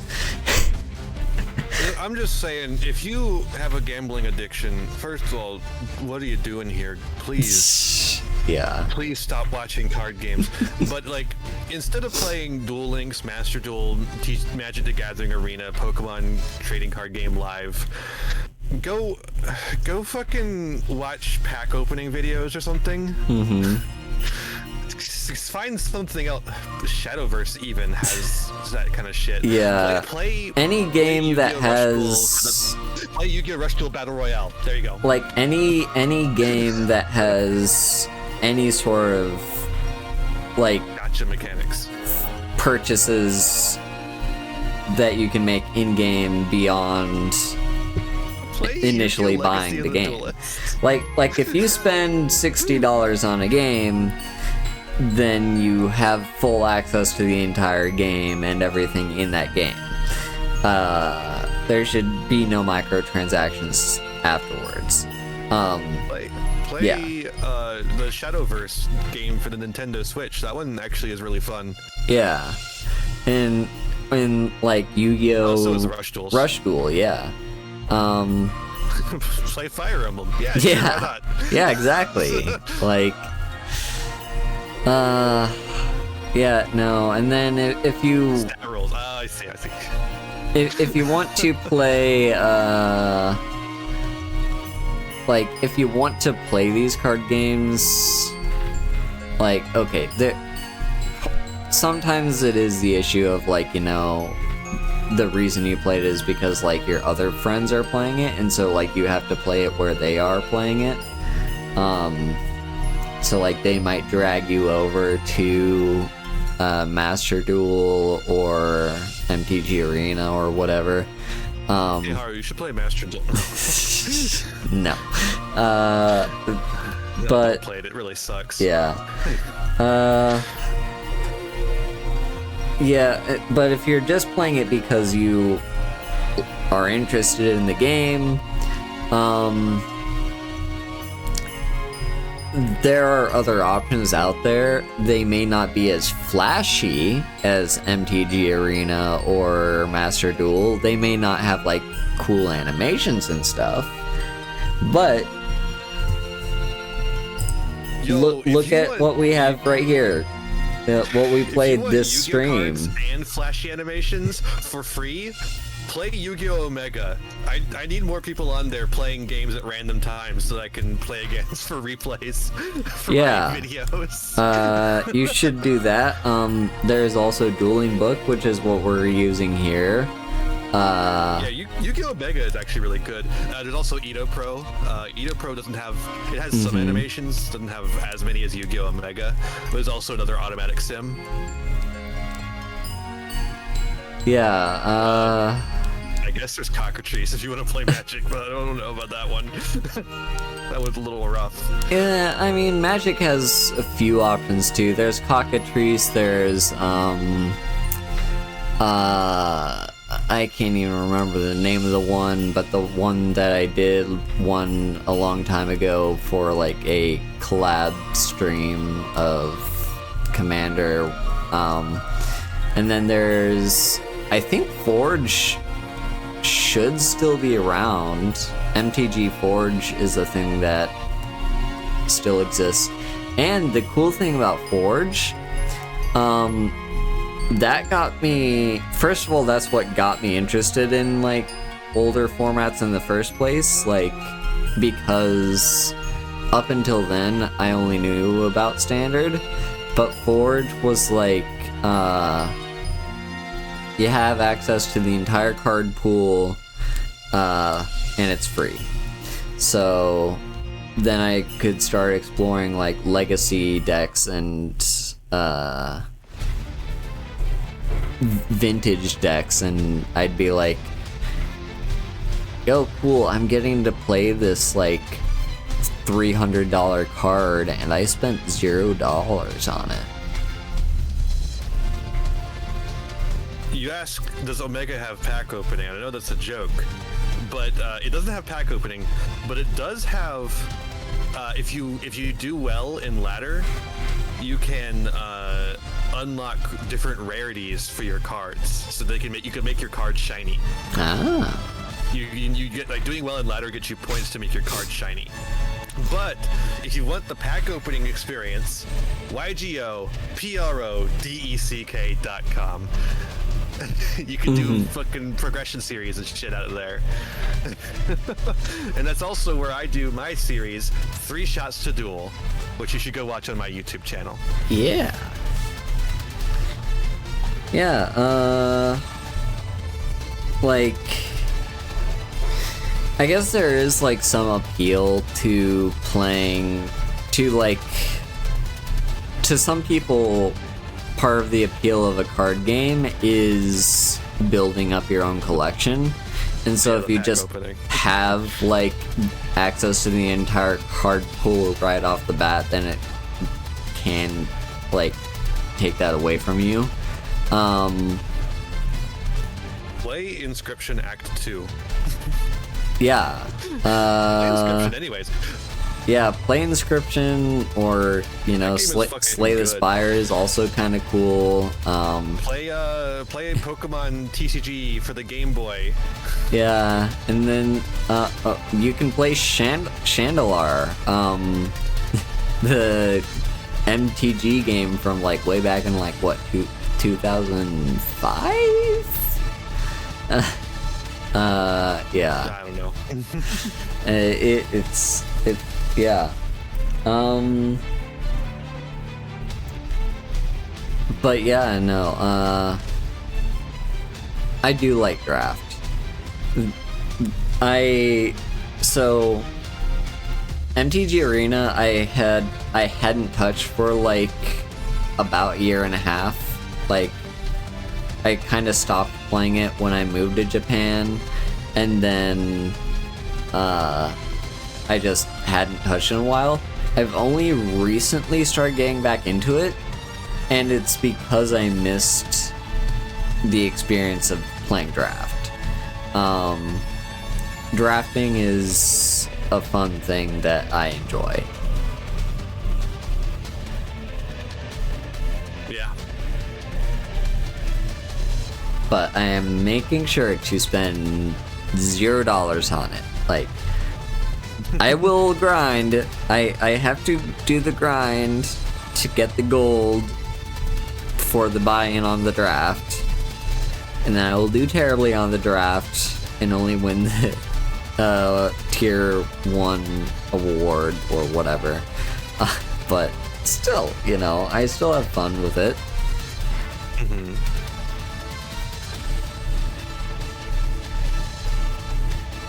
But yeah.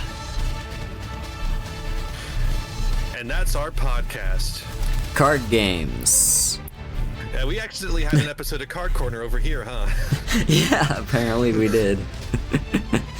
Card Corner, for those who don't know, is my series where I talk about card games with people. Mm-hmm. And specifically the behind the scenes stuff of card games. Yeah. I guess for this episode though, there wasn't like a specific theme. We just kind of went all ADHD on it. Yeah. I mean, yeah. That was when I got to talk to NBT, actually. Was in Card Corner. So if you want to watch NBT and me discuss the ban list and ban lists in card games, you can go check that out. And if you want to catch the next podcast, we don't know what the theme of said podcast will be, but look forward to the next FriGay nights. Again, I thought you were teasing the Kaiju podcast. No. I keep thinking, like, no, I'm waiting on you. Yet. I'm waiting on you to drop that teaser. You're the one. Come back from Japan. Yeah. Which is weird because you'd think it would be good to do it in Japan. It doesn't work out schedule-wise. Yeah. It turns out living 13 hours away, well, not 13 hours away, but like 13 time zones away it complicates things. It's like really late at night for all of you, most of you watching right now. You know what time it is for me? It's like 3 in the afternoon. Yeah, Haru's at work most of the time I have free time. Yeah.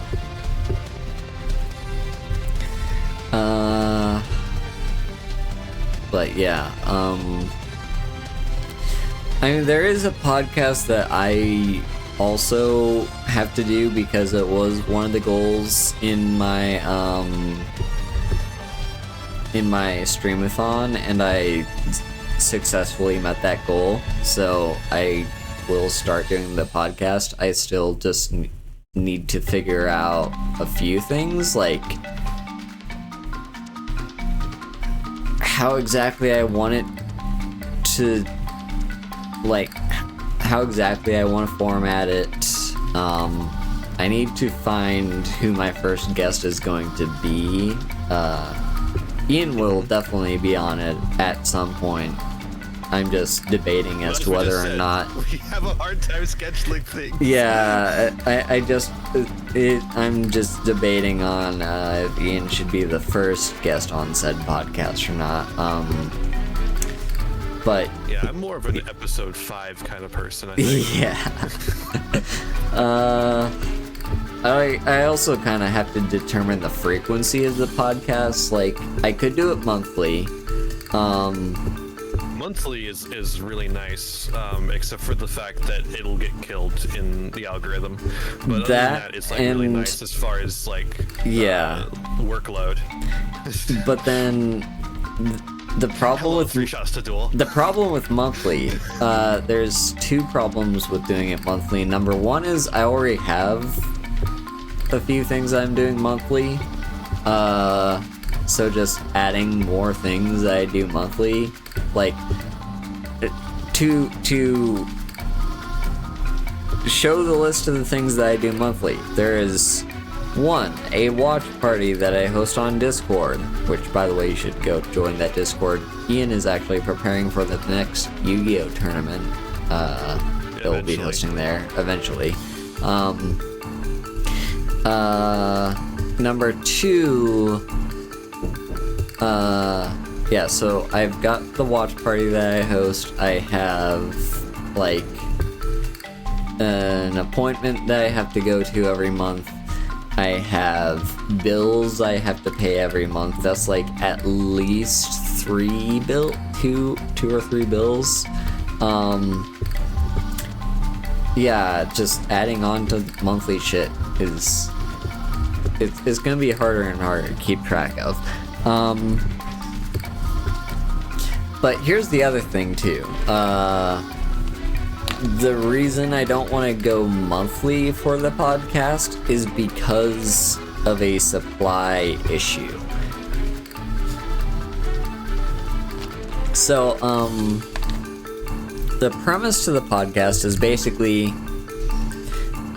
before I did streaming, I was a quote-unquote writer. However, I didn't do so much writing. Like, I did publish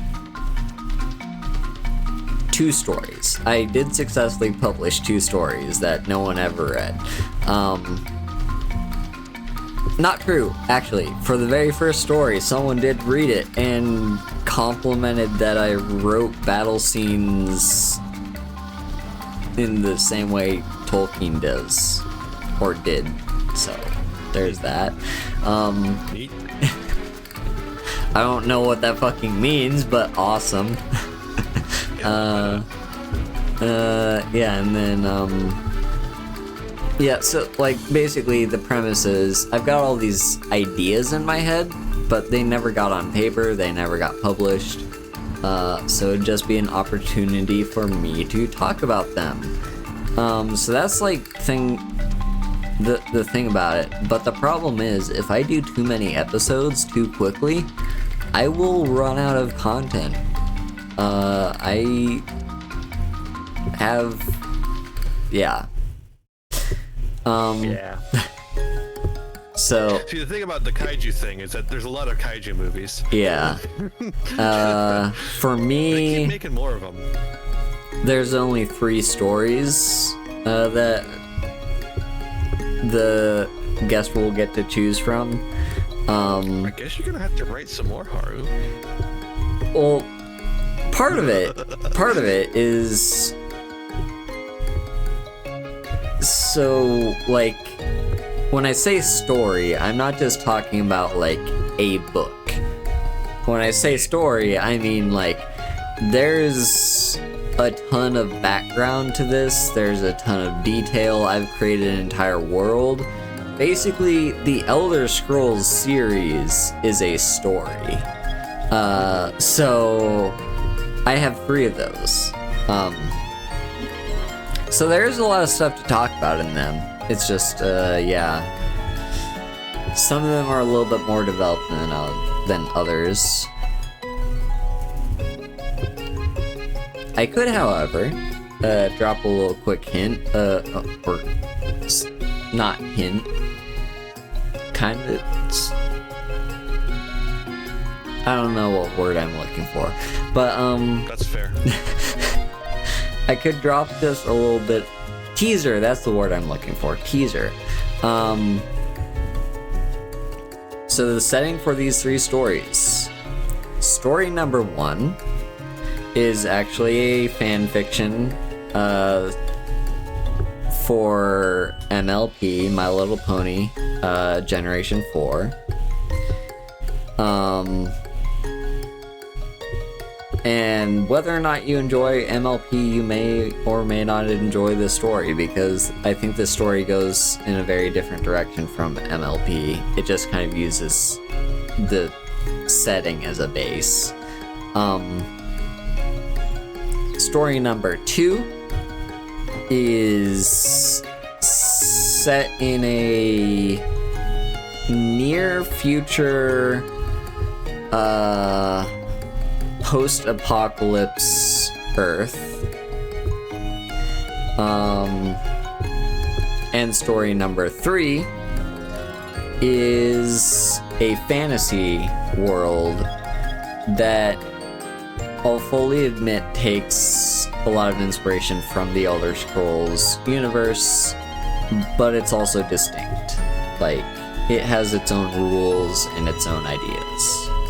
So those are the 3 stories, and I'll be touching on whichever one my guest for the week wants to listen to. Yeah. Yeah. When's that gonna happen? I don't fucking know. It'll happen at some point.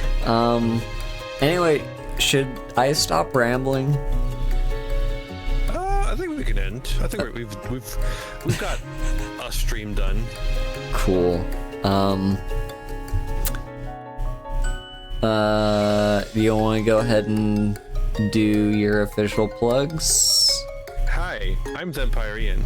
You may know me from such shows as 3 Shots to Duel, Batty Decks, and Summer of Justice. You can check me out on YouTube. Or Twitch. I guess if you, I do stream every Sunday. If you like Twitch, I don't know why you would.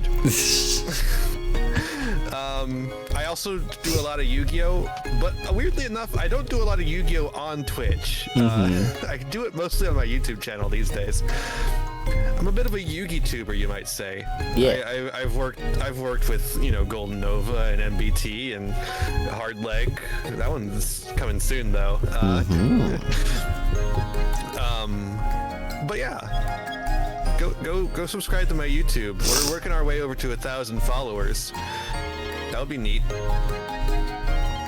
Yeah. Follow me on Twitch too, I guess, or Twitter, I guess, for as long as Twitter's still alive. I'll be on Blue Sky when that happens. If you want to find me, Vampire Ian, everywhere you go. We also have Everywhere. a joint Discord server that I mentioned before That's true. that you should join. where I host watch I run parties and tournaments. Ian runs tournaments occasionally. I run tournament. Yeah. But it is Eventually there will be another one. it is an interesting tournament style that you do. Yeah, I have a custom ban list. Farfa Yugioh fucking stole my idea, which is not particularly original in the first place. But he's also doing a thing where he bans a shitload of awful cards and makes a new format that is lower powered and doesn't have all the awful shit I hate in it. But he has bad ideas of what is awful, and I have good ideas of what is awful. So watch mine instead. Or whenever that happens. Yeah. He has a lot more time on his hands than I do. At least for Yu-Gi-Oh. Uh-huh. It is his job after all. Yeah, that's very fair.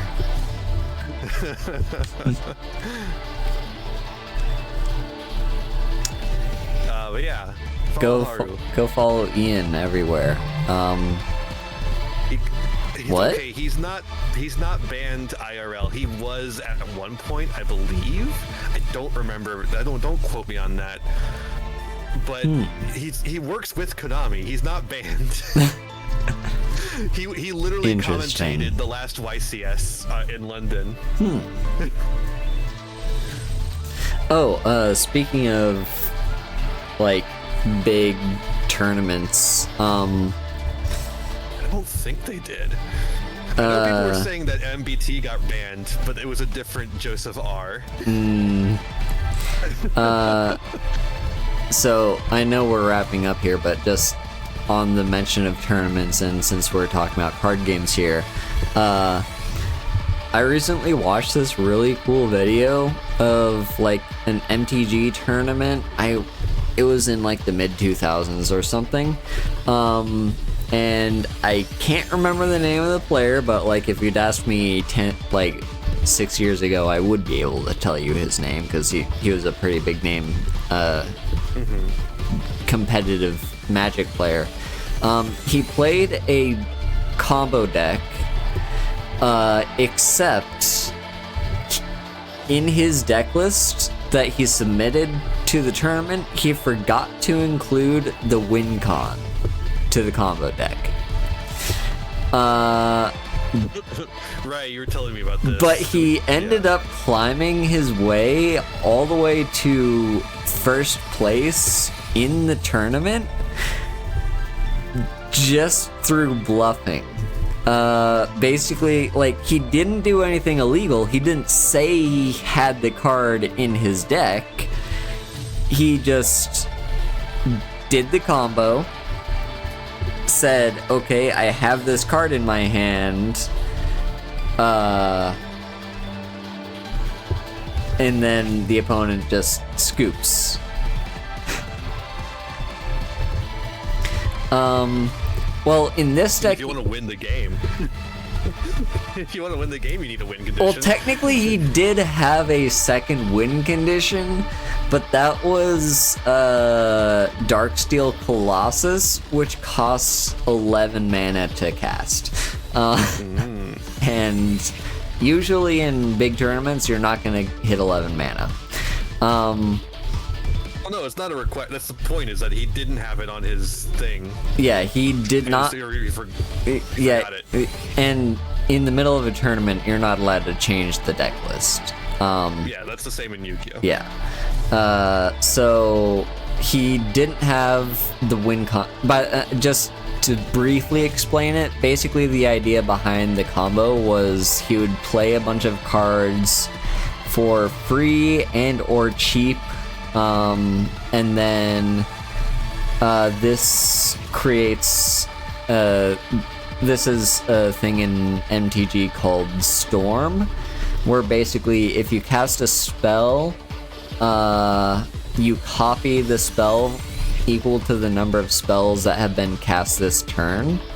So like if he's playing a bunch of free stuff and then replaying it and then replaying it and producing a bunch of mana, he is able to if his opponent didn't surrender, he wouldn't have made it to first place. But yeah, then you eventually basically play this card that has Storm that drains your opponent for 2 life. So all you have to do is play 9 spells before you play that card, and then you win the game. And he forgot to include that card in his deck.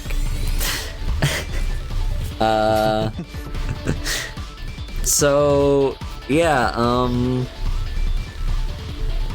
he was just able to bluff his way up to first place in the tournament. I should say it was also a tied first place. In the semifinals, the 4 players in the semifinals all agreed to split the pot 4 ways. So yeah, like it's just a very interesting thing that I watched a video on relatively recently. I thought it was kind of neat, how you can mind game your opponent in tournaments and stuff. Yeah. But anyway, I think that's enough for now. Ian is, a person that exists. You should go follow them everywhere. That's true. And if you're here watching me, I assume you already know me. If you don't, I stream stuff. Tomorrow will be my weekly stream, where I'll be streaming Eastshade, which is a very chill, relaxing game. There's like no enemies, no combat. You just explore a pretty landscape and make a living as a painter. Like, it's a very lovely game. So, yeah, go watch me play Eastshade tomorrow. With that said, let us find ourselves a raid target.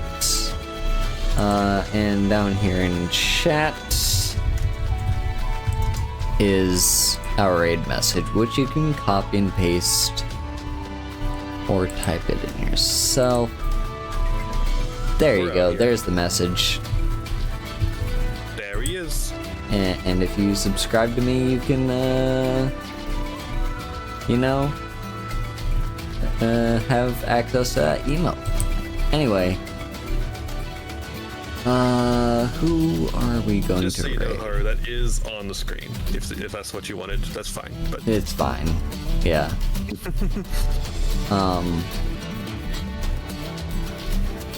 I don't know. Do you have any recommendations for a raid target? Alright. Well, I'm gonna have it as a surprise for everyone and switch the end screen. Bye bye!